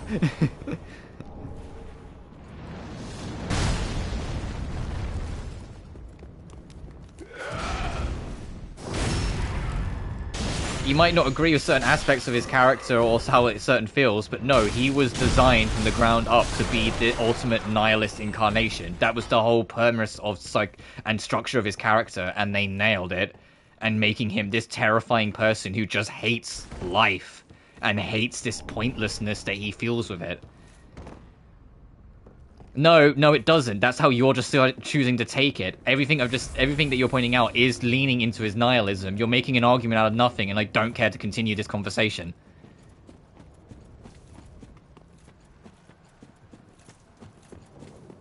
You're radically misunderstanding a character and then deciding I'm wrong because I'm challenging you on it. That's not up for debate.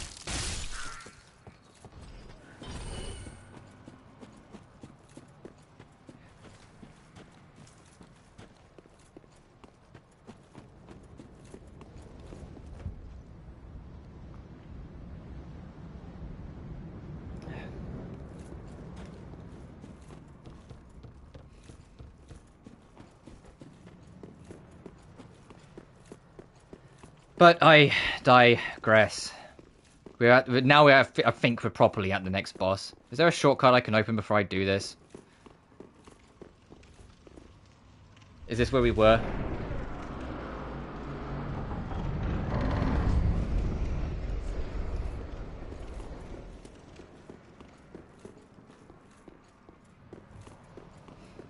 Yeah, this is our boss in the corner over here.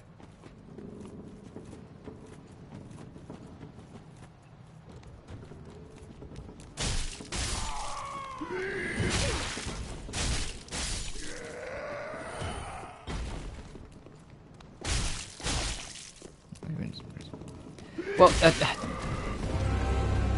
one man, to be blunt, the easiest thing is sometimes it's not a matter of saying you have to be my yes man, because no, I hate that. I love discussion. I love people saying, oh, by the way, no, I think it's this, yada yada. My point is that sometimes when I say I know something, please trust me in saying I know this thing. Not everything needs to be this multi-layered discussion. Kefka was a monster that they decided to design in the mid-90s. Of a man with the sole focus of being the ultimate nihilist. You can argue about how successful they was, but to argue he wasn't a nihilist is just factually incorrect. That's my point, and the fact that that's where the argument was going is where I lose patience with it, because I'm just not interested.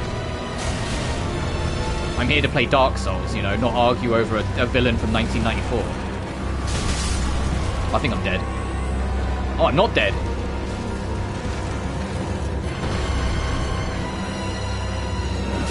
I need to deal with these extras.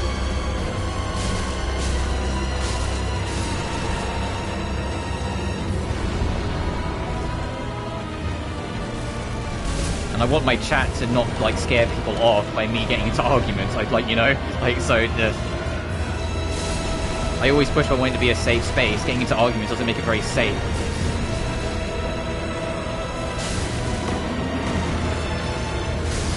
Anyway, the gimmick of this boss and why it's not as good as some of the other ones is you need to destroy the bulbs on it.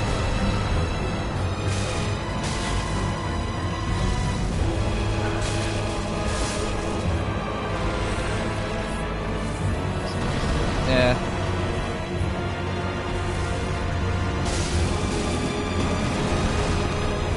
And the problem is, I know, like, a lot of the time, I end up engaging you because I know it comes from a place of caring. It's not a matter of you, like, just trying to start shit. It's you being interested and wanting to show it. The trouble is that there's a line point that sometimes, Jesus, that I think we end up, like, getting lost in the source in, shall we say.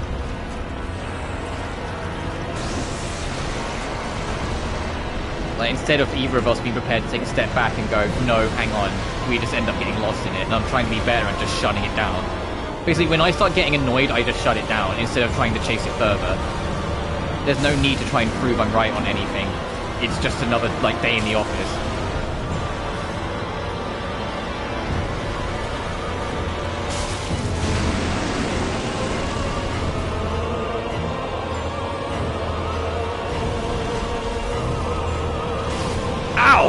Fuck, where'd that hand come from?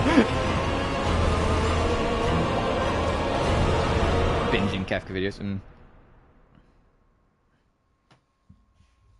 So there is nuance and things to be discussed about the character, but it's just like the discussion was going to a point of the character that's like uncontested, and then you were trying to contest it, and it's like eventually I'm just like, what are we doing, you know?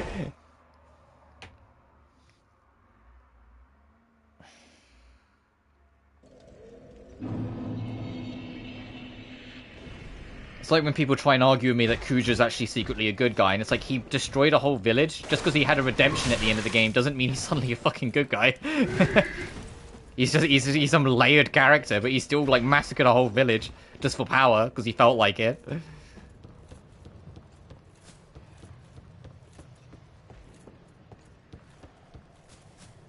And don't get me wrong, I love that pretty boy, but he's not good. He's not a hero.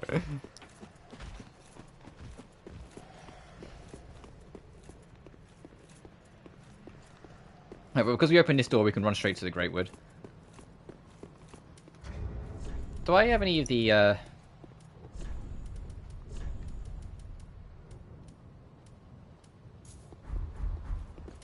think these one, the full resins last longer, so I'll use this. Because I mean, I'm taking a wild fucking guess, but I think the tree demon will be weak to fire.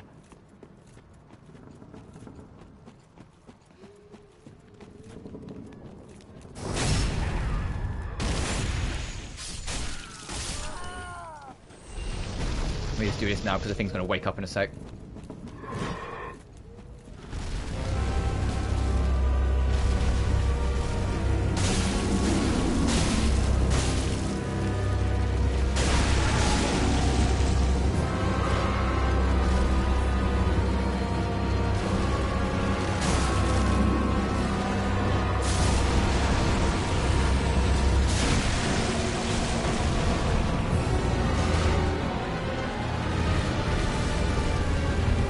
No, don't put another one. Fuck, I'm waiting to heal. Oh, well, I just wasted one.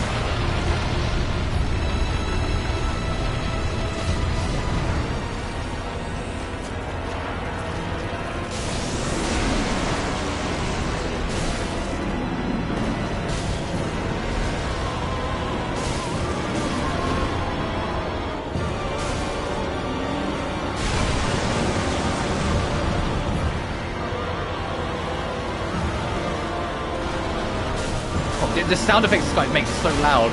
Ow.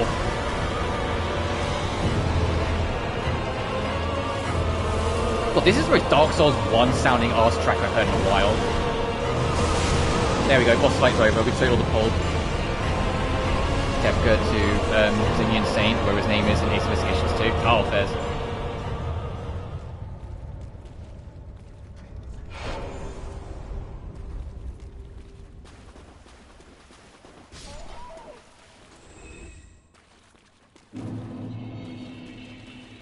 Oh, I forgot the mold maker guy dies when you fall down here. Like, once you're done here. That's what we just heard.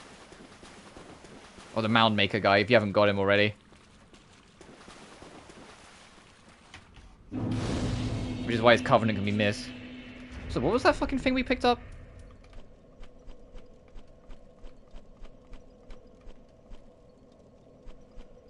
This. Make soul transposition. Oh! This is so we can get boss souls. And get boss weapons. Yeah, let's go home.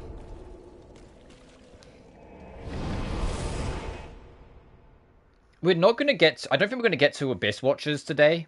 But I want to at least get to do Crystal Sage today. So the next major boss we need to work on when we next start it up is the first Lord of Cinder we need to kill. Welcome, speak. Because the Lord of Cinder fights are insane. All of them. I said the Yorm one's kind of like gimmicky. It's not as good, but all the rest of them are fantastic.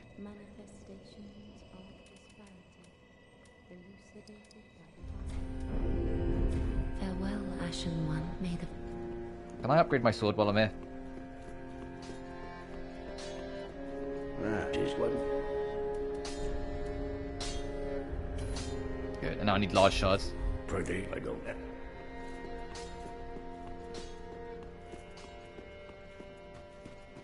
Actually, before we leave, you know what I should try and do?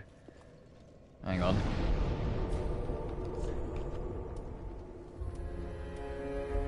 Let's go fight the giant crystal lizard that I abandoned at the start of the game. Now we can fight it. Well, reasonably fight it.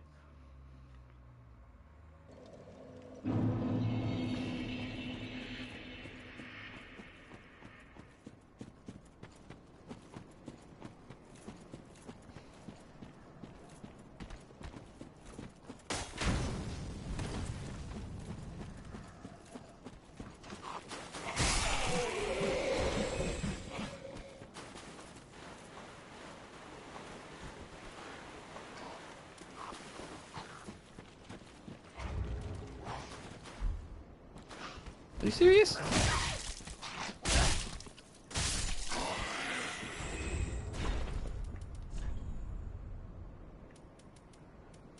Put the little one on.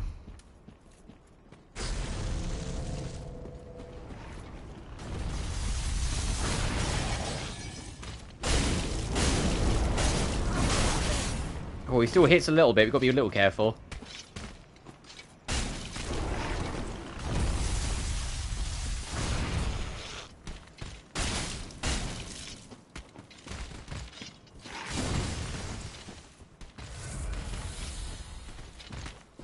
You see how the little one's already worn off? The fire effect. It doesn't last long at all. You put it on quick, but it wears out quick.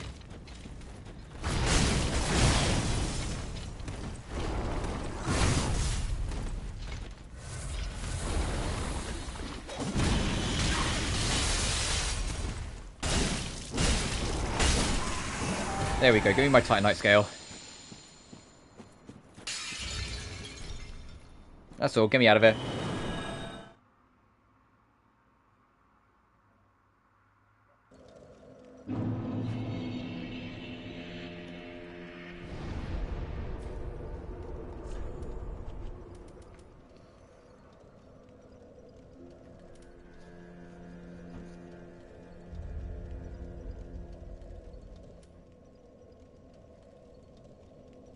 Trying to think what's the closest way to get to the forest now.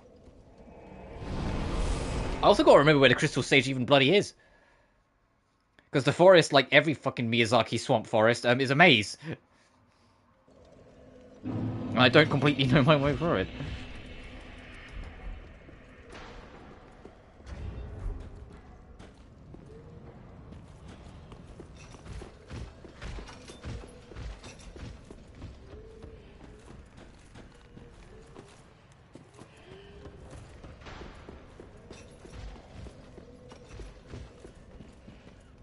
I still need to play the, since you mentioned it, the Ace Attorney investigation games. I only know them from their music, properly. Because Investigations 2 has a great, like, pursuit theme. That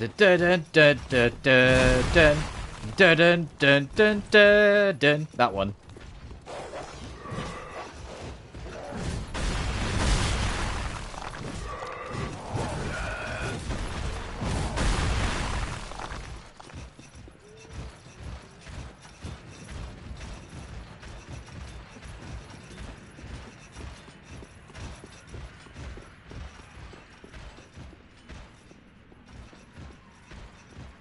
Is it gonna go up or go down? Down, okay.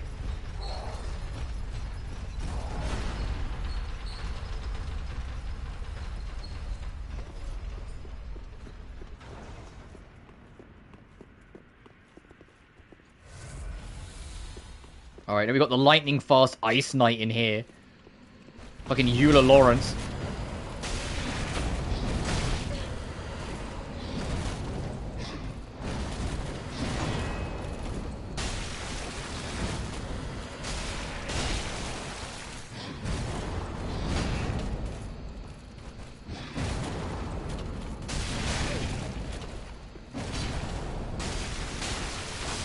There we go, jeez. You gonna drop a twinkling? Oh no, an ethereal straight sword.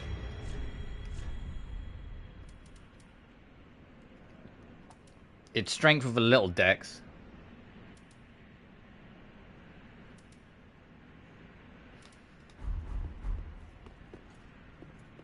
Eula's looking a little, yeah. This is Eula after, like, she breaks up with Amber. That's why she's lost her mind.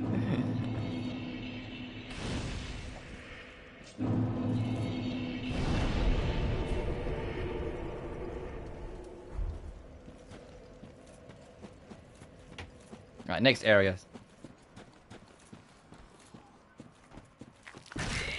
Oh. I need you to not do that, buddy.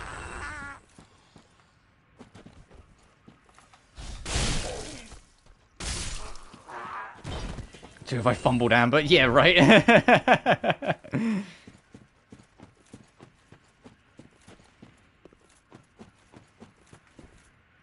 It's funny, like I'm not. It's. I think I've mentioned this before. I'm not like that. I'm nostalgic for Mondstadt, but I realized it's not that I'm nostalgic for Mondstadt. I'm nostalgic for the cast.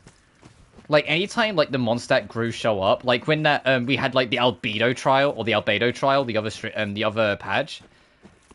I was just kind of smiling, seeing the whole gang again. I was just like, oh, look, there they are. But actually being in Mondstadt, I was just kind of like, oh, here we are again, sort of thing. Like, it didn't, like, kind of, like, click with me in that way. Like, the humble beginnings. When we didn't know any better. When people said, oh, but the meta was D-Luke. And that was it. For Leeway, I love the cast so much. Yeah. Oh, the Council of Lesbians? Yeah, I love Leeway. Because, come on, it's Ningguang, it's Ganyu, it's Qixing. Beto's in there somewhere, too.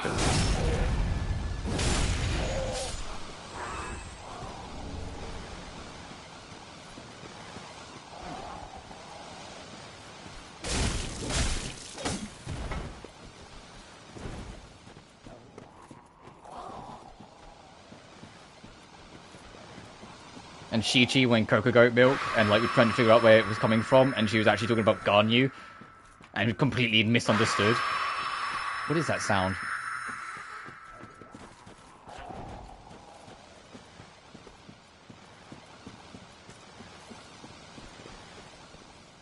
Oh, you're still alive. Oh!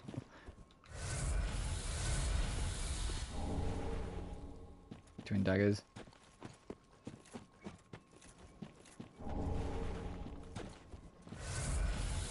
Hi. Let's calm down.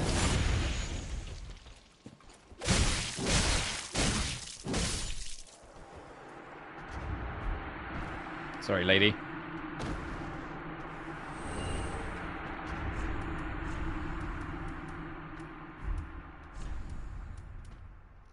Ooh. A lot of physical resistant drop, but I'll keep that one in mind for the elementals.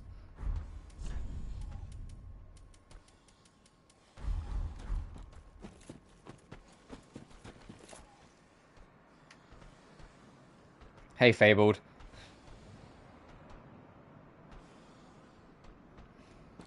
I feel like you made a very similar pun to that last time. Where it was something to do with a bar pun. Also, hey Fabled, hope you're doing well. I get nostalgic for Inazuma a bit as well, but that was just because I remember the hype cycle building up to it as well so fondly. Where it was like the first new region, it was 2.0, you know? It was the first new region since launch, like we've been waiting it for ages. I remember the hype cycle for it. 10 out of 10, say it isn't so. I know, it wasn't the exact same pun, but I'm sure you did like a bar-themed pun last time you were here, Fabled.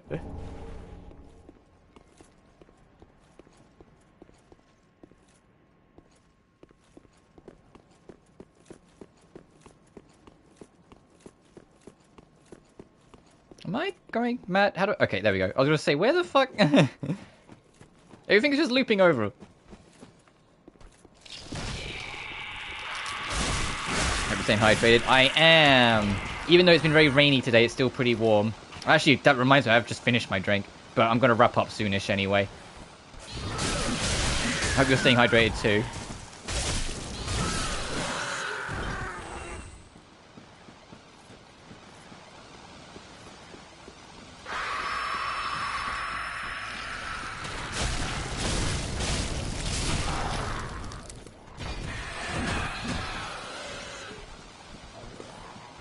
Hey, Grand Priest dickhead, stop that. Stop summoning the Horde. Because I want to try and fight the Crystal Sage and make that the last thing we do. And then next time I stream this, the next thing we're working towards is the first Lord of Cinder, the Abyss Watchers. So we've got a good starting point for the next stream, is that we're going straight for Abyss. And also off screen, I'll go back to older areas and try and see if there's anything I've missed and clean up, because I know I've missed a few things.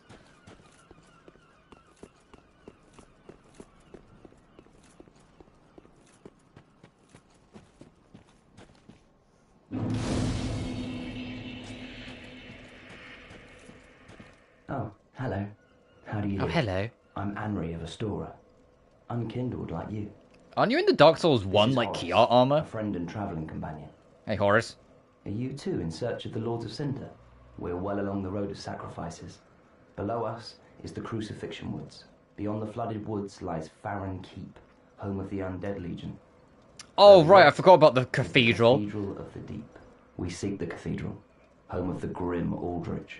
We may go our separate ways now, but we are both seekers of lords. I'm off to work. Good luck getting to the crystal. Thank you. You take care, Molly. It's good to see you. One may find the other in a time of need. May the flames guide your way. Also, oof, working on a Sunday. I'm glad, like, that's like the one thing I managed to get away with.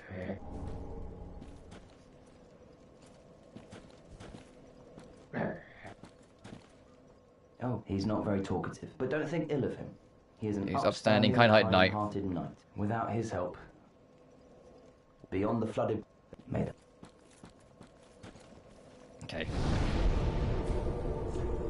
The Halfway Fortress. I'm going to go home, because I also want to talk to that guy that asked us to pass along the blue stone ring to the girl. Because I think we've got the thing that proves that the girl died, so we can't.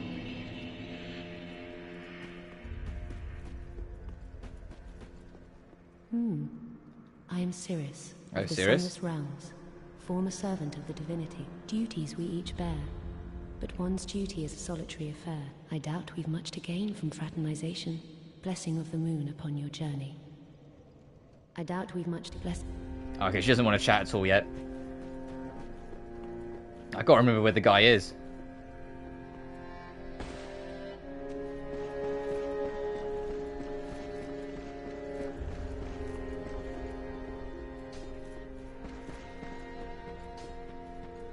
Oh, I see him.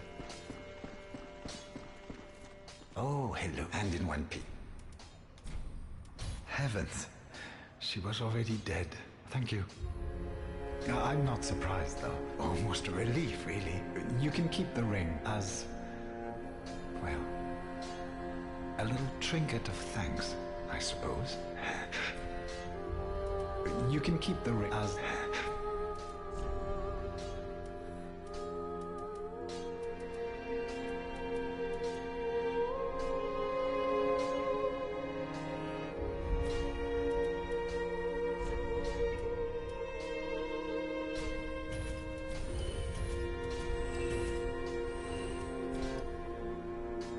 The fading's also tiny. Goodbye. Oh, this... I don't have any larges, so I'm not even going to bother. We'll just spend these and go. Welcome us. Very well. Then hey. 2 levels. Let's get this up to 15. Have a bit more. Farewell, Ashen One. May the Stamina.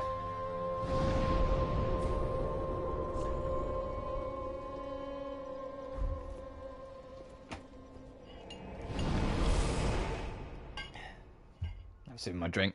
I had a little bit left. I thought I was out.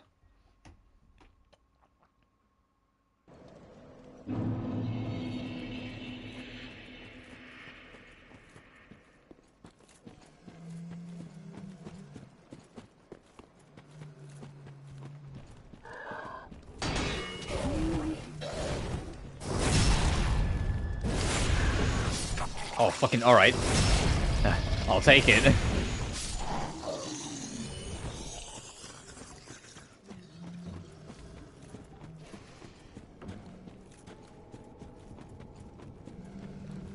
But it wouldn't be a Miyazaki game without a fucking swamp, so here's our swamp.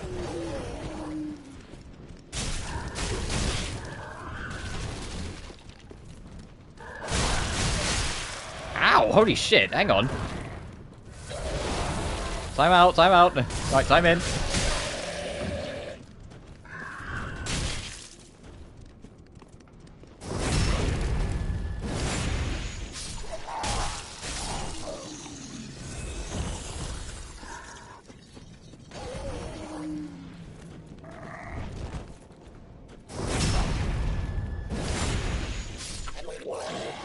Blah, blah, blah, blah.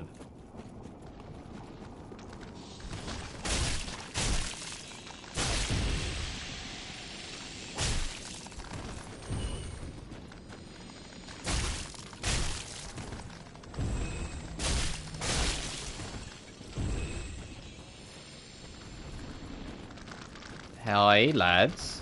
How we doing?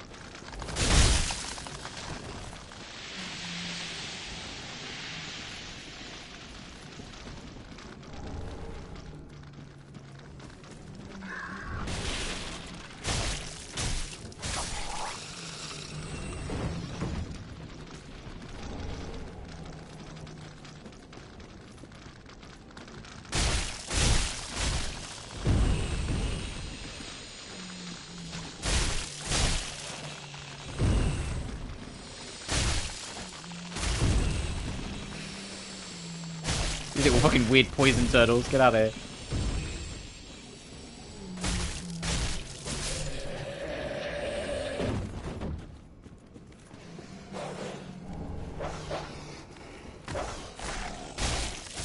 There's another dog.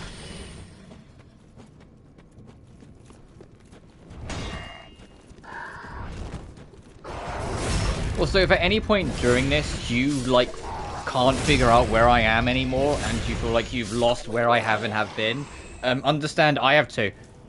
I just kind of wing it in this area. I have no idea where I'm going.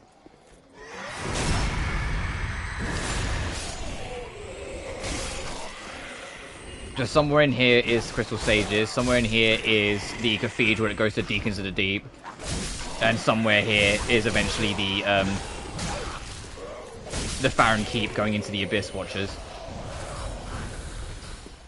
Oh, this is Psycho Mage. Look at him go! Stop it.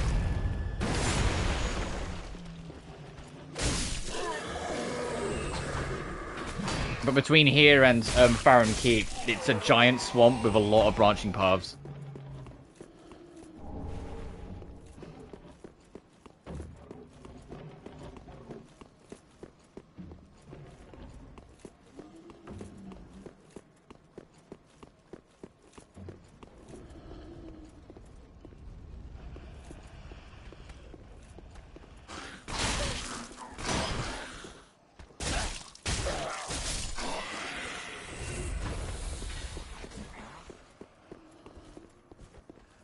This is like a trap.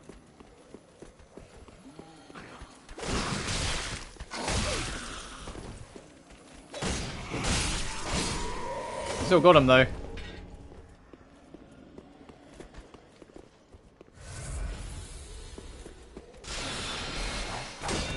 Fucking Grand Wizard up his own tricks back up there.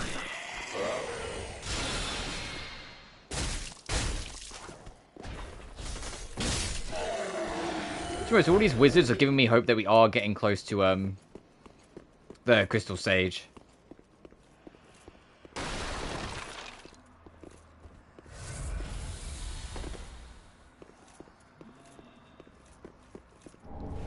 Another Ring of Sacrifice. What's this say? Warriors slumbers ahead. Oh, is this for a thing?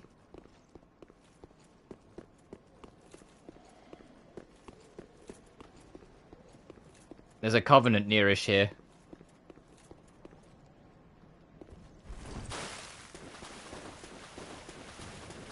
Oh, yeah, mind the giant enemy crabs, though.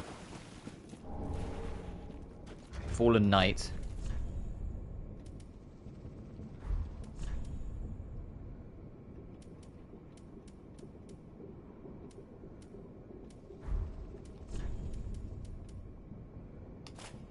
It's universally better, I can't really ignore it.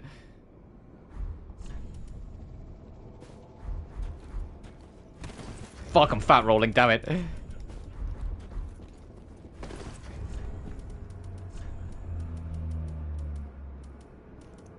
Yeah, that's too heavy. Alright. You win this round.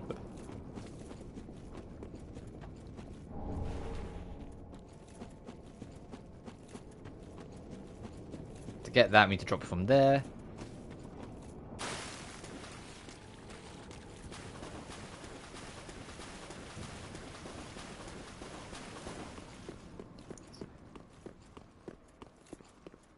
Oh, okay, I see.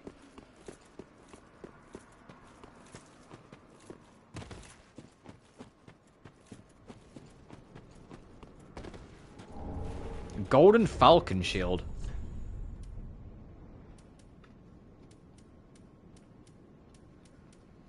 Oh, it's kind of whatever.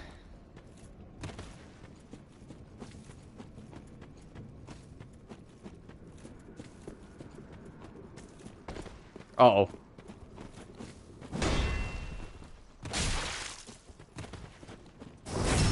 Oh, there's multiple of you fucks? Uh-oh.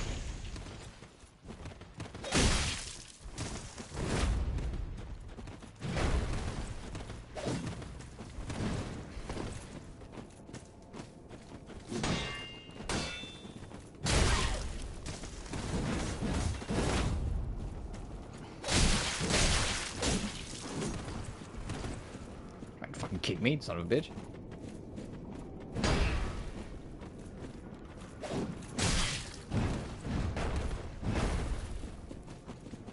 I need you two to divide and conquer a little bit more than this. Not overlap. That's not what I said. Not overlap animations. Fucking space out.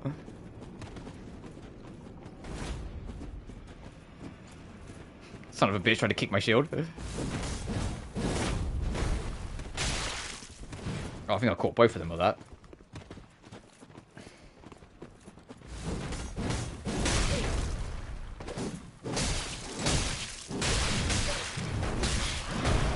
Oh.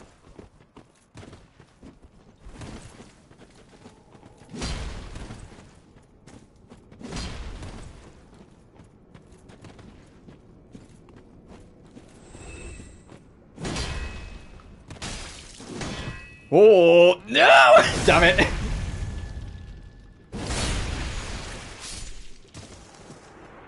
My stamina broke, so he just got the free repose.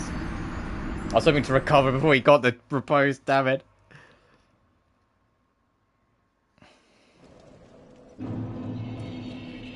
Alright, now I get to play a fun game of, how the fuck did I get there?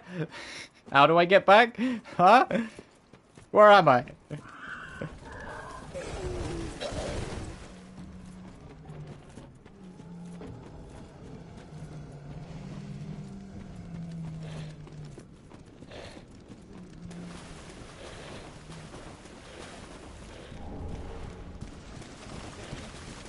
Don't mind me, giant enemy crab.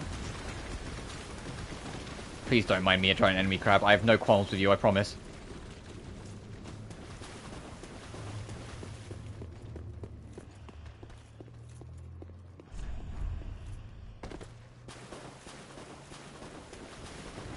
Oh, fuck, here he comes. Oh, boy, he coming.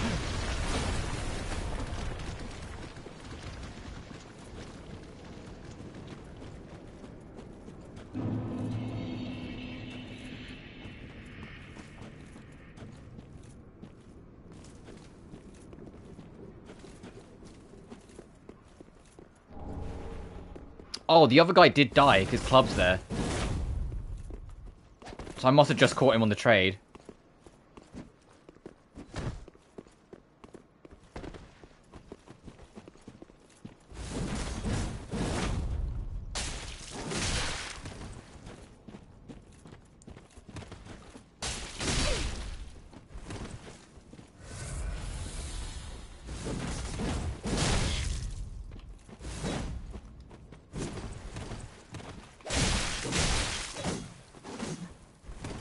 Yeah, I can also do spins and shit.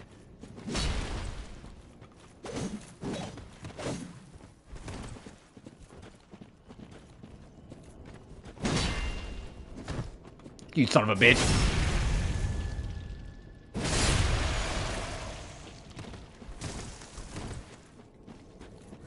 But you can see the smear. You can look over here. You can see the smear of my blood.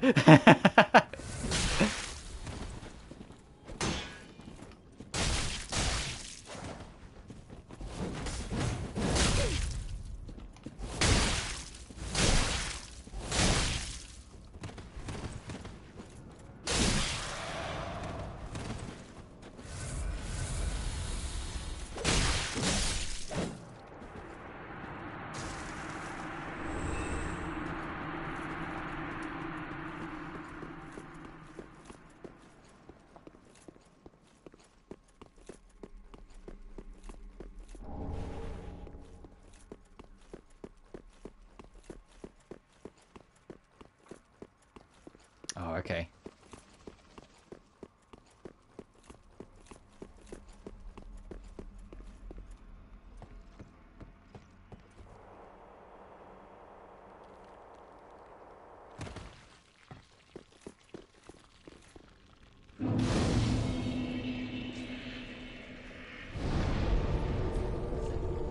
Oh, we're at Farron Keep. Okay.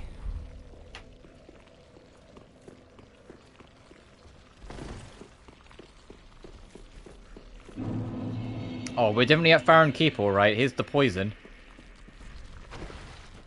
Yeah, extinguish the flames and you can go fight. Okay. So we've gone past, I think, Crystal Stage. I'm going to go back to the halfway fortress and start looking around elsewhere. Because all that poison swamp, I'll do that next time.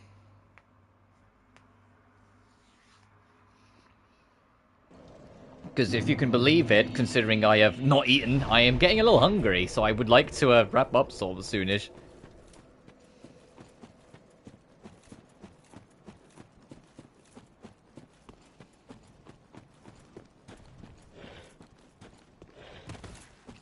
So I'll just try and go this way around instead and see if I can find another path. Oh, hey.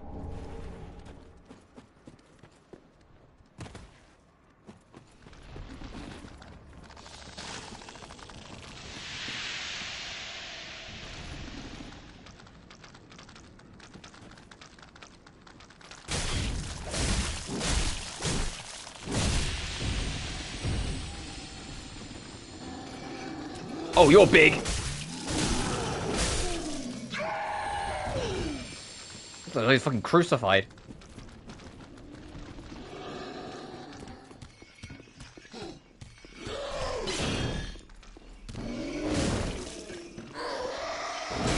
Oh, what the fuck was that grab range?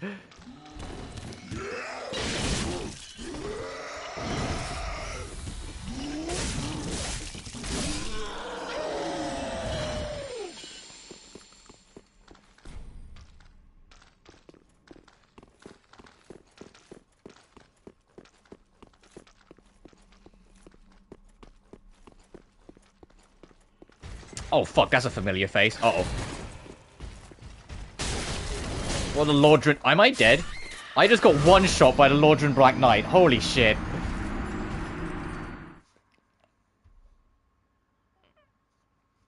That do be a Black Knight. I mean, I think I was caught mid-roll, which didn't help, but still, oof.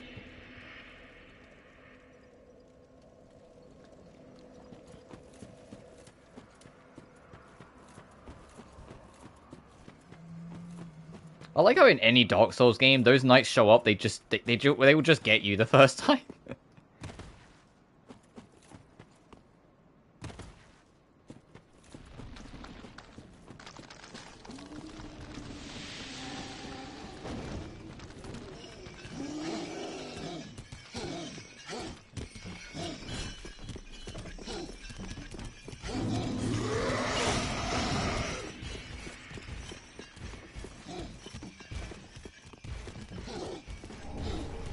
Cell sword. Uh-oh.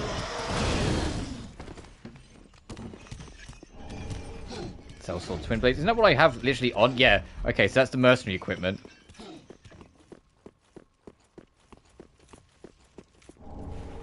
Farron coal. Okay.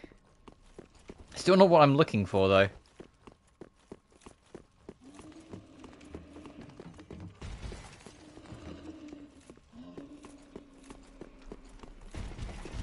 Oh god, the whole family's here.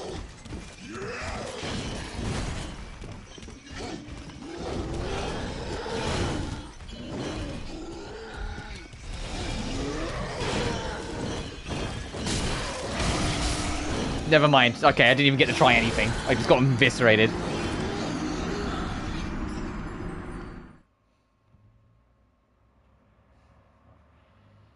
was like, yeah, I'll just play some Dark. Try that. No.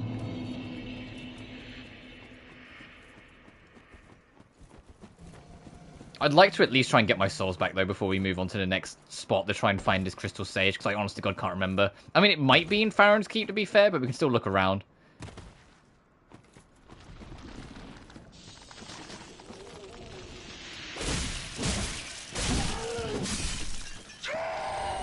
And if it is, then that means there's actually an awful lot in Farron's Keep, because they put the journey to the Abyss Watchers is that way. And to go to the Deacons of the Church is that way, in like Farron's Keep. The Crystal Sage is there, and to get access to the Undead Crypt is there.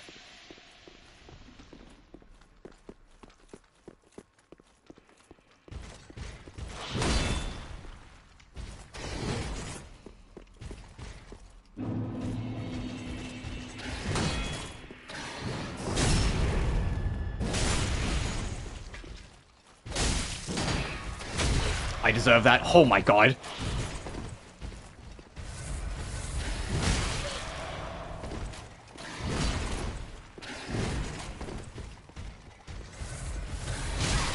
Fuck, Jesus.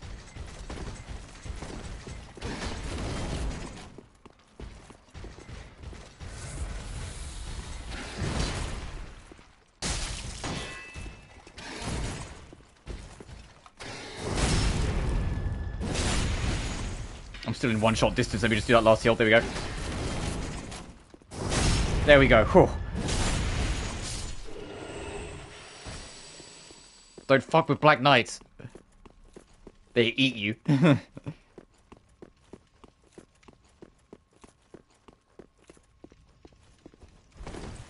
because that was the other side of that. Alright.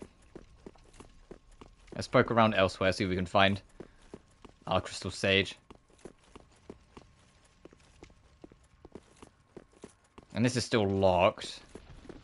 Right. Oh, it doesn't open from this side, so we just need to get to the other side of it.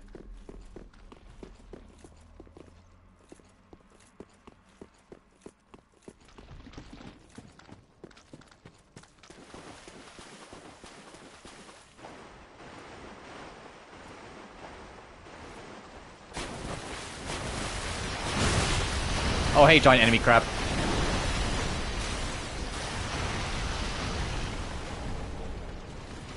Fucking hell. I was actually just leaving.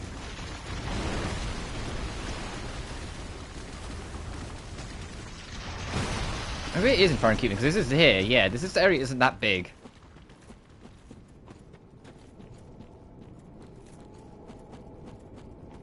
I can try over here again, but I don't think so.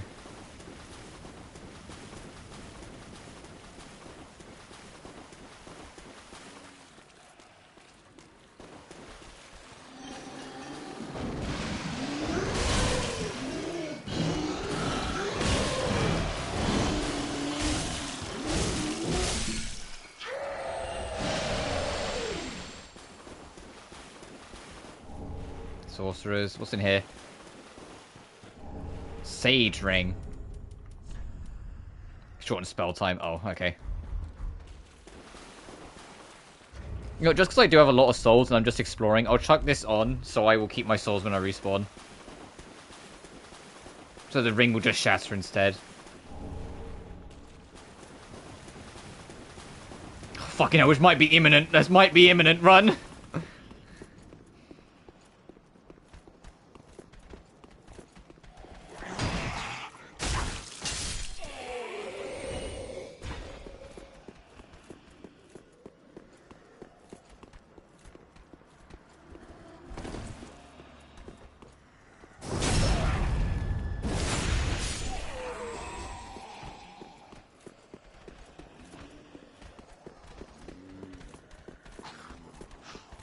Have I been over here? Hang on. Well, I guess we'll have to find out next time. Oh, I think we found it. I think that's the boss gate.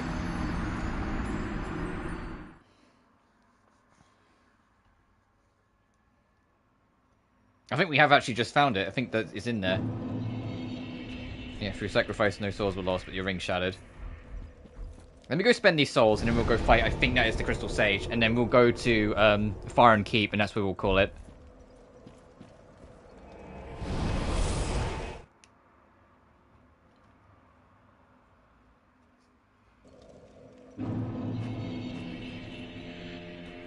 Welcome home, speak very well. Then take. Let these souls return. Farewell, Ashley. Can I wear this yet? I can. Awesome.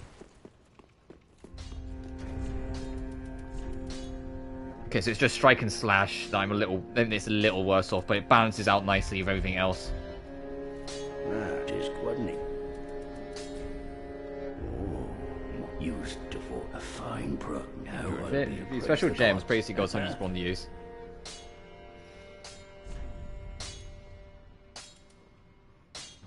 I need too large. Can I enhance shields? I can.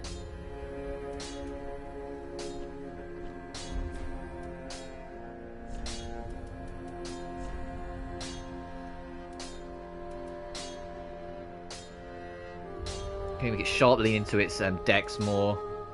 Raw, do fire gem.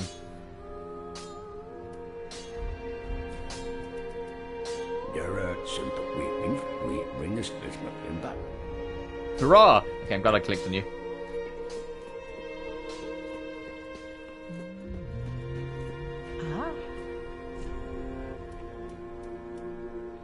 We're gonna need these, so I'm just gonna buy them now.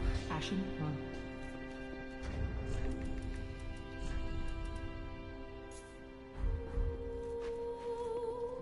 Actually. Yeah, chuck it there.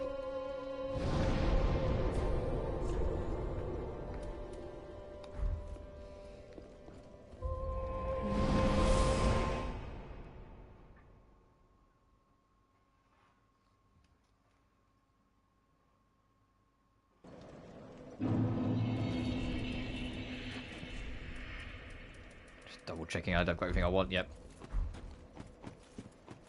Also, it's nice having the pause menu be like center left screen instead of like one of the corners.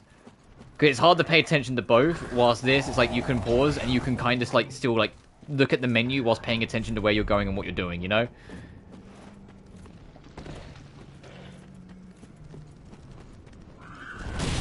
What's my fucking... Oh, okay. I was gonna say, what am I stuck on?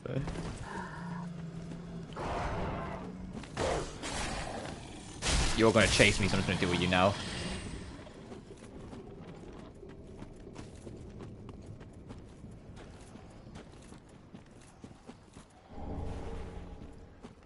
Yeah, I see you running.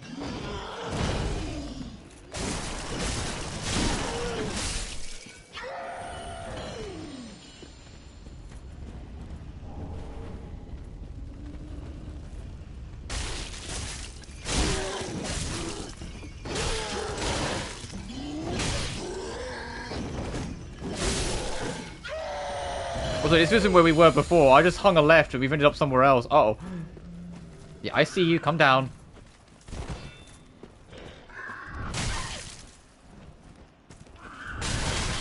Ow.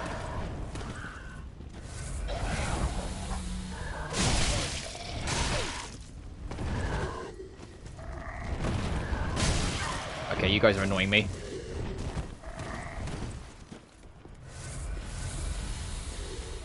Where are you even hiding? Oh, fuck. Hey, we're going back. That was a great fucking find. Hey, we're going back.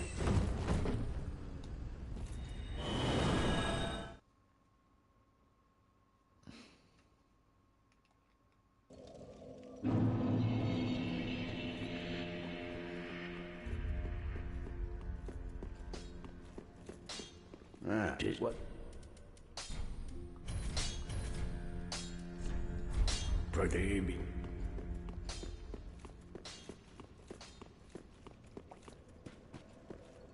No bone shards yet, I don't think. Oh, we did find one. Never mind. I must have not been completely paying attention when we did, but we did find one, I guess.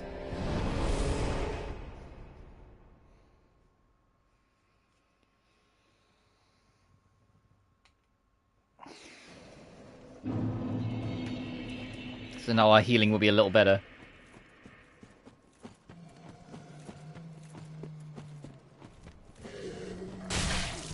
You would. You would.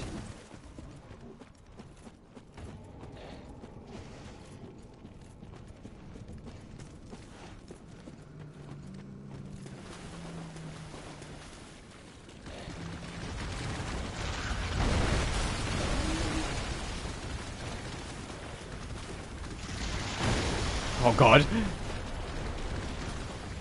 Mr. Krabs, no. I've got no money for you. Fuck off.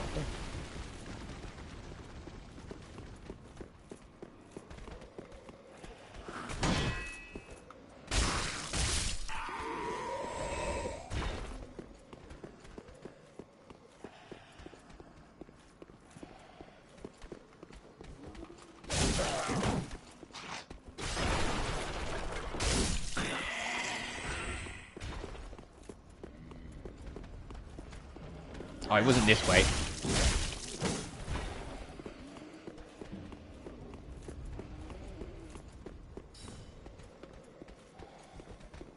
It was this way.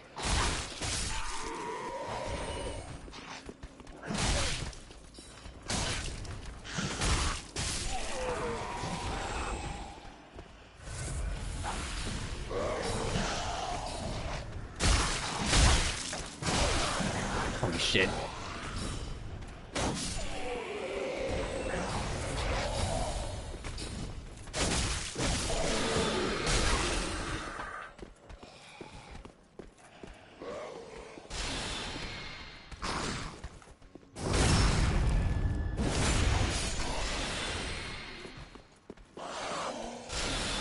And last but not least, this guy's going to do big spell.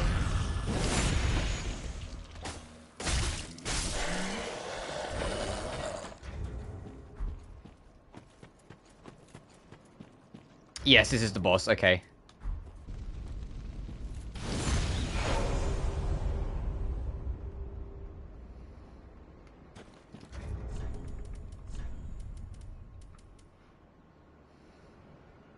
I've only got one, but I'm just...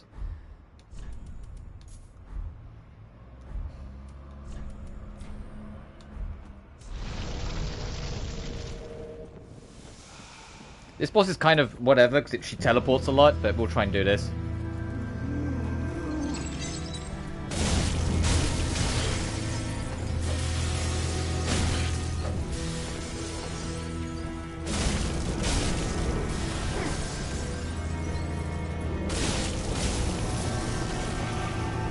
Yeah, there it is.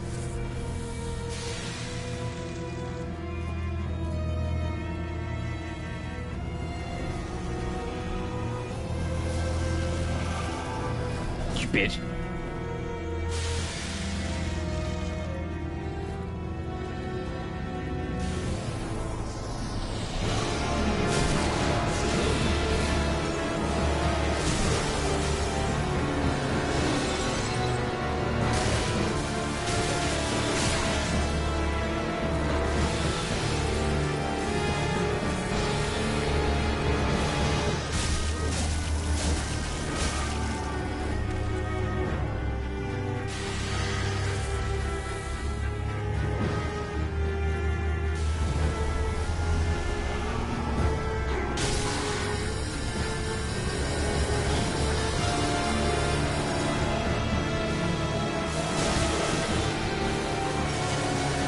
Oh, I see you.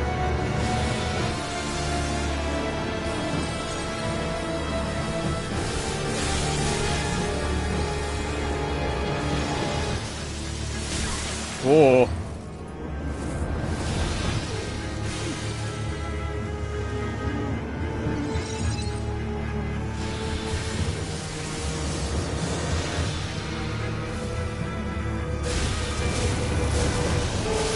Gotcha. Not much health. I think she's got like one of the lowest health pools in the game. But we got her.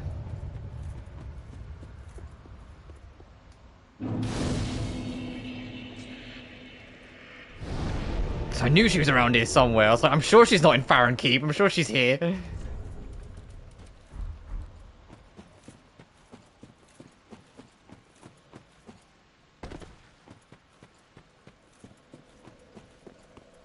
And I believe over here then should lead instead to the Deacons, which we will need to do eventually, but to advance the plot later.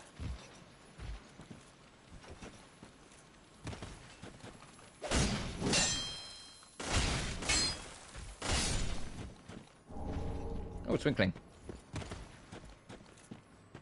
Because there's a point later on where you need a key to get through to the next area. And the key is with the Deacon, so you have to do this detour eventually anyway.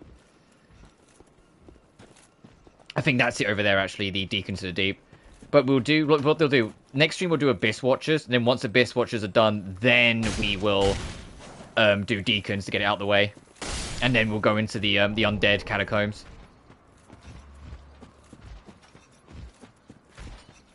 But let me at least get there first.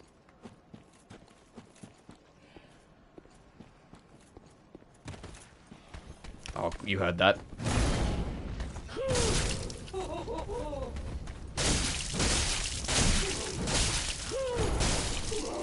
You tried to whack me with the book and missed? I'm not that small. How high was you aiming?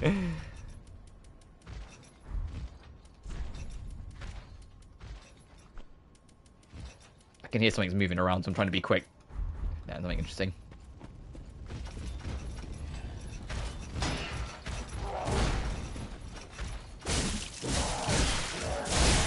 Oh shit! There's always another one. It's like the Dark Souls equivalent of there's always a bigger fish. There's always another fucking enemy hidden somewhere.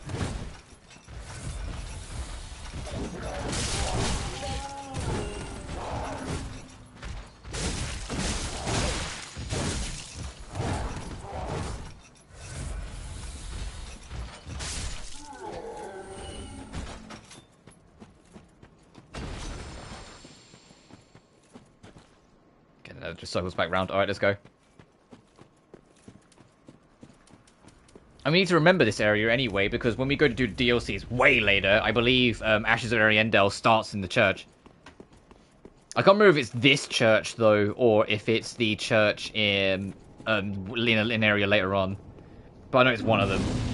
You'll find Gale in it. Let me just check if this is what I'm thinking it is.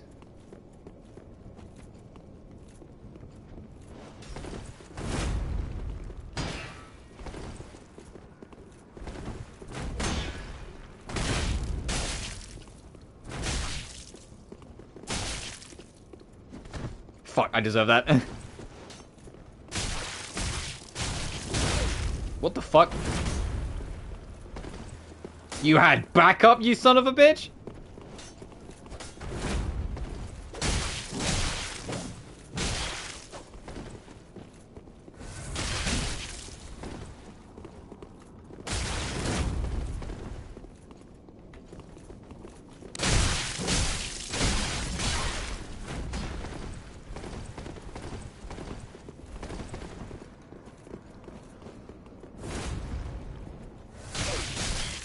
I deserve that. Make distance, I just throw knives.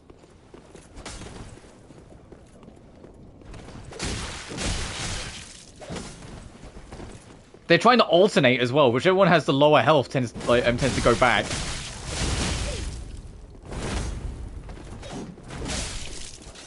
That's one.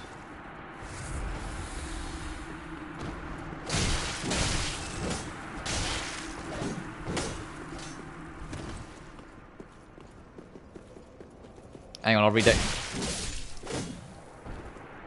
On what are my thoughts on game key cards? I think if you buy a physical game, you should own the physical game, and it shouldn't just be a ticket to then download the fucking game digitally, which is something you don't own. No, I don't like the key card thing that Switch 2 is doing at all. I know it's not the first to do it, but I don't like that they're really like pushing it. And the fact that every game that's on keycards hasn't sold as well as expected, apparently, I think speaks for itself that people are not on board with the idea of not owning the thing they're spending money on.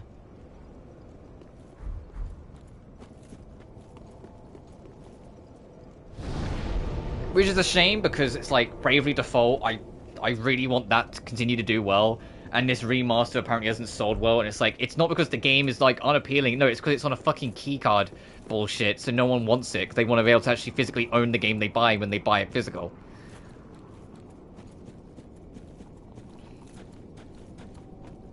Not every game is doing it. Crazily enough, Cyberpunk is all on the cartridge, which is like, that's crazy that they actually like done that. Like, good for them. I don't really care for Cyberpunk, but good for them.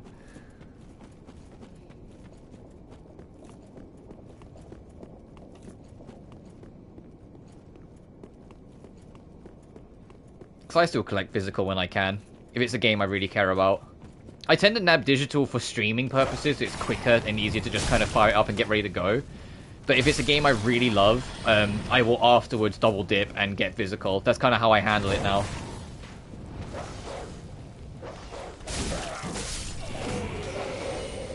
Like, I'm probably, to be honest, going to get the physical copy of Stellar Blade, because I really had a fucking great time with that game. So I'll try and nab a physical copy of it to have it.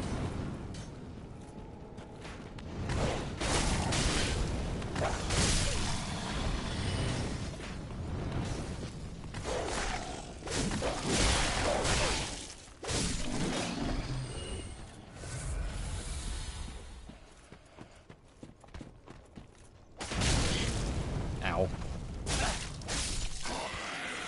But that's what good old collector's editions are still for, though, at least. At least you know the collector's edition, unless it's like certain Western companies, you're going to get the fucking game with your collector's edition. As long as it's not from limited run games, in which case you're never fucking getting it.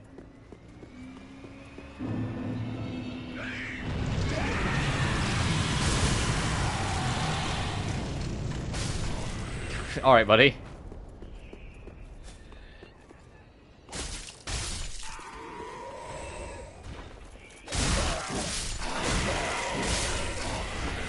Oh, another shot. Hell yeah.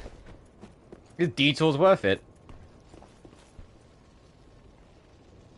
For the Gale of Darkness. Oh, fuck. Yeah, good luck getting a physical copy of that. That's rare now, unfortunately.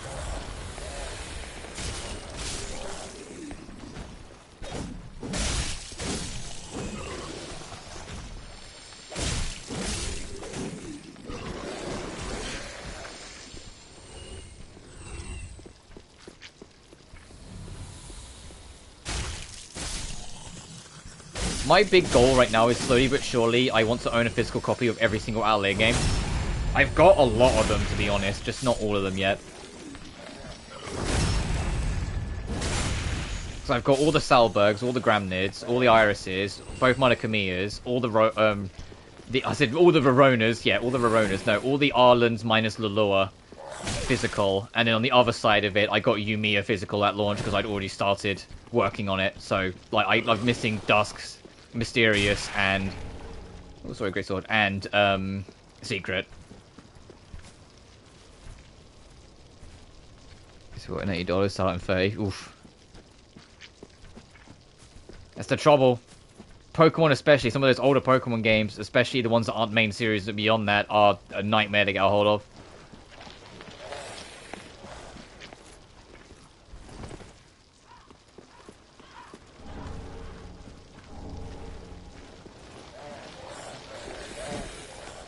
Get a move on, because we're going to keep on bleeding here.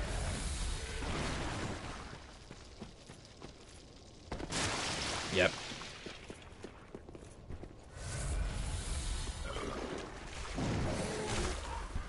Look at this fucking... this is like a Bloodborne enemy.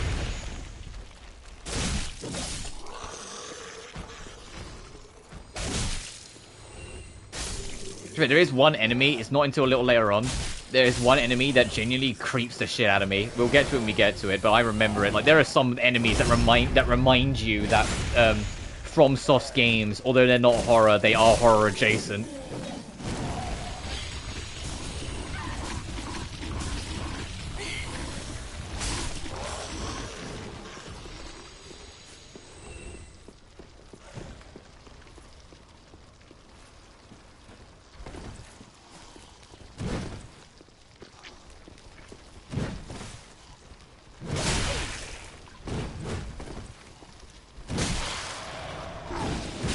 Oh, I tried to get away.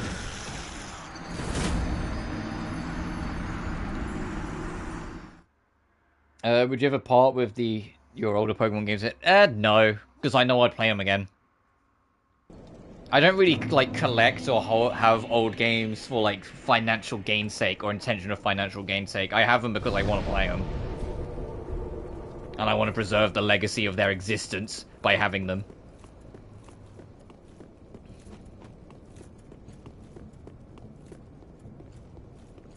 Some people do, and I wouldn't knock it for them, because at the end of the day, money's money. But now I wouldn't. Like, I've got a copy of Revelations Persona. That goes for a couple $100. I'm not selling it, though.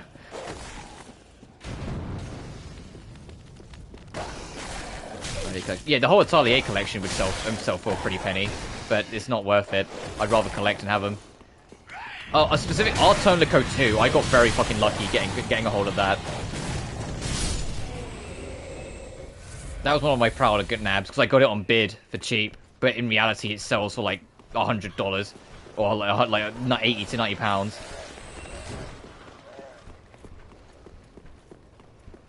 It's a lot of doll hairs to pull out to get some of these things, and I managed to get it for like 30 bucks.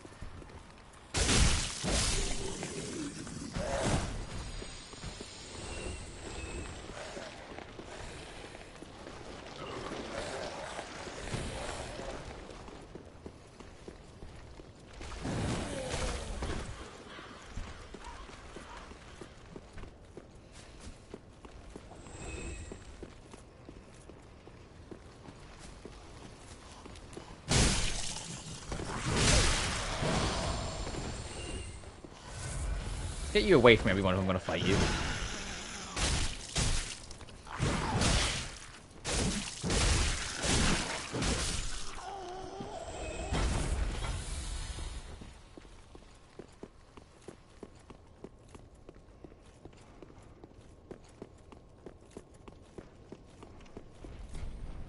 Fuck.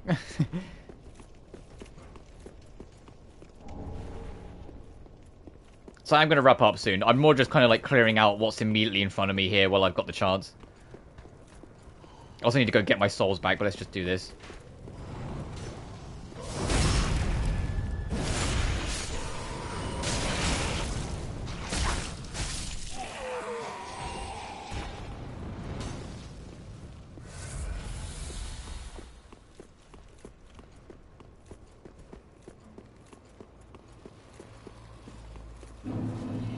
I also have every single classic Tomb Raider on PS1, but I've had them since I was a kid. I have no idea how much they go for. I kind of feel like because it's Tomb Raider and it's more popular, it probably isn't anywhere near as much. But I have all of them. I have 1 through 5 on PS1, and I have Angel of Darkness on PS2. Because that's a lot more popular of a franchise, so it probably does still have like enough of those copies around that they're not too expensive. The only one I can think of maybe being a little pricier is Chronicles, because no one fucking likes Chronicles.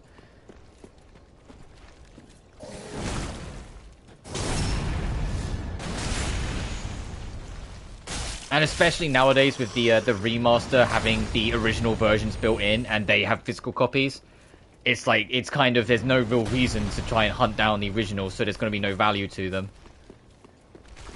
Because Remaster 1, 2, 3 has got physical copies now, and 4, 5, 6, the physical versions of them launch in October. And I know that because I secured a pre-order immediately.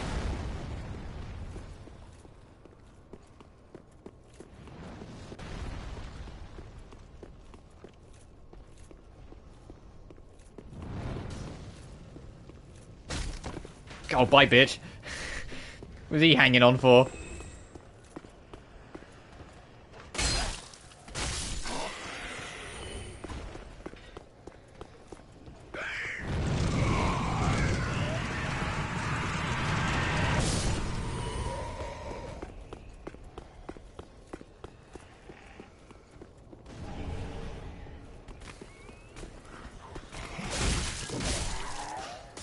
Your shadow was not at a smooth frame rate, I saw that. Am I dead? What the fuck happened? Everything hit me at once, what the fuck?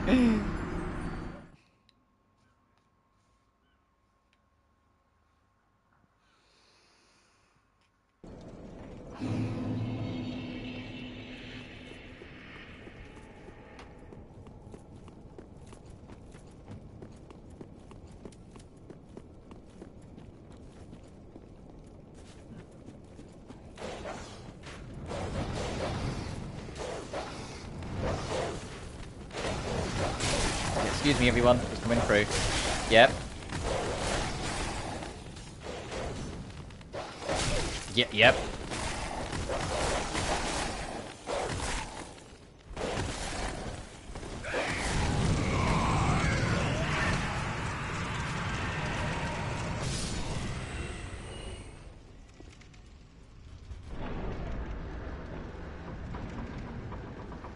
Oh, there's a bonfire here. Yeah, I'll use this one.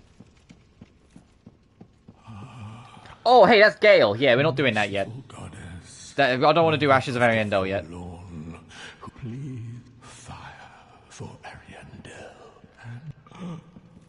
That's the DLC. We will be eviscerated if we try and do the DLC now, so we're not.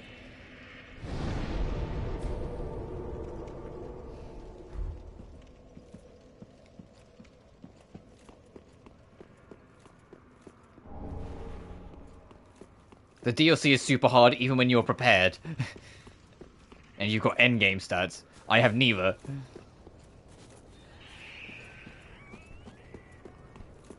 So my plan is I won't do the base game final boss. Like, it's like same with what I did with Dark Souls 1 and 2. I'll do everything but the main game final boss, then do the DLC, so we still wrap up the game with the game final boss.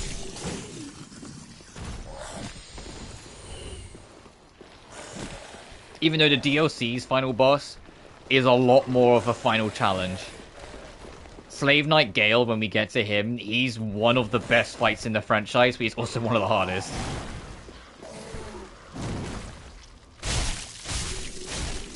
Thank you. Just getting stuck on a pixel with him.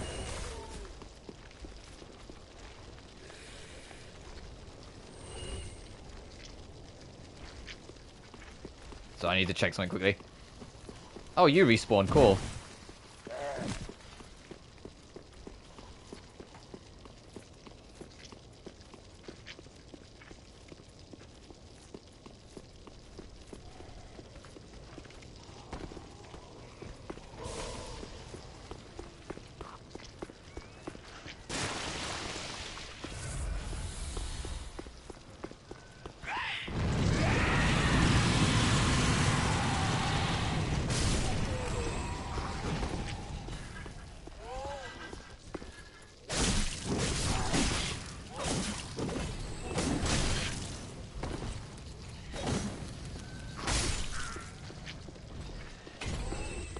Alright, now let's try this again.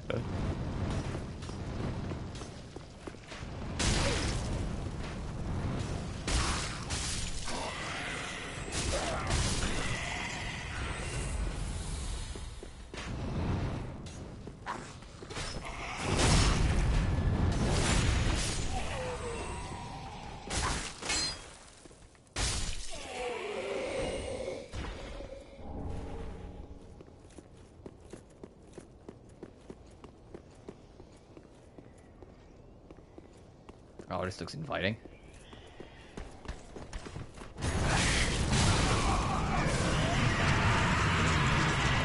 I knew there'd be at least one, like, suicide bomber in there, that's why I backed out.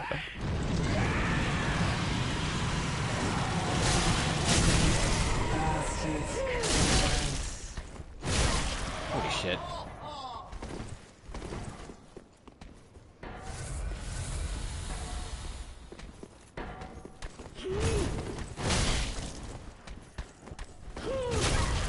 Please.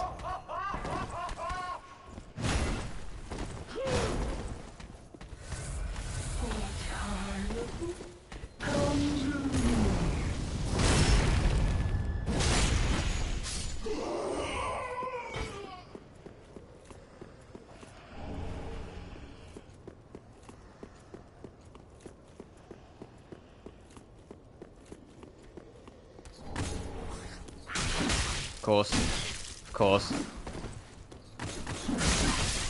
Oh, and it killed me, of course. And I need to get my souls back again. I was going to get one fucking thing.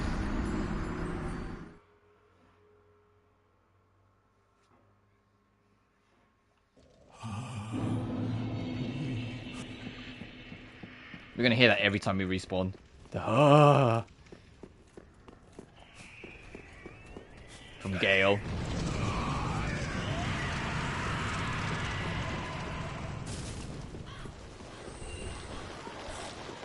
Time to get infected with the blood maggots again as we run through. Or whatever it is that keeps on getting us.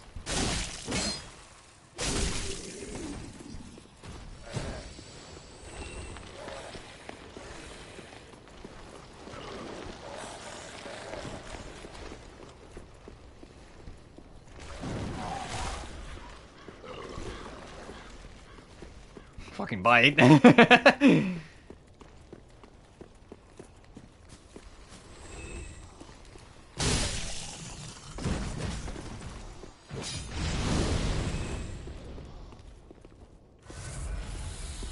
There's still the other side to go check, but I just want to get my things.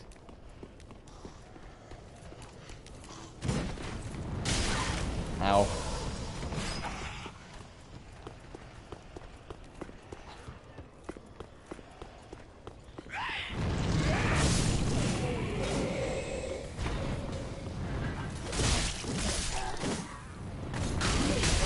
Don't do this again.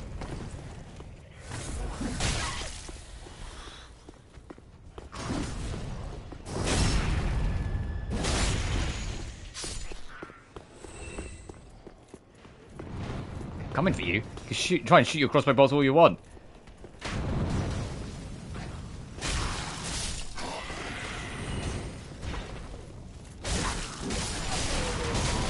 Actually, hang on. Okay, enough shooting.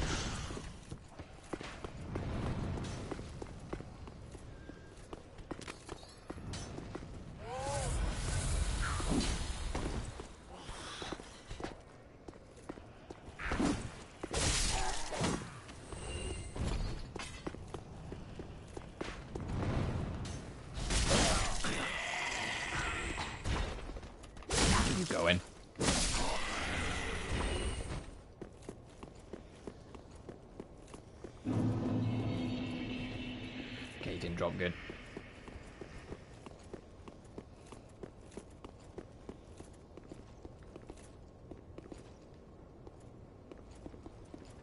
I'm not going to risk it. I've only just got these souls back, as I'm going to do the little jump, but nah. Of course, there's more than you. Oh my god, this whole fucking family. I'm stuck. I'm stuck. Let me out.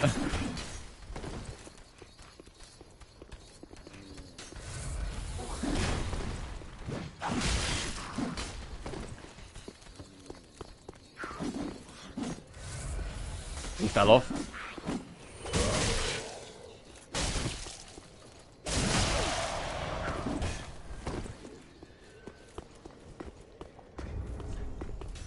Just in case this goes foobar.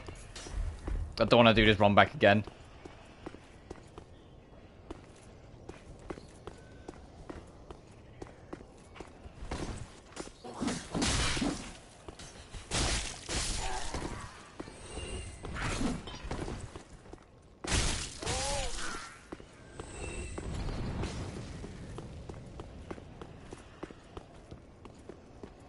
Where'd he go? Oh, he's there.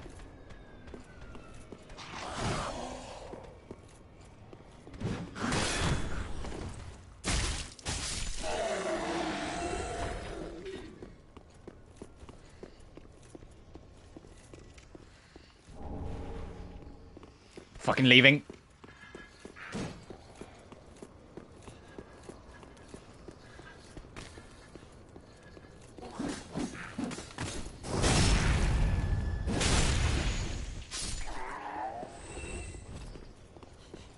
Oh, it's the one from the trap. Got it.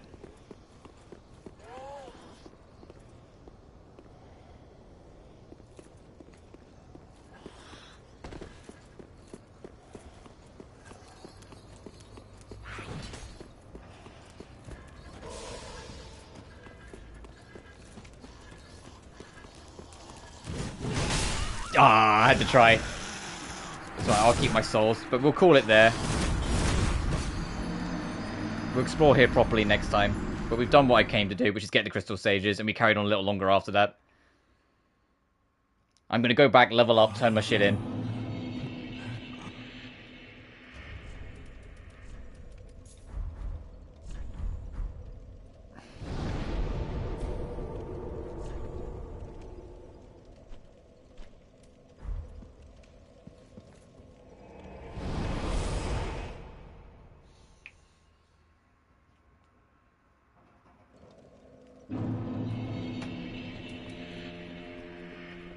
Oh, we also, I think we picked up bone shards, didn't we?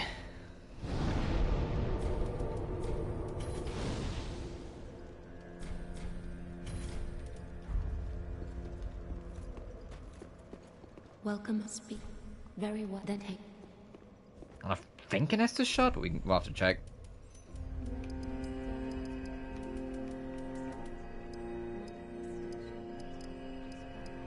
Oh, 14 gets another achievement slot if I'm interested.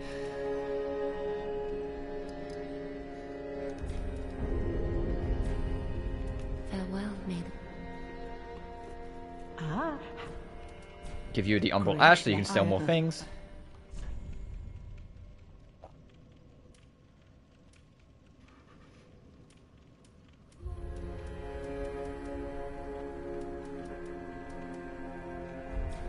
Ashen one. That is, wasn't it?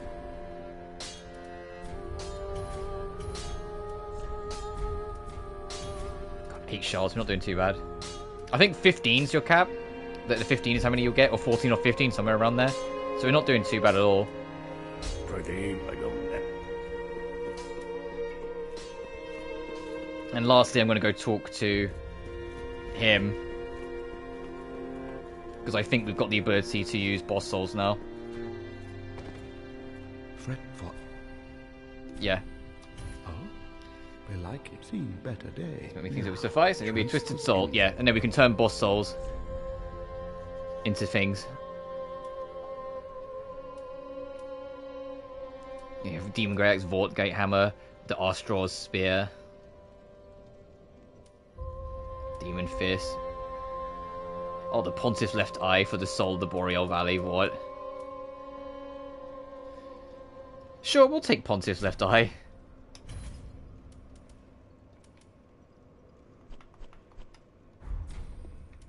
No stop for it. I'm treat sheep.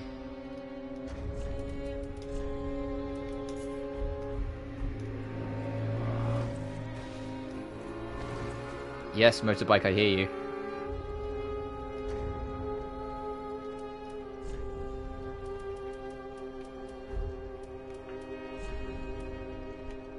I'll do 5 hours in, level 34.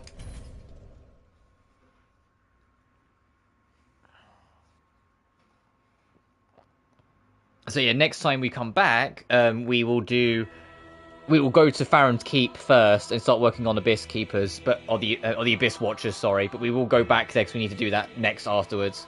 But I'm just doing it. I was just checking out early to kind of explore around and getting killed, so I had my souls back. But I digress.